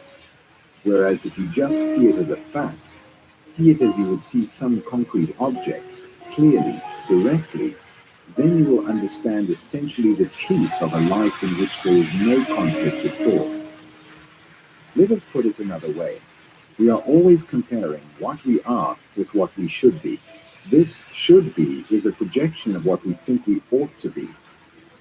Contradiction exists when there is comparison, not only with something or somebody, but with what you were yesterday, and hence there is conflict between what has been and what is. There is what is only when there is no comparison at all, and to live with what is to be peaceful. Then you can give your whole attention without any distraction to what is within yourself. whether it be despair, ugliness, brutality, fear, anxiety, loneliness, and live with it completely, then there is no contradiction and hence no conflict. But all the time we are comparing ourselves with those who are richer and more brilliant, more intellectual, more affectionate, more famous, more this and more that. The more plays an extraordinarily important part in our lives. This measuring ourselves all the time against something or someone is one of the primary causes of conflict. Now, why is there any comparison at all? Why do you compare yourself with another? This comparison has been taught from childhood. In every school, A is compared with B, and A destroys himself in order to be like B. When you do not compare at all, when there is no ideal, no opposite, no factor of duality, when you no longer struggle to be different from what you are, what has happened to your mind? Your mind has ceased to create the opposite and has become highly intelligent, highly sensitive, capable of immense passion, because effort is a dissipation of passion, passion which is vital energy, and you cannot do anything without passion. If you do not compare yourself with another, you will be what you are. Through comparison, you hope to evolve, to grow, to become more intelligent, more beautiful. But will you? The fact is what you are. And by comparing, you are fragmenting the fact, which is a waste of energy. To see what you actually are without any comparison gives you tremendous energy to look. When you can look at yourself without comparison, you are beyond comparison, which does not mean that the mind is stagnant with contentment. So we see in essence how the mind wastes energy, which is so necessary to understand the totality of life. I don't want to know with whom I am in conflict. I don't want to know the peripheral conflicts of my being. What I want to know is why conflict should exist at all. When I put that question to myself, I see a fundamental issue which has nothing to do with peripheral conflicts and their solutions. I am concerned with the central issue, and I see, perhaps you see also, that the very nature of desire, if not properly understood, must inevitably lead to conflict. Desire is always in contradiction. I desire contradictory things, which doesn't mean that I must destroy desire, suppress, control, or sublimate it. I simply see that desire itself is contradictory. It is not the objects of desire, but the very nature of desire which is contradictory. Desire, before I can understand conflict. In ourselves, we are in a state of contradiction, and that state of contradiction is brought about by desire. Desire being the pursuit of pleasure and the avoidance of pain, which we have already been into. So we see desire as the root of all contradiction, wanting something and not wanting it, a dual activity. When we do something pleasurable, there is no effort involved at all, is there? But pleasure brings pain, and then there is a struggle to avoid the pain, and that again is a dissipation of energy. Why do we have duality at all? There is, of course, duality in nature, man and woman, light and shade, night and day. But inwardly, psychologically, why do we have duality? Please think this out with me. Don't wait for me to tell you. You have to exercise your own mind to find out.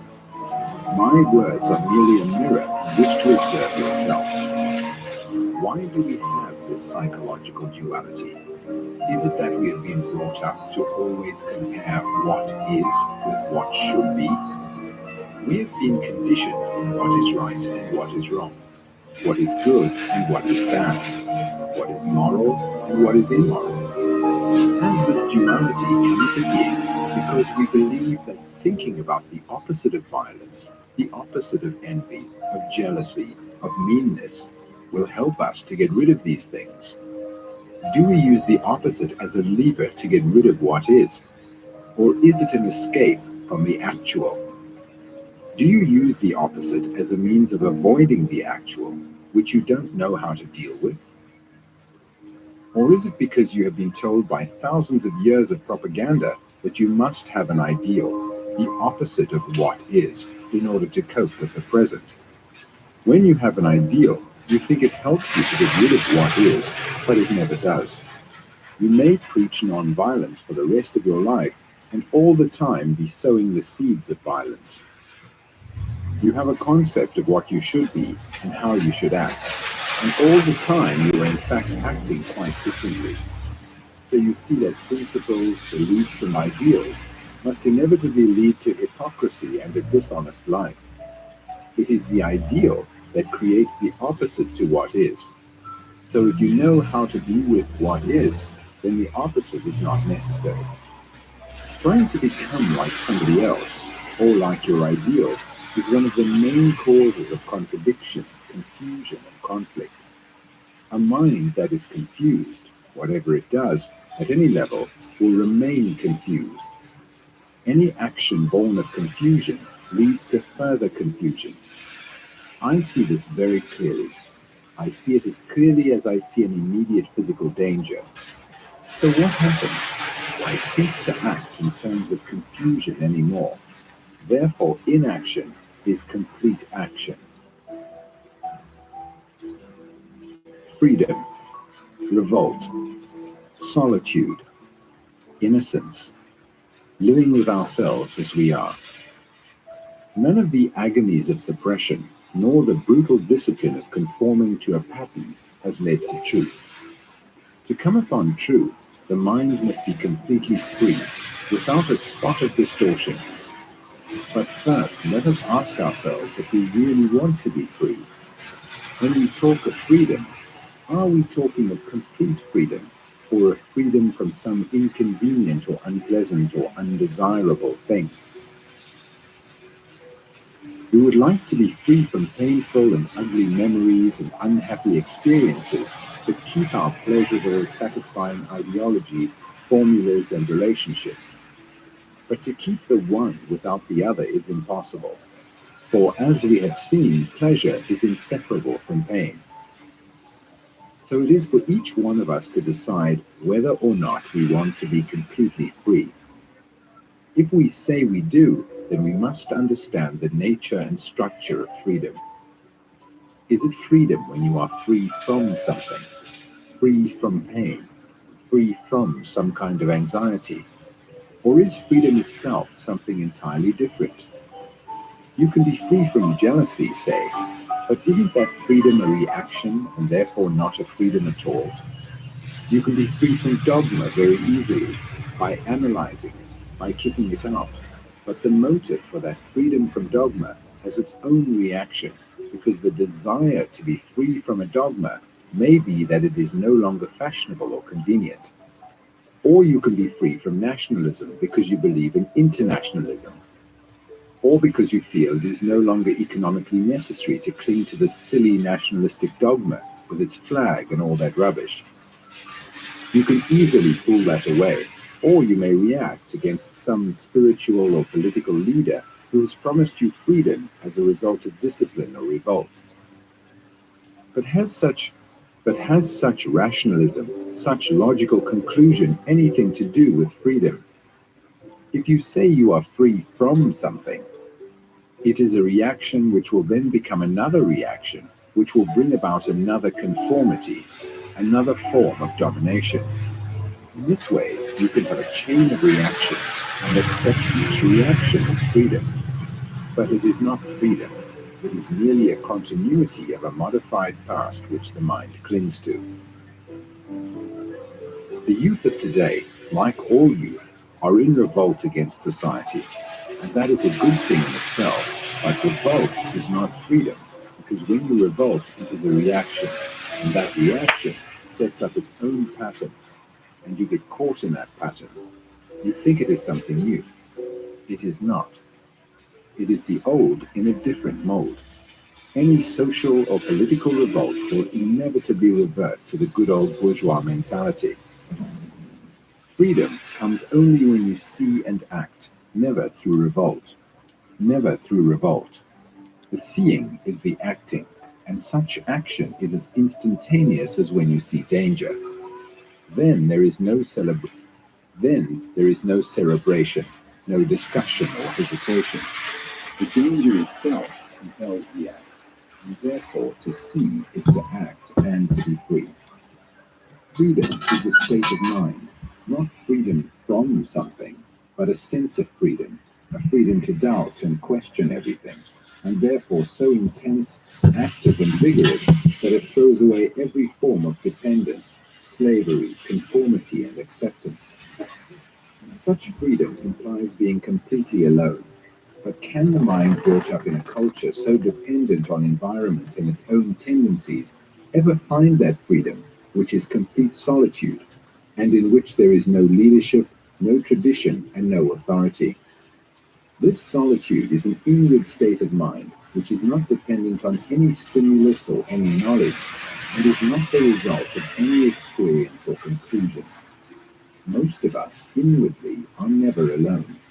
There is a difference between isolation, cutting oneself off, and aloneness, solitude. We all know what it is to be isolated, building a wall around oneself in order never to be hurt, never to be vulnerable, or cultivating detachment, which is another form of agony, or living in some dreamy ivory tower of ideology. Aloneness is something quite different. You are never alone because you are full of all the memories, all the conditioning, all the mutterings of yesterday.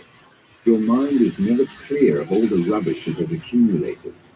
To be alone, you must die to the past. When you are alone, totally alone, not belonging to any family, any nation, any culture, any particular continent, there is that sense of being an outsider.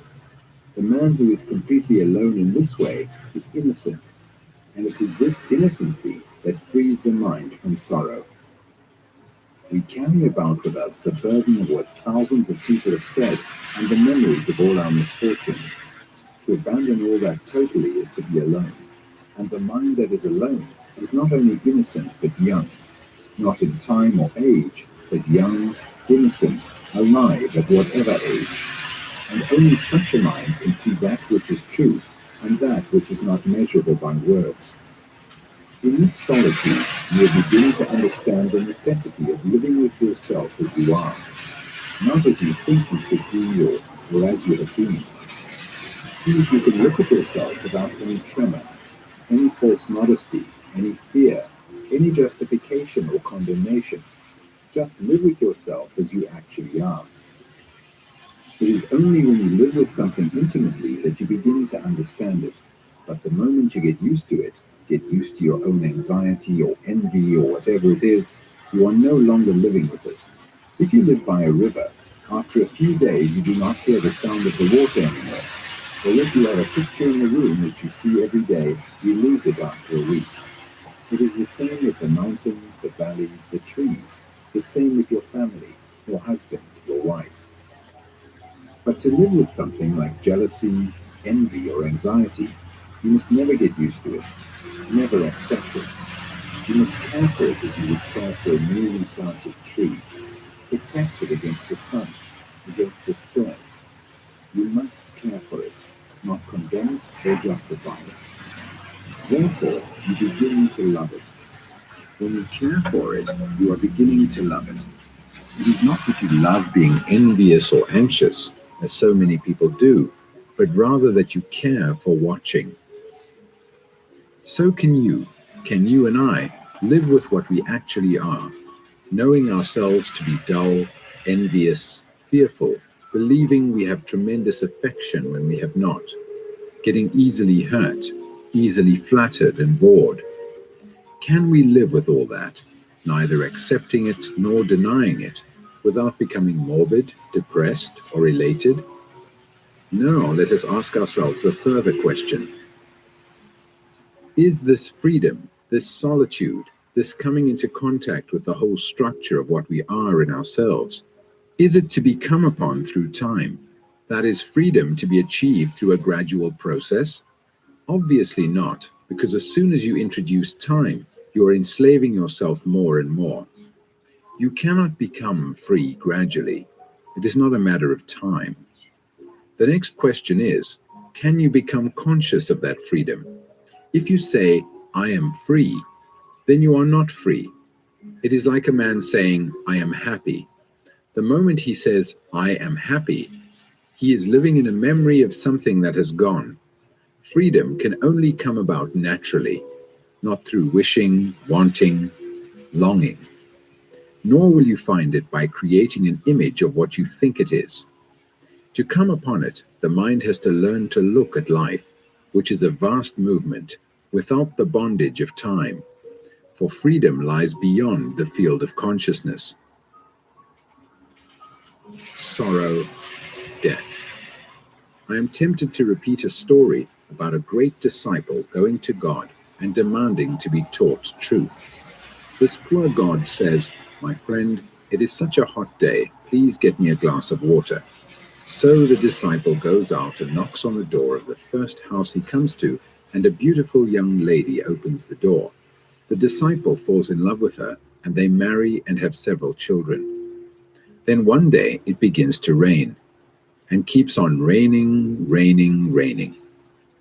The torrents are swollen, the streets are full, the houses are being washed away.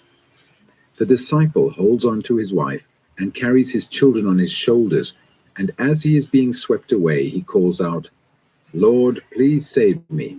And the Lord says, where is that glass of water I asked for? It is a rather good story because most of us think in terms of time. Man lives by time. Inventing the future has been his favorite game of escape. We think that changes in ourselves can come about in time, that order in ourselves can be built up little by little, added to day by day. But time doesn't bring order or peace, so we must stop thinking in terms of gradualness. This means that there is no tomorrow for us to be peaceful in. We have to be orderly on the instant. When there is real danger, time disappears, doesn't it? There is immediate action, but we do not see the danger of many of our problems, and therefore we invent time as a means of overcoming them. Time is a deceiver, as it doesn't do a thing to help us bring about a change in ourselves. Time is a movement which man has divided into past, present, and future. And as long as he divides it, he will always be in conflict. Is learning a matter of time? We have not learnt after all these thousands of years that there is a better way to live than by hating and killing each other. The problem of time is a very important one to understand if we are to resolve this life which we have helped to make as monstrous and meaningless as it is. The first thing to understand is that we can look at time only with that freshness and innocency of mind which we have already been into. We are confused about our many problems and lost in that confusion. Now, if one is lost in a wood, what is the first thing one does? One stops, doesn't one? One stops and looks round. But the more we are confused and lost in life, the more we chase around, searching, asking, demanding, begging. So the first thing, if I may suggest it, is that you completely stop inwardly. And when you do stop inwardly, psychologically, your mind becomes very peaceful, very clear. Then you can really look at this question of time. Problems exist only in time. That is when we meet an issue incompletely. This incomplete coming together with the issue creates the problem. When we meet a challenge partially, fragmentarily, or try to escape from it, that is, when we meet it without complete attention, we bring about a problem. And the problem continues as long as we continue to give it incomplete attention. So long as we hope to solve it one of these days. Do you know what time is? Not by the watch, not chronological time, but psychological time. It is the interval between idea and action. An idea is for self-protection, obviously. It is the idea of being secure. Action is always immediate. It is not of the past or of the future. To act must always be in the present. But action is so dangerous, so uncertain, that we conform to an idea which we hope will give us a certain safety. Do look at this in yourself. You have an idea of what is right or wrong, or an ideological concept about yourself and society, and according to that idea, you are going to act. Therefore, the action is in conformity with that idea, approximating to the idea, and hence there is always conflict.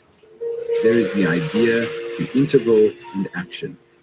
And in that interval is the whole field of time. That interval is essentially thought. When you think you will be happy tomorrow, then you have an image of yourself achieving a certain result in time.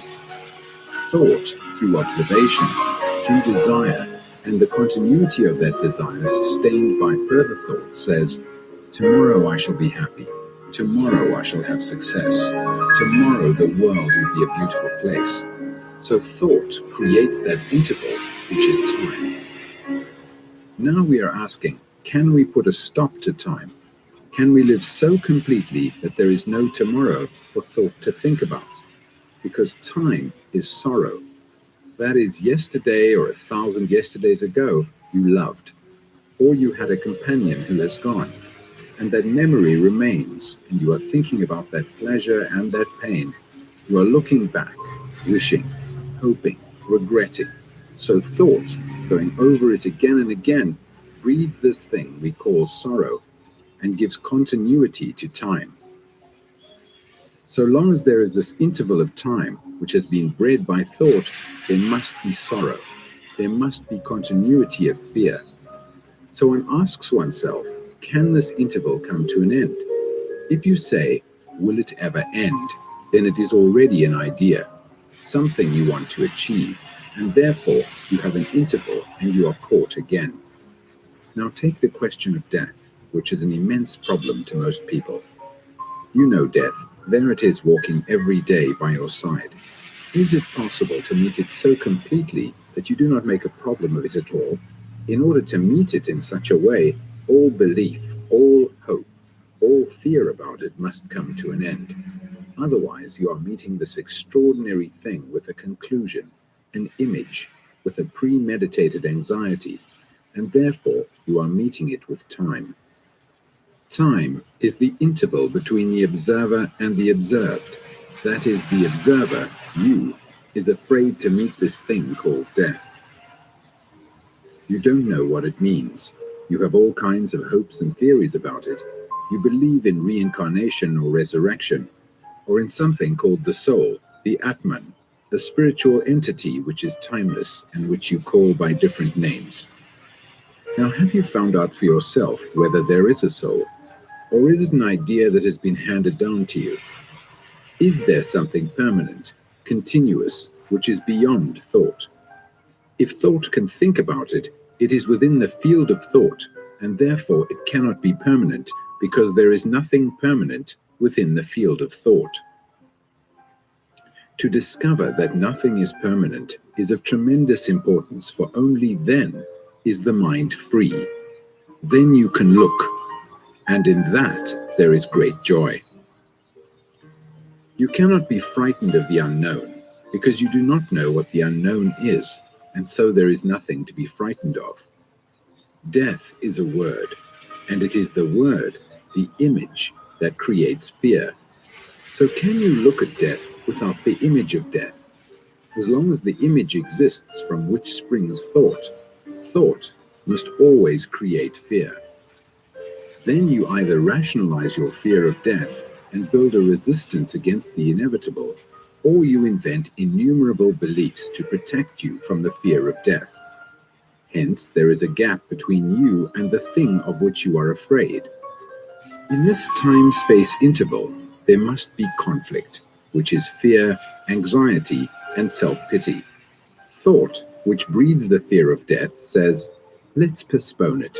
Let's avoid it. Keep it as far away as possible. Let's not think about it. But you are thinking about it. When you say, I won't think about it, you have already thought out how to avoid it. You are frightened of death because you have postponed it. We have separated living from dying. and the interval between the living and the dying is fear. That interval, that time, is created by fear. Living is our daily torture, daily insult, sorrow and confusion, with occasional opening of a window over enchanted seas. That is what we call living, and we are afraid to die, which is to end this misery.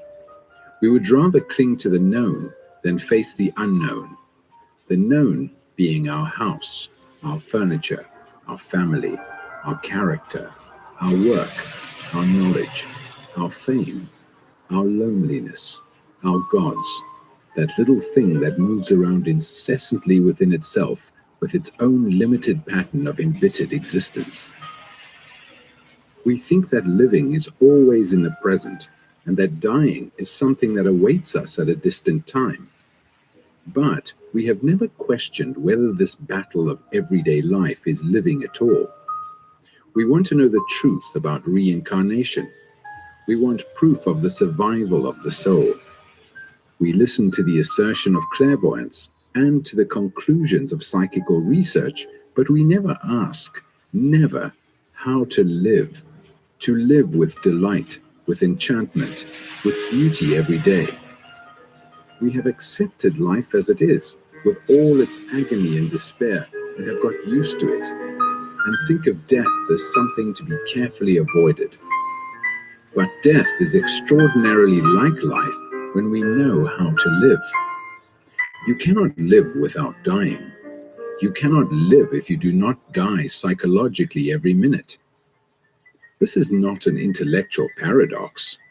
To live completely, wholly, every day as if it were a new loveliness, there must be dying to everything of yesterday. Otherwise, you live mechanically, and a mechanical mind can never know what love is or what freedom is. Most of us are frightened of dying because we don't know what it means to live. We don't know how to live. Therefore, we don't know how to die. As long as we are frightened of life, we shall be frightened of death. The man who is not frightened of life is not frightened of being completely insecure, for he understands that inwardly, psychologically, there is no security. When there is no security, there is an endless movement, and then life and death are the same. The man who lives without conflict, who lives with beauty and love, is not frightened of death, because to love is to die. If you die to everything you know, including your family, your memory, everything you have felt, then death is a purification, a rejuvenating process. Then death brings innocence, and it is only the innocent who are passionate, not the people who believe or who want to find out what happens after death. To find out actually what takes place when you die, you must die. This isn't a joke. You must die, not physically, but psychologically, inwardly. Die to the things you have cherished and to the things you are bitter about. If you have died to one of your pleasures, the smallest or the greatest, naturally, without any enforcement or argument, then you will know what it means to die. To die is to have a mind that is completely empty of itself, empty of its daily longings, pleasures, and agonies. Death is a renewal, a mutation, in which thought does not function at all, because thought is old. When there is death, there is something totally new. Freedom from the known is death, and then you are living.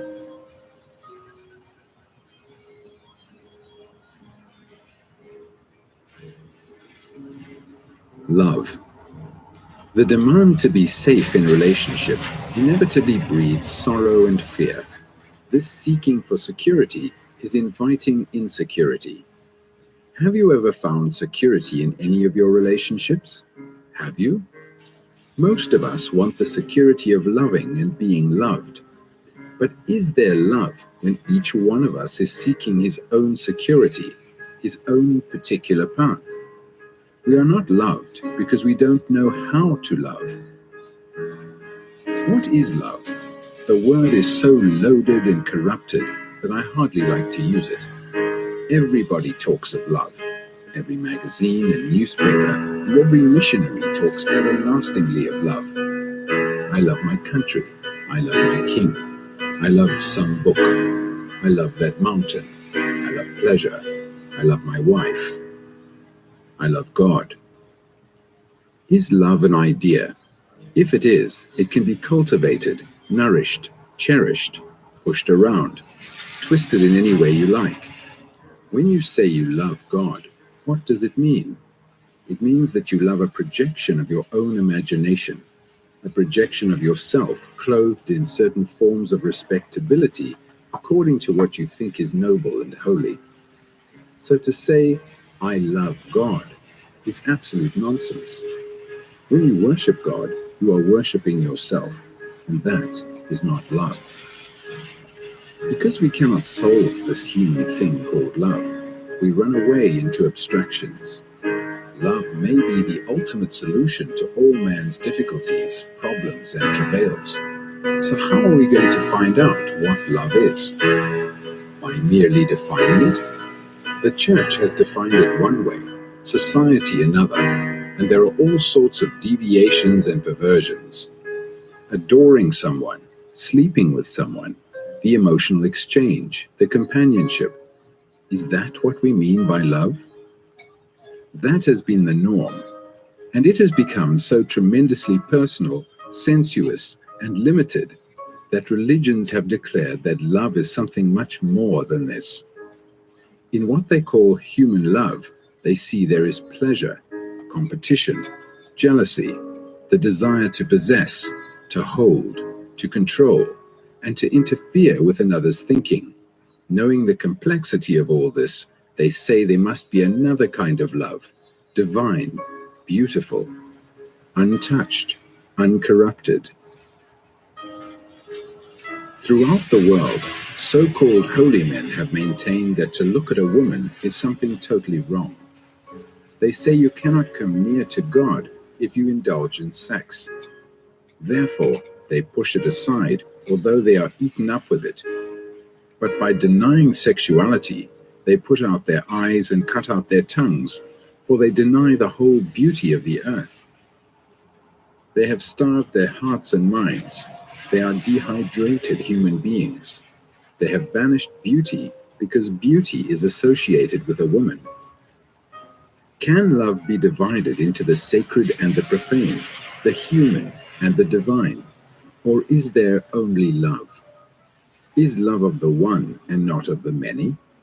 If I say, I love you, does that exclude the love of the other?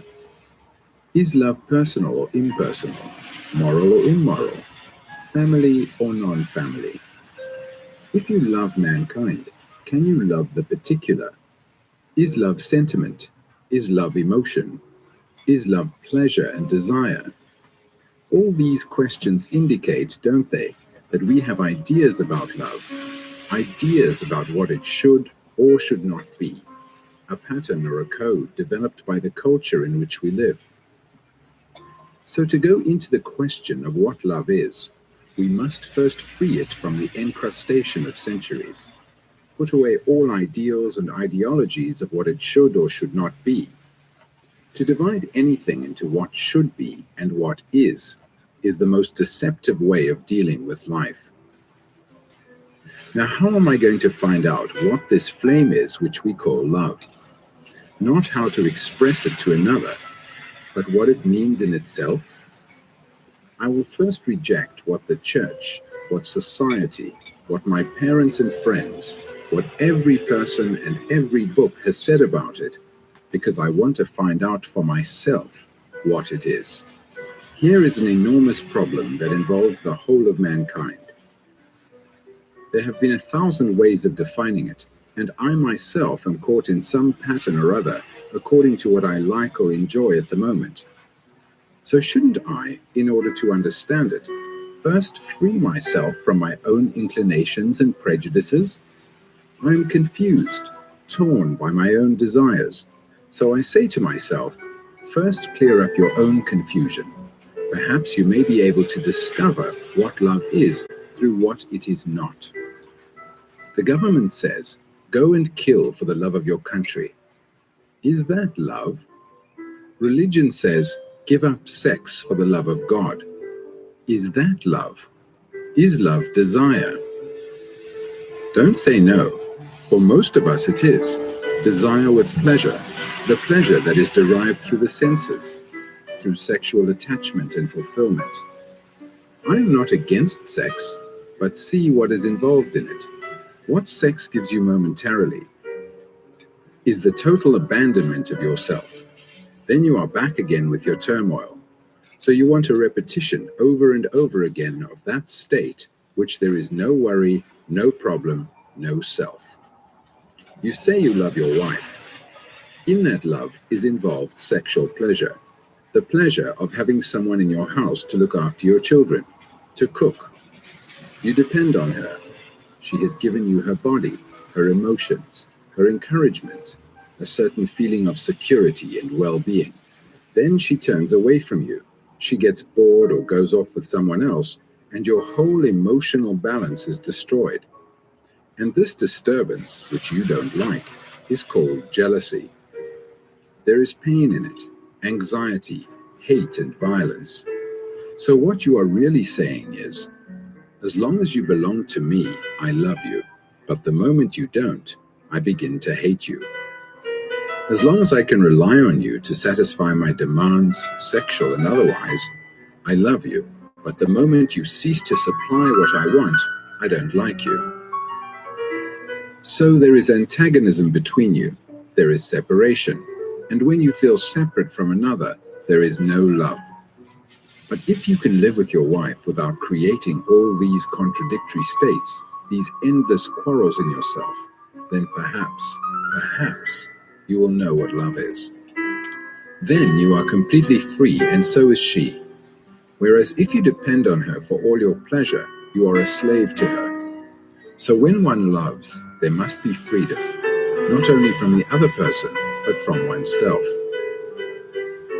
This belonging to another, being psychologically nourished by another, depending on another, in all this there must always be anxiety, fear, jealousy, guilt, and so long as there is fear, there is no love.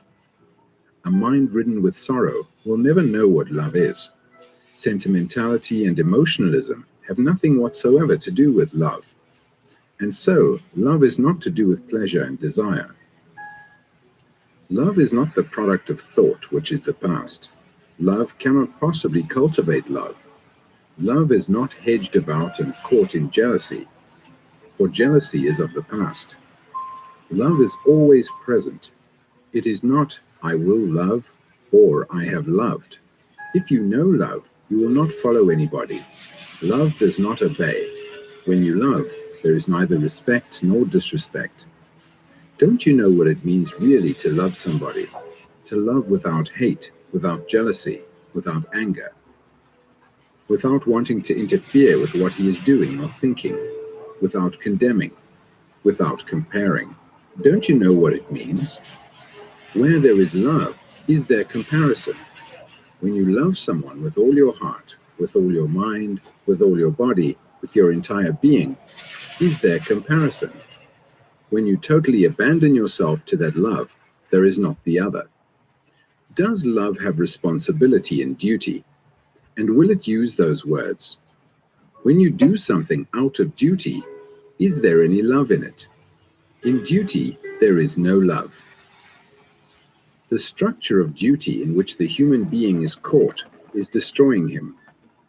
So long as you are compelled to do something because it is your duty, you don't love what you are doing. When there is love, there is no duty and no responsibility. Most parents unfortunately think they are responsible for their children, and their sense of responsibility takes the form of telling them what they should do and what they should not do, what they should become and what they should not become. The parents want their children to have a secure position in society. What they call responsibility is part of that respectability they worship. And it seems to me that where there is respectability, there is no order. They are concerned only with becoming a perfect bourgeois. When they prepare their children to I fit think into sometimes when you're society, writing a they're book, especially perpetuating war, when he was writing conflict, back and in the day, brutality. because all his books were Do written you call back when he that was younger. care and love? Then he kind of gave up Really, on that. to and just care started is to care as you would for a really tree just or a doing plant, talks.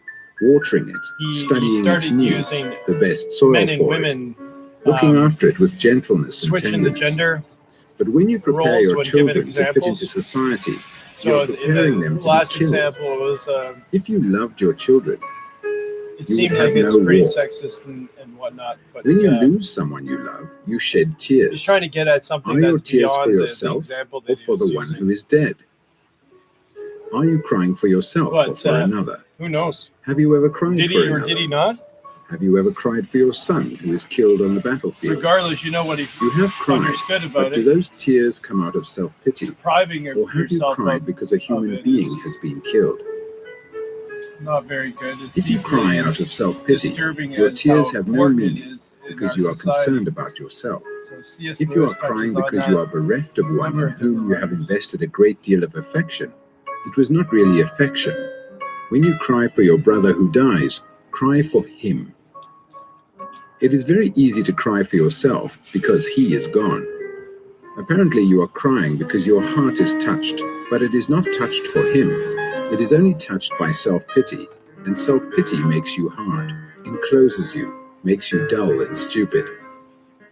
When you cry for yourself, There was a time is when it I was love? younger that Crying because you are lonely, when I because was you have less been informed left, or less, because you are no longer powerful, how do you put it? complaining of your lot, your Anyways, I environment, believed a certain always you in tears. thing. I believe that If you understand this, which God means to could come in control all contact with it these as urges directly that as I you have, would touch a like, and I tree ask or a God to take pillar or a away- hand, take my urges away then you will see that sorrow is in regards to self-created. sex, because you see, Sorrow like, in is the created by Christian church, thought. it was Sorrow is the outcome of continued time. to be like the number I had one my brother cause of 3 years every ago. relationship Now going he is down, dead. everything that's Now I am wrong. lonely, That's how aching. the church.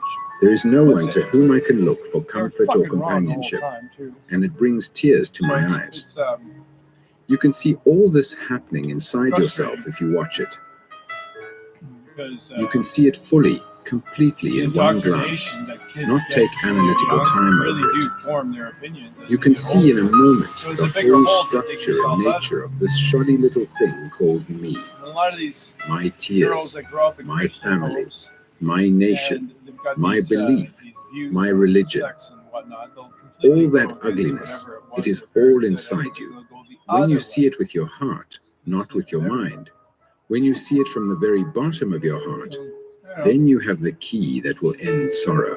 then you find a happy medium. So where's Sorrow the and middle? love Where's the cannot middle? go together. That's But where in I the like to be Christian on these world, situations. they have idealized What's the middle suffering, ground? put it on a cross and worshipped it, implying that you can never escape from You suffering, can't dictate to me except what through that I one find particular attractive and what door. I don't. And this is the whole structure People- of an people do exploiting this all the religious time, and you society. shouldn't. Well, okay. So when you ask what love is, you may be too frightened to see Does the it, answer. It may mean complete upheaval. doesn't It explain may break up that the I am. family. You may discover that you do not love your wife or husband or children. Do you? You may have to shatter the house you have built. You may never go back to the Sexuality and temple. love are But always if you still want to find out, you will see that fear is not kind of love. put in the same box as Dependence is not love. expressing Jealousy is not love. Possessiveness and domination are not love. that physical act with one Responsibility another. and duty are It's not love. It's not. Self-pity. It's an Self-pity act. is not love. The can agony see of love, not being maybe. loved is not Maybe. love. Get a Love is glimpse not the opposite of of hate. it. More than humility is the opposite of vanity. So if you can eliminate all these, not by forcing them, but by washing them away as the rain But you're washes the chasing the dust dragon of and many you think days that's from a love. leaf, then perhaps you will come upon this strange flower which man always hungers after. If you have not got love, not just in little drops but in abundance, if you are not filled with it, the world will go to disaster. You know intellectually that the unity of mankind is essential and that love is the only way. But who is going to teach you how to love? Will any authority, Any method, any In the system end, tell he you keeps how on to love? saying and pointing to If anyone yourself. tells you The it is only not way love, that you can find out can you these say, answers I will is to practice love? I will sit think down it day through after day yourself. and think about it. That's why he always wants to have a I will practice conversation with being you. Even kind though and he's reading a gentle book, it's a and force conversation. myself to pay Even though he's attention on to stage, others. he's having a conversation with Do you mean to say that you can discipline yourself to love? Exercise the will to love. When you exercise discipline and will to love, everybody to themselves. love goes out of the window. By practicing some method or system of loving, you may become extraordinarily clever or more kindly or get into a state of non-violence, but Can't see a lot of that has holes in the nothing chart whatsoever myself. to do with love. In this torn desert world, there is no love because Sometimes I feel pleasure like and desire maybe play the said greatest something and I roles. don't quite understand Yet what without he love, meant by your saying daily it. life has no But I meaning, know he's made mistakes with and you words cannot and have stuff. love if English there is isn't no his beauty. first language. Beauty is not something you see, not a beautiful tree, a beautiful picture, a beautiful building, or a beautiful woman. There is beauty only when your heart and mind know what love is. You're Without explaining love things that, and that sense really, of beauty, there is no virtue. even the And you fact know that very well attached, that do what you will, four improve letters to society, love. feed the poor, It's you will something you only can't be explain creating anyways. more mischief. For The without more you love, know, there is you say only you know about ugliness it, and the less poverty in your own heart and mind. But when there is love and beauty, whatever It's you not a do simple is right. concept, it's an Whatever actual you thing do is in order. that we're If you trying know to how express. to love, then you can do what you like, because it will solve all other problems. So we reach the point, can the mind come upon love without discipline, without thought, without enforcement, without any book, any teacher or leader? Come upon it as one comes upon a lovely sunset? It seems to me that one thing is absolutely necessary, and that is passion without motive.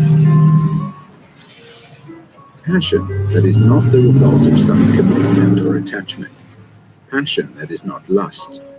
A man who does not know what passion is will never know love, because love can only come into being only when there is total self-abandonment. A mind that is seeking is not a passionate mind, and to come upon love without seeking is the only way to find it. To come upon it unknowingly and not as the result of any effort or experience. Such a love, you will find, is not of time. Such a love is both personal and impersonal, is both the one and the many. Like a flower that has perfume, you can smell it or pass it by. That flower is for everybody, and for the one who takes trouble to breathe it and look at it with delight. Whether one is very near or one is very near or very far away, very far away, it is the same to the flower, because it is full of that perfume, it's sharing, it's sharing with everybody. It's love. It is something that is new, fresh, alive. It has no yesterday and no tomorrow. It is beyond the turmoil of thought. It is only the innocent mind which knows what love is. And the innocent mind can live in a world which is not innocent. To find this extraordinary thing which man has sought endlessly through sacrifice, through worship, through relationship, through sex, through every form of pleasure and pain, is only possible when thought comes to understand itself and comes naturally to an end. Then love has no opposite. Then love has no conflict. You may ask, if I find such a love, what happens to my wife, my children, my family? They must have security. When you put such a question, you have never been outside the field of thought, the field of consciousness. When once you have been outside that field, you will never ask such a question, because then you will know what love is, in which there is no thought and therefore no time. You may read this mesmerized and enchanted, but actually to go beyond thought and time, which means going beyond sorrow, is to be aware that there is a different dimension called love. But you don't know how to come to this extraordinary fount. So what do? If you don't know what to do, you do nothing, don't you? Absolutely nothing. then inwardly you are completely silent. Do you understand what that means? It means that you are not seeking, not wanting, not pursuing. There is no center at all. Then there is love.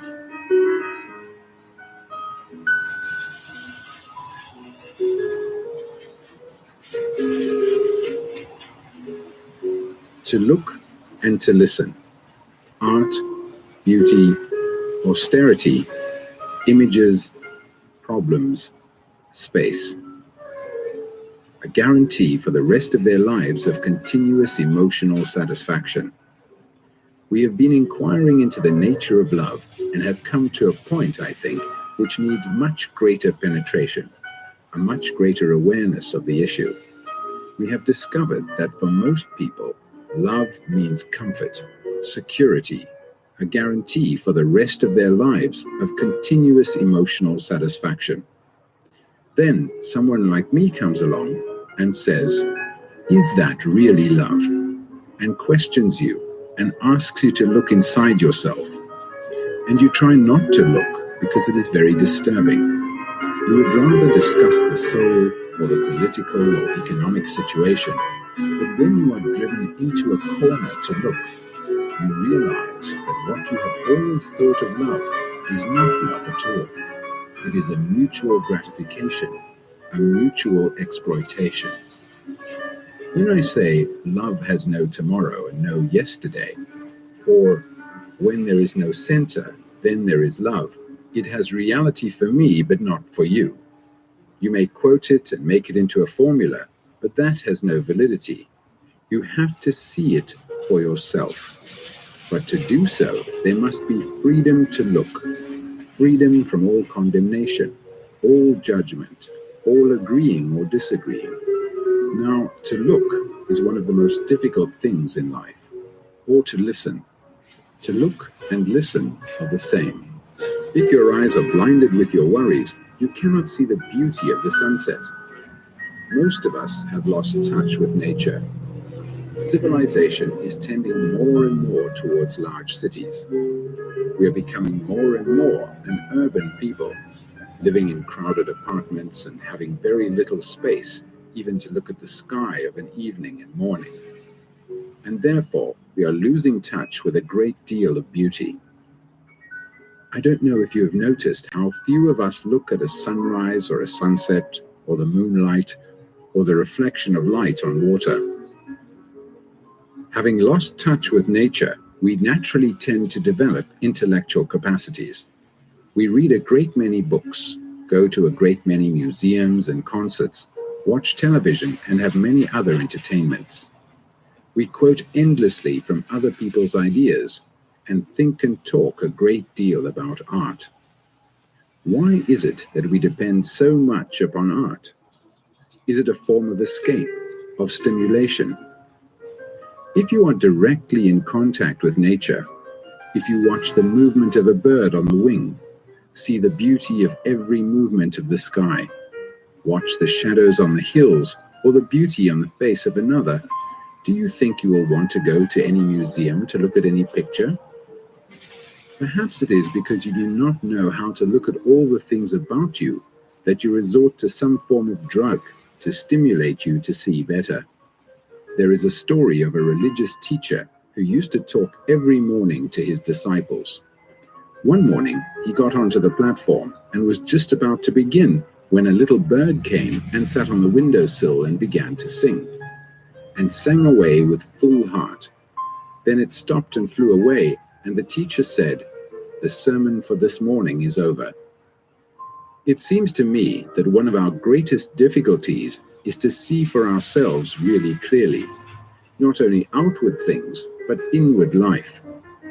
When we say we see a tree or a flower or a person, do we actually see them? Or do we merely see the image that the word has created? That is, when you look at a tree or a cloud of an evening full of light and delight, do you actually see it? Not only with your eyes and intellectually, but totally, completely. Have you ever experimented with looking at an objective thing like a tree without any of the associations, any of the knowledge you have acquired about it, without any prejudice, any judgment, any words forming a screen between you and the tree and preventing you from seeing it as it actually is? Try it and see what actually takes place when you observe the tree with all your being, with the totality of your energy. In that intensity, you will find that there is no observer at all. There is only attention. It is when there is inattention that there is the observer and the observed. When you are looking at something with complete attention, there is no space for a conception, a formula, or a memory. This is important to understand because we are going into something which requires very careful investigation. It is only a mind that looks at a tree or the stars or the sparkling waters of a river with complete self-abandonment that knows what beauty is. And when we are actually seeing, we are in a state of love. We generally know beauty through comparison or through what man has put together, which means that we attribute beauty to some object. I see what I consider to be a beautiful building, and by that beauty, I appreciate because of my knowledge of architecture and by comparing it with other buildings I have seen. But now I am asking myself, is there a beauty without object? When there is an observer who is the sensor, the experiencer, the thinker, there is no beauty because beauty is something external, something the observer looks at and judges. But when there is no observer, and this demands a great deal of meditation, of inquiry, then there is beauty without the object. Beauty lies in the total abandonment of the observer and the observed, and there can be self-abandonment only when there is total austerity. Not the austerity of the priest with its harshness, its sanctions, rules, and obedience, not austerity in clothes, ideas, food, and behavior, but the austerity of being totally simple, which is complete humility. Then there is no achieving, no ladder to climb. There is only the first step, and the first step is the everlasting step. Say you are walking by yourself or with somebody and you have stopped talking. You are surrounded by nature and there is no dog barking, no noise of a car passing or even the flutter of a bird. You are completely silent, and nature around you is also wholly silent. In that state of silence, both in the observer and the observed, when the observer is not translating what he observes into thought, in that silence there is a different quality of beauty. There is neither nature nor the observer. There is the state of mind, wholly, completely alone. It is alone, not in isolation, alone in stillness, and that stillness is beauty. When you love, is there an observer? There is an observer only when love is desire and pleasure. When desire and pleasure are not associated with love, then love is intense. It is, like beauty, something totally new every day. As I have said, it has no yesterday and no tomorrow. It is only when we see without any preconception, any image, that we are able to be in direct contact with anything in life. All our relationships are really imaginary, that is, based on an image formed by thought. If I have an image about you, and you have an image about me, naturally we don't see each other at all as we actually are. What we see is the images which we have formed about each other, which prevent us from being in contact, and that is why our relationships go wrong. When I say I know you, I mean I knew you yesterday. I do not know you actually now. All I know is my image of you. That image is put together by what you have said in praise of me or to insult me.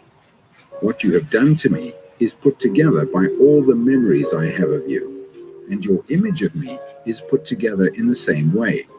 And it is those images which have relationship and which prevent us from really communing with each other. Two people who have lived together for a long time have an image of each other, which prevents them from really being in a relationship. If we understand relationship, We can cooperate, but cooperation cannot possibly exist through images, through symbols, through ideological conceptions. Only when we understand the true relationship between each other is there a possibility of love. And love is denied when we have images. Therefore, it is important to understand, not intellectually but actually in your daily life, how you have built images about your wife, your husband, your neighbor, your child, your country, your leaders, your politicians, your gods. You have nothing but images. These images create the space between you and what you observe, and in that space there is conflict.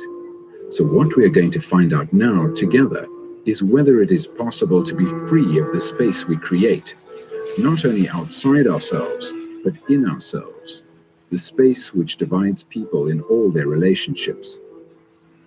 Now, the very attention you give to a problem is the energy that solves that problem.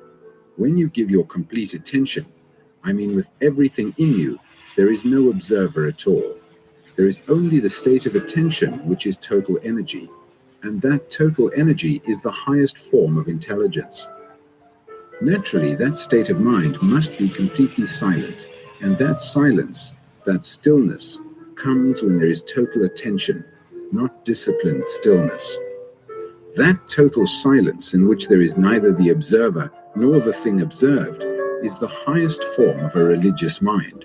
But what takes place in that state cannot be put into words, because what is said in words is not the fact. To find out for yourself, you have to go through it. Every problem is related to every other problem, so that if you can solve one problem completely, it does not matter what it is. It does not matter what it is. You will see that you are able to meet all other problems easily and resolve them. We are talking, of course, of psychological problems. We have already seen that a problem exists only in time. That is, when we meet the issue completely. So not only must we be aware of the nature and structure of the problem and see it completely, but meet it as it arises and resolve it immediately so that it does not take root in your mind. If one allows a problem to endure for a month or a day, or even for a few minutes, it distorts the mind. If one allows a problem to endure for a month or a day, or even for a few minutes, it distorts the mind. So, it is possible to meet a problem immediately without any distortion, and be immediately completely free of it, and not allow a memory, a scratch on the mind to remain?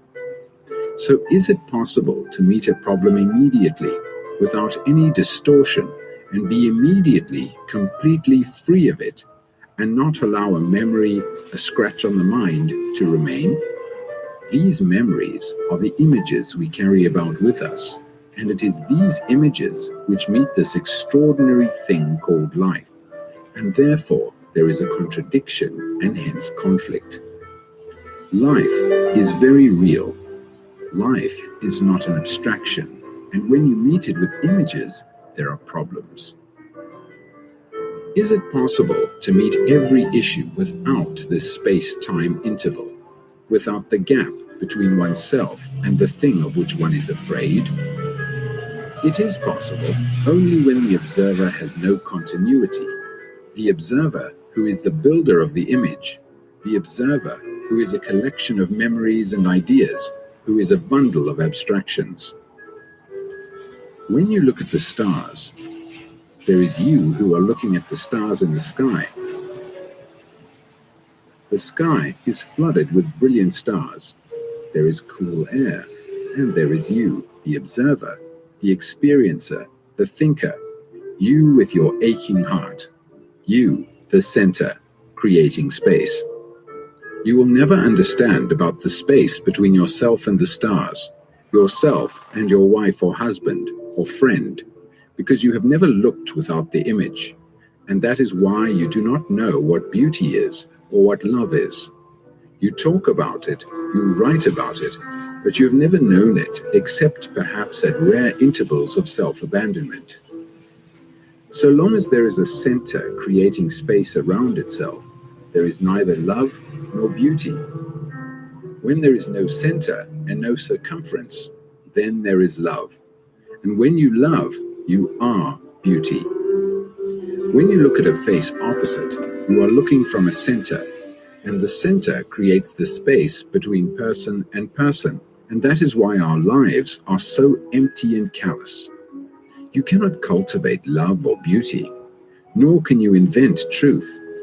But if you are all the time aware of what you are doing, you can cultivate awareness, and out of that awareness, you will begin to see the nature of pleasure, desire, and sorrow, and the utter loneliness and boredom of man. And then you will begin to come upon that thing called the space. When there is space between you and the object you are observing, you will know there is no love. And without love, however hard you try to reform the world, or bring about a new social order, or however much you talk about improvements, you will only create agony. So it is up to you. There is no leader, there is no teacher, there is nobody to tell you what to do. You are alone in this mad, brutal world. The observer and the observed. Please go on with me a little further. It may be rather complex, rather subtle, but please go on with it. Now, when I build an image about you or about anything, I am able to watch that image. So there is the image and the observer of that image. I see someone, say, with a red shirt on, and my immediate reaction is that I like it or that I don't like it. The like or dislike is the result of my culture, my training, my associations, my inclinations, my acquired and inherited characteristics.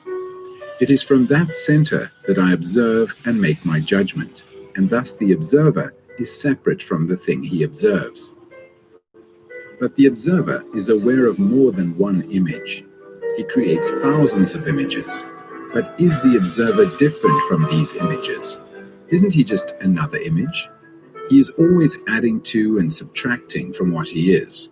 He is a living thing all the time, weighing, comparing, judging, modifying, and changing as a result of pressures from outside and within. Living in the field of consciousness, which is his own knowledge, influence, and innumerable calculations. At the same time, when you look at the observer, who is yourself, you see that he is made up of memories, experiences, accidents, influences, traditions, and infinite varieties of suffering, all of which are the past. So the observer is both the past and the present, and tomorrow is waiting, and that is also a part of him. He is half alive and half dead, and with this death and life, he is looking with the dead and living leaf. And in that state of mind, which is within the field of time, you, the observer, look at fear, at jealousy, at war, at the family, that ugly enclosed entity called the family, and try to solve the problem of the thing observed, which is the challenge, the new. You are always translating the new in terms of the old, and therefore are everlastingly in conflict. One image, as the observer, observes dozens of other images around himself and inside himself, and he says, I like this image, I'm going to keep it, or I don't like that image, so I'll get rid of it. But the observer himself has been put together by the various images which have come into being through reaction to various other images. So we come to a point where we can say the observer is also the image. Only he has separated himself and observes.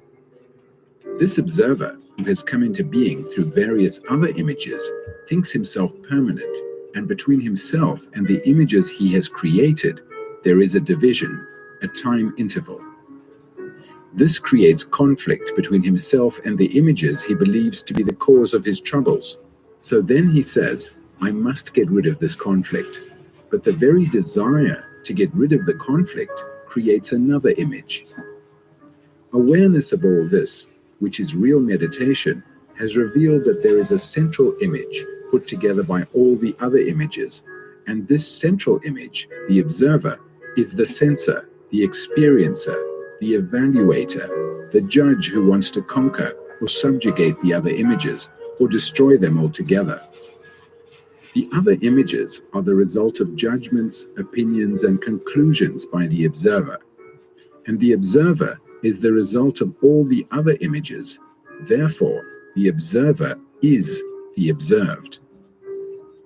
So awareness has revealed the different states of one's mind, has revealed the various images and the contradiction between the images, has revealed the resulting conflict and the despair at not being able to do anything about it, and the various attempts to escape from it. All this has been revealed through cautious, hesitant awareness, and then comes the awareness that the observer is the observed. It is not a superior entity who becomes aware of this. It is not a higher self. The superior entity, the higher self, are merely inventions, further images. It is the awareness itself which had revealed that the observer is the observed. If you ask yourself a question, who is the entity who is going to receive the answer? And who is the entity who is going to inquire? If the entity is part of consciousness, part of thought, then it is incapable of finding out. What it can find out is only a state of awareness. But if in that state of awareness there is still an entity who says, I must be aware, I must practice awareness, that again is another image. This awareness that the observer is the observed is not a process of identification with the observed. To identify ourselves with something is fairly easy. Most of us identify ourselves with something, with our family, our husband, our wife, our nation, and that leads to great misery and great wars. We are considering something entirely different, and we must understand it not verbally, but in our core, right at the root of our being. In ancient China, before an artist began to paint anything, a tree for instance, he would sit down in front of it for days, months, years. It didn't matter how long, until he was the tree. He did not identify himself with the tree, but he was the tree. This means that there was no space between him and the tree, no space between the observer and the observed, no experiencer experiencing the beauty, the movement, the shadow, the depth of a leaf, the quality of color. He was totally the tree, and in that state only could he paint. Any movement on the part of the observer, if he has not realized that the observer is the observed, creates another series of images, and again he is caught in them. But what takes place when the observer is aware that the observer is the observed? Go slowly, go very slowly, because it is a very complex thing we are going into now. What takes place? The observer does not act at all. The observer has always said, I must do something about these images. I must suppress them or give them a different shape. He is always active in regard to the observed, acting and reacting passionately or casually. And this action of like and dislike on the part of the observer is called positive action. I like, therefore I must hold. I dislike, therefore I must get rid of. But when the observer realizes that the thing about which he is acting is himself, then there is no conflict between himself and the image. He is that. He is not separate from that. When he was separate, he did or tried to do something about it. But when the observer realizes that he is that, then there is no like or dislike, and the conflict ceases. For what is he to do? If something is you, what can you do? You cannot rebel against it or run away from it or even accept it. It is there. So all action that is the outcome of reaction to like and dislike has come to an end. Then you will find that there is an awareness that has become tremendously alive. It is not bound to any central issue or to any image. And from that intensity of awareness, there is a different quality of attention, and therefore the mind, because the mind is this awareness, has become extraordinarily sensitive and highly intelligent. What is thinking? Ideas and action, challenge, matter, the beginning of thought. Let us now go into the question of what is thinking, the significance of that thought which must be exercised with care, logic, and sanity for our daily work, and that which has no significance at all. Unless we know the two kinds, we cannot possibly understand something deeper which thought cannot touch. So let us try to understand this whole complex structure of what is thinking, what is memory, how thought originates, how thought conditions all our actions. And in understanding all this, we shall perhaps come across something which thought has never discovered, which thought cannot open the door to. Why has thought become so important in all our lives? Thought being ideas, being the response to the accumulated memories in the brain cells. Perhaps many of you have not even asked such a question before, or if you have, you may have said, it's of very little importance. What is important is emotion. But I don't see how you can separate the two. If thought doesn't give continuity to feeling, feeling dies very quickly. So why in our daily lives, in our grinding, boring, frightened lives, has thought taken on such an inordinate importance? Ask yourself, as I am asking myself, why is one a slave to thought? Cunning, clever thought, which can organize, which can start things, which has invented so much, bred so many wars, created so much fear, so much anxiety, which is forever creating images and chasing its own tail. Thought, which has enjoyed the pleasure of yesterday and given that pleasure continuity in the present and also in the future. Thought, which is always active, chattering, moving, constructing, taking away, adding, supposing. Ideas have become far more important to us than action. Ideas so cleverly expressed in books by the intellectuals in every field. The more cunning, the more subtle those ideas are, the more we worship them and the books that contain them.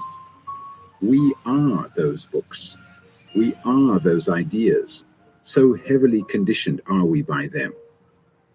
We are forever discussing ideas and ideals and dialectically offering opinions. Every religion has its dogma, its formula, its own scaffold to reach the gods. And when inquiring into the beginning of thought, we are questioning the importance of this whole edifice of ideas. We have separated ideas from action because ideas are always of the past and action is always the present. That is, living is always the present. We are afraid of living, and therefore the past, as ideas, has become so important to us. It is really extraordinarily interesting to watch the operation of one's own thinking, just to observe how one thinks, where that reaction we call thinking springs from. Obviously from memory. Is there a beginning to thought at all? If there is, can we find out its beginning? That is the beginning of memory, because if we had no memory, we would have no thought. We have seen how thought sustains and gives continuity to a pleasure that we had yesterday, and how thought also sustains the reverse of pleasure, which is fear and pain. So the experiencer, who is the thinker, is the pleasure and the pain, and also the entity who gives nourishment to the pleasure and pain. The thinker separates pleasure from pain. He doesn't see that in the very demand for pleasure, he is inviting pain and fear. Thought in human relationships is always demanding pleasure, which it covers by different words like loyalty, helping, giving, sustaining, serving. I wonder why we want to serve. The petrol station offers good service. What do those words mean? To help, to give, to serve. What is it all about? Does a flower full of beauty, light, and loveliness say, I am giving, helping, serving? It is. And because it is not trying to do anything, it covers the earth. Thought is so cunning, so clever, that it distorts everything for its own convenience. Thought, in its demand for pleasure, brings its own bondage. Thought is the breeder of duality in all our relationships.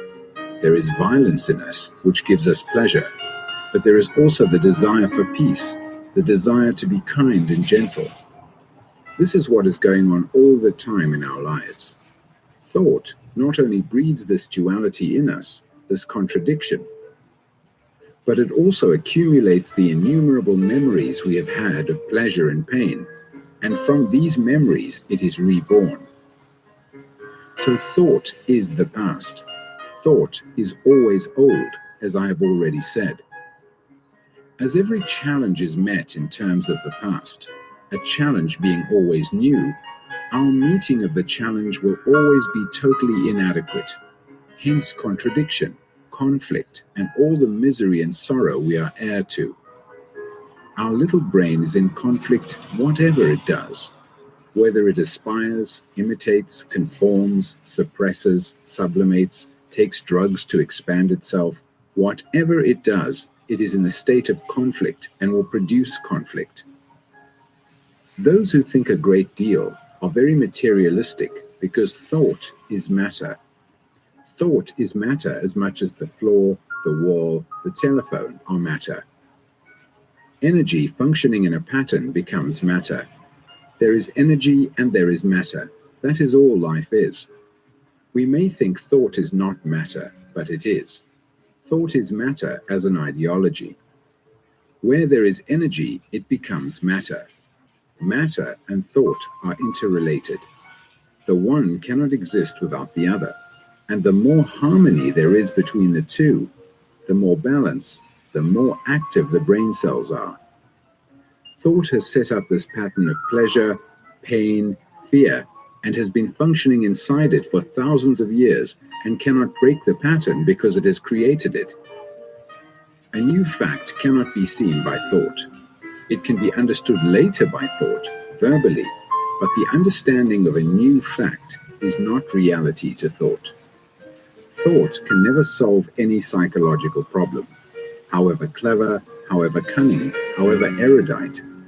Whether the structure thought creates through science, through an electronic brain, through compulsion or necessity, thought is never new, and therefore it can never answer any tremendous question. The old brain cannot solve the enormous problem of living. Thought is crooked because it can invent anything and see things that are not there. It can perform the most extraordinary tricks, and therefore it cannot be depended upon. But if you understand the whole structure of how you think, why you think, the words you use, the way you behave in your daily life, the way you talk to people, the way you treat people, the way you walk, the way you eat, if you are aware of all these things, then your mind will not deceive you. Then there is nothing to be deceived. The mind then is not something that demands, that subjugates. It becomes extraordinarily quiet, pliable, sensitive, alone. And in that state, there is no deception whatsoever. Have you ever noticed that when you are in a state of complete attention, the observer, the thinker, the center, the me, comes to an end? In that state of attention, thought begins to wither away. If one wants to see a thing very clearly, one's mind must be very quiet, without all the prejudices, the chattering, the dialogue, the images, the pictures. All that must be put aside to look. And it is only in silence that you can observe the beginning of thought, not when you are searching, asking questions, waiting for a reply. So it is only when you are completely quiet, right through your being, having put that question, what is the beginning of thought, that you will begin to see out of that silence how thought takes shape. If there is an awareness of how thought begins, then there is no need to control thought. We spend a great deal of time and waste a great deal of energy all through our lives, not not only at school trying to control our thoughts. This is a good thought, I must think about it a lot. This is an ugly thought, I must suppress it. There is a battle going on all the time between one thought and another, one desire and another, one pleasure dominating all other pleasures. But if there is an awareness of the beginning of thought, then there is no contradiction in thought. Now, when you hear a statement like, thought is always old, or time is sorrow, thought begins to translate it and interpret it. But the translation and interpretation are based on yesterday's knowledge and experience. So you will invariably translate according to your conditioning. But if you look at those statements and do not interpret them all, but just give them your complete attention, not concentration, you will find that there is neither the observer nor the observed, neither the thinker nor the thought. Don't say, which began first. That is a clever argument which leads nowhere.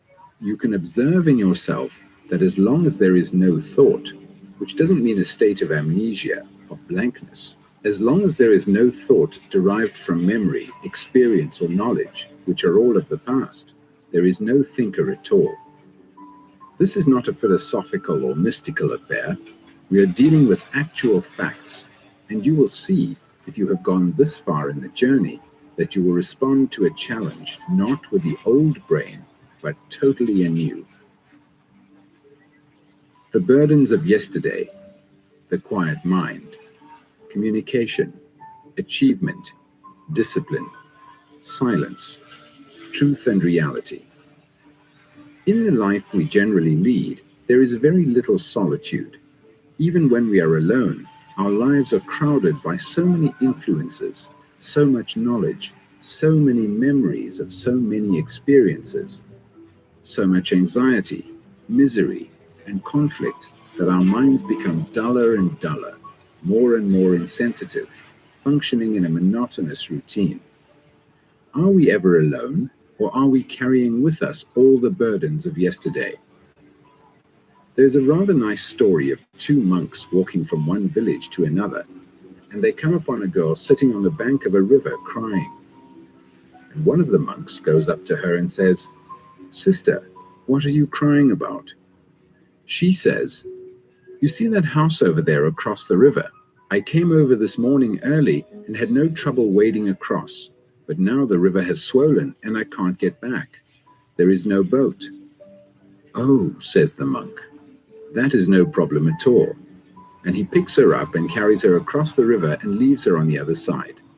And the two monks go on together. After a couple of hours, the other monk says, "Brother, we have taken a vow never to touch a woman. What you have done is a terrible sin. Didn't you have pleasure, a great sensation in touching a woman?" And the other monk replies, "I left her behind 2 hours ago. You are still carrying her, aren't you?" That is what we do. We carry our burdens all the time. We never die to them. We never leave them behind. It is only when we give complete attention to a problem and solve it immediately, never carrying it over to the next day, the next minute, that there is solitude. Then, even if we live in a crowded house or are in a bus, we have solitude. And that solitude indicates a fresh mind, an innocent mind. To have inward solitude and space is very important because it implies freedom to be, to go, to function, to fly. After all, goodness can only flower in space, just as virtue can flower only when there is freedom. We may have political freedom, but inwardly we are not free, and therefore there is no space. No virtue, no quality that is worthwhile can function or grow without this vast space within oneself. And space and silence are necessary because it is only when the mind is alone, uninfluenced, untrained, not held by infinite varieties of experience, that it can come upon something totally new. One can see directly that it is only when the mind is silent that there is a possibility of clarity. The whole purpose of meditation in the East is to bring about such a state of mind That is to control thought, which is the same as constantly repeating a prayer to quieten the mind, and in that state, hoping to understand one's problems. But unless one lays the foundation, which is to be free from fear, free from sorrow, anxiety, and all the traps one lays for oneself, I do not see how it is possible for a mind to be actually quiet. This is one of the most difficult things to communicate. Communication between us implies, doesn't it, that not only must you understand the words I am using, but that we must both, you and I, be intense at the same time, not a moment later or a moment sooner, and capable of meeting each other on the same level. And such communication is not possible when you're interpreting what you are reading according to your own knowledge, pleasure, or opinions, or when you are making a tremendous effort to comprehend. It seems to me that one of the greatest stumbling blocks in life is this constant struggle to reach, to achieve, to acquire. We are trained from childhood to acquire and to achieve. The very brain cells themselves create and demand this pattern of achievement in order to have physical security. But psychological security is not within the field of achievement. We demand security in all our relationships, attitudes, and activities. But as we have seen, there is actually no such thing as security. To find out for yourself that there is no form of security in any relationship, to realize that psychologically there is nothing permanent, gives a totally different approach to life. It is essential, of course, to have outward security, shelter, clothing, food.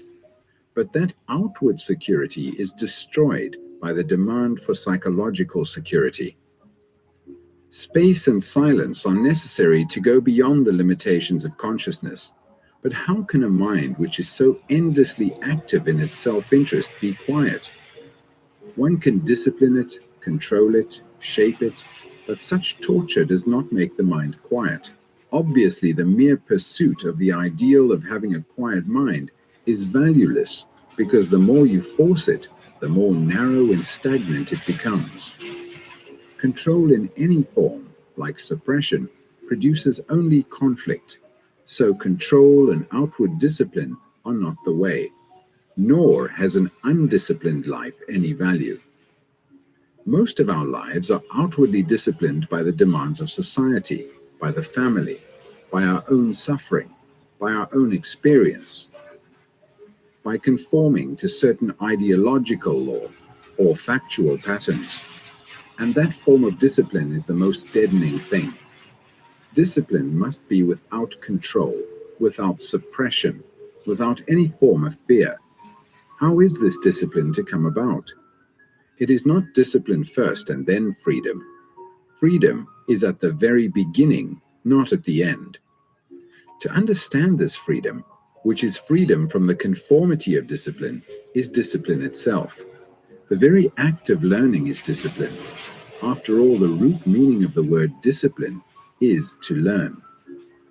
The very act of learning becomes clarity. To understand the whole nature and structure of control, suppression, and indulgence demands attention. You don't have to impose discipline in order to study it, but the very act of studying brings about its own discipline in which there is no suppression. In order to deny authority, we are talking of psychological authority, not the law.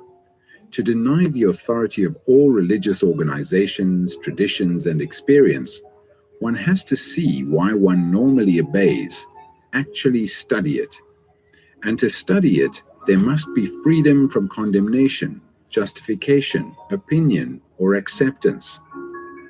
Now, we cannot accept authority and yet study it. That is impossible. To study the whole psychological structure of authority within ourselves, there must be freedom. And when we are studying, we are denying the whole structure. And when we do deny, that very denial is the light of the mind that is free from authority. Negation of everything that has been considered worthwhile, such as outward discipline, leadership, idealism, is to study it. Then that very act of studying is not only discipline, but the negative of it, and the very denial is a positive act. So we are negating all those things that are considered important to bring about the quietness of the mind. Thus we see it is not control that leads to quietness, nor is the mind quiet when it has an object which is so absorbing that it gets lost in that object. This is like giving a child an interesting toy. He becomes very quiet, but remove the toy and he returns to his mischief making. We all have our toys which absorb us, and we think we are very quiet, but if a man is dedicated to a certain form of activity, scientific, literary, or whatever it is, the toy merely absorbs him and he is not really quiet at all. The only silence we know is the silence when noise stops, the silence when thought stops, but that is not silence. Silence is something entirely different, like beauty, like love. And this silence is not the product of a quiet mind.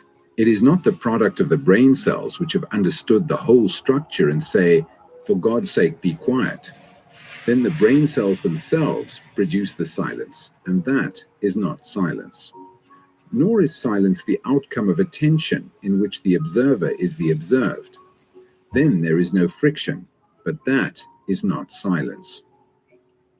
You are waiting for me to describe what the silence is, so that you can compare it, interpret it, carry it away, and bury it. It cannot be described. What can be described is the known, and the freedom from the known can come into being only when there is a dying every day to the known, to the hurts, the flatteries, to all the images you have made, to all your experiences, dying every day so that the brain cells themselves become fresh, young, innocent. But that innocency, that freshness, that quality of tenderness and gentleness does not produce love. It is not the quality of beauty or silence. That silence, which is not the silence of the ending of noise, is only a small beginning. It is like going through a small hole to an enormous, wide, expansive ocean, to an immeasurable, timeless state. But this you cannot understand verbally, unless you have understood the whole structure of consciousness and the meaning of pleasure, sorrow, and despair, and the brain cells themselves have become quiet. Then perhaps you may come upon that mystery which nobody can reveal to you and nothing can destroy. A living mind is a still Switch mind. apps without pausing A your living music. mind is Start a a trial mind that with has YouTube no Premium on center us and and listen therefore no uninterrupted. space and time. Such a mind is limitless, and that is the only truth. That is the only reality. Experience, satisfaction, duality, meditation. We all want experiences of some kind, the mystical experience, the religious experience, the sexual experience, the experience of having a great deal of money, power, position, domination. As we grow older, we may have finished with the demands of our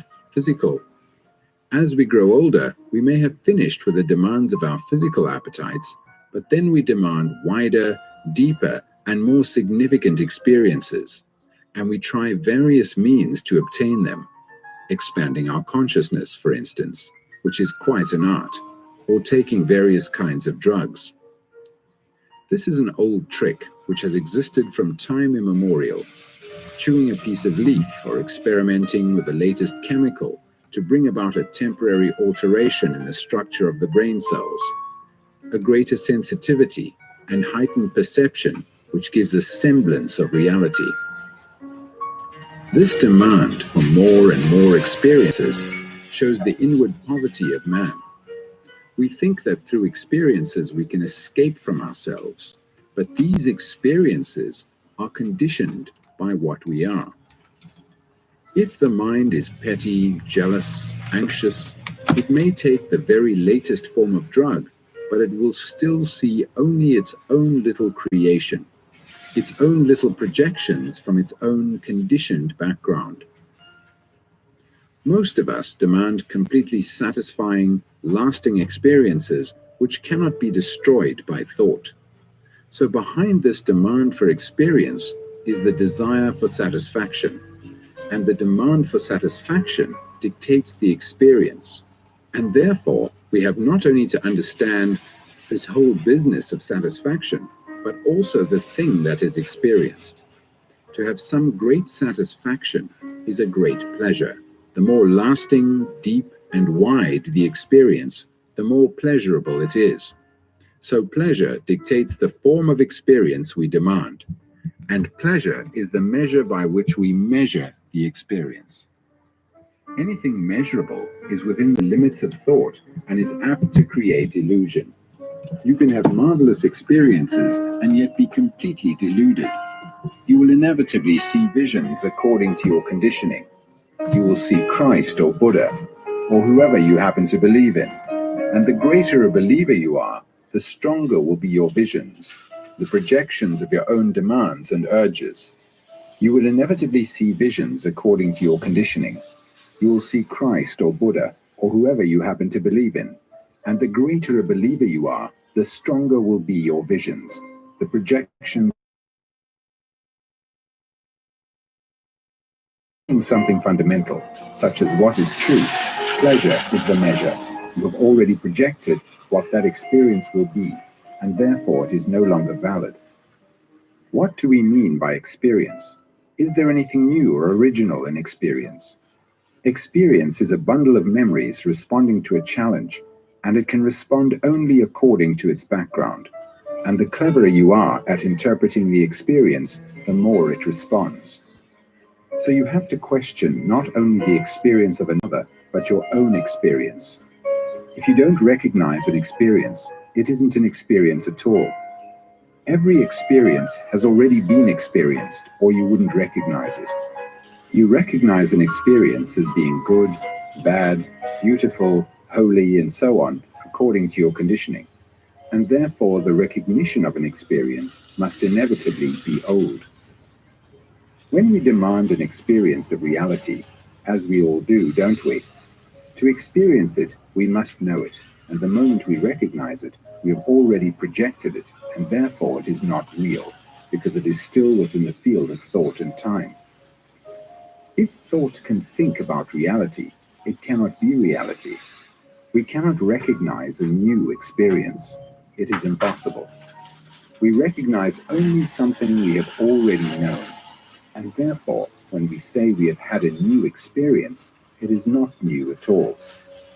To seek further experience through expansion of consciousness, as is being done through various psychedelic drugs, is still within the field of consciousness, and therefore very limited. So we have discovered a fundamental truth, which is that a mind that is seeking, craving for wider and deeper experience is a very shallow and dull mind, because it lives always with its memories. Now, if we didn't have any experience at all, what would happen to us? We depend on experiences, on challenges to keep us awake. If there were no conflicts within ourselves, no changes, no disturbances, we would all be fast asleep. So challenges are necessary for most of us. We think that without them, our minds will become stupid and heavy, and therefore we depend on a challenge, an experience, to give us more excitement, more intensity, to make our minds sharper.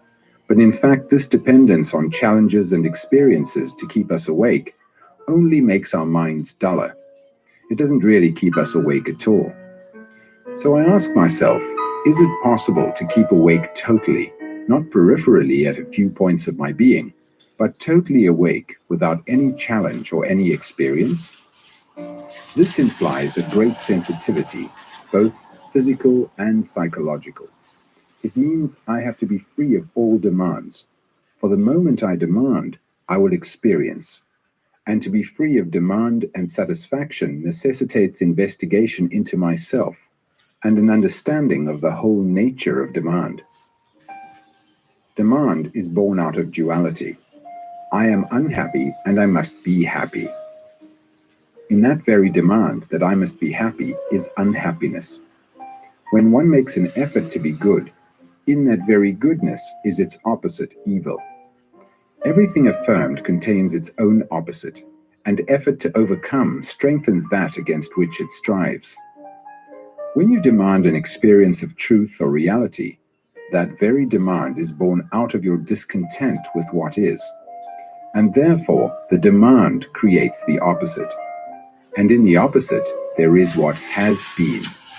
So one must be free of this incessant demand. Otherwise, there will be no end to the corridor of duality. This means knowing yourself so completely that the mind is no longer seeking.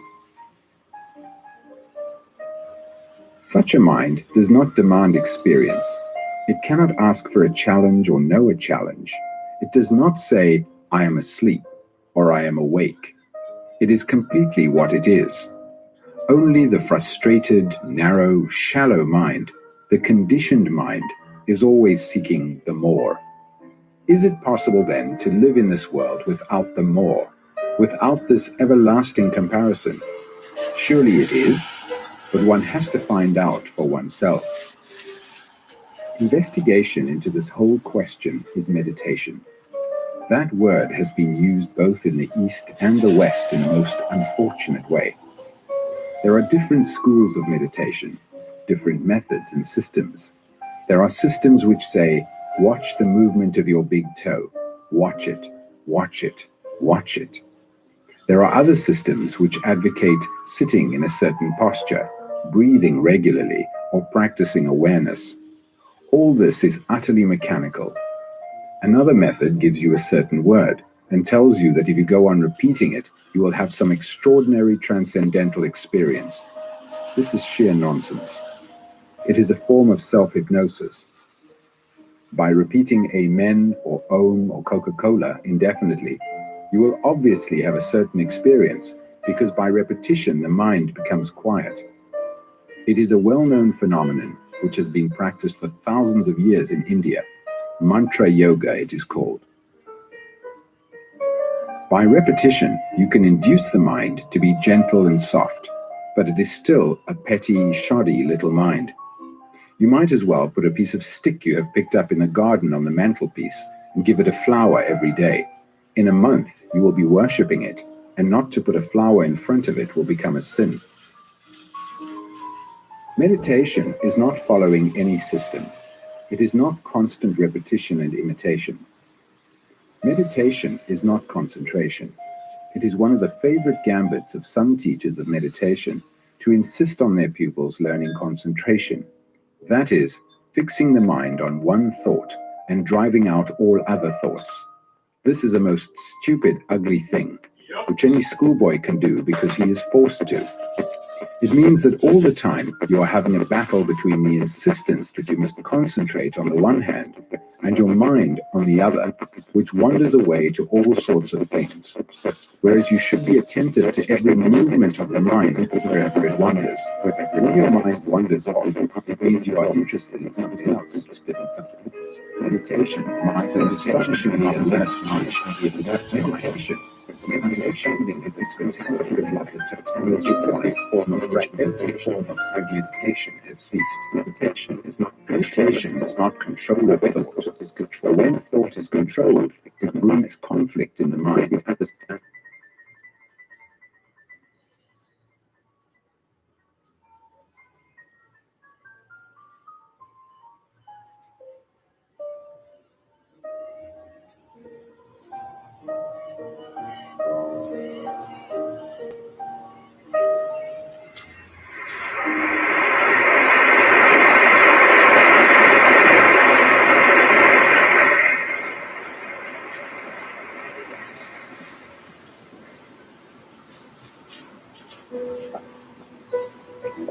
I really don't know why you're clapping.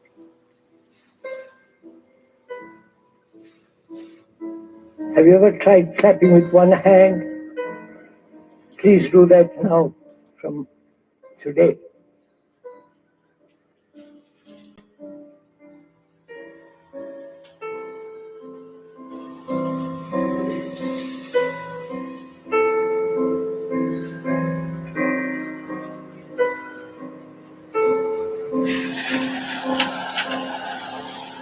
This is not a lecture. on any particular subject according to certain disciplines, scientific or philosophical. Lectures are meant to inform on a particular subject or instruct. But we're not going to do that. This is not a lecture. Nor is it a form of entertainment, especially in this country, where one is greatly accustomed to being entertained, amused,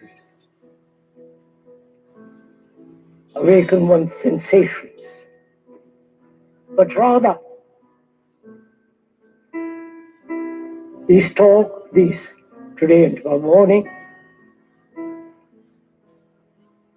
we're going to talk over together in conversation about the whole of our existence. In that period of time, whether it be 50 years or 90 years or 100 years, we go through all kinds of problems and difficulties.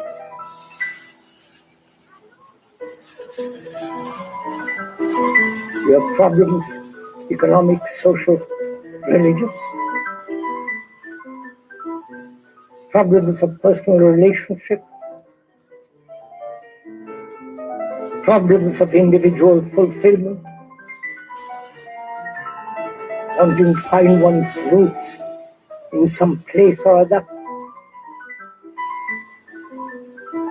And we have innumerable psychological wounds,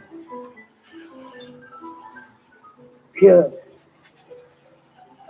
pleasures, sensations. And also there is a great deal of fear in all human beings. Great deal of anxiety,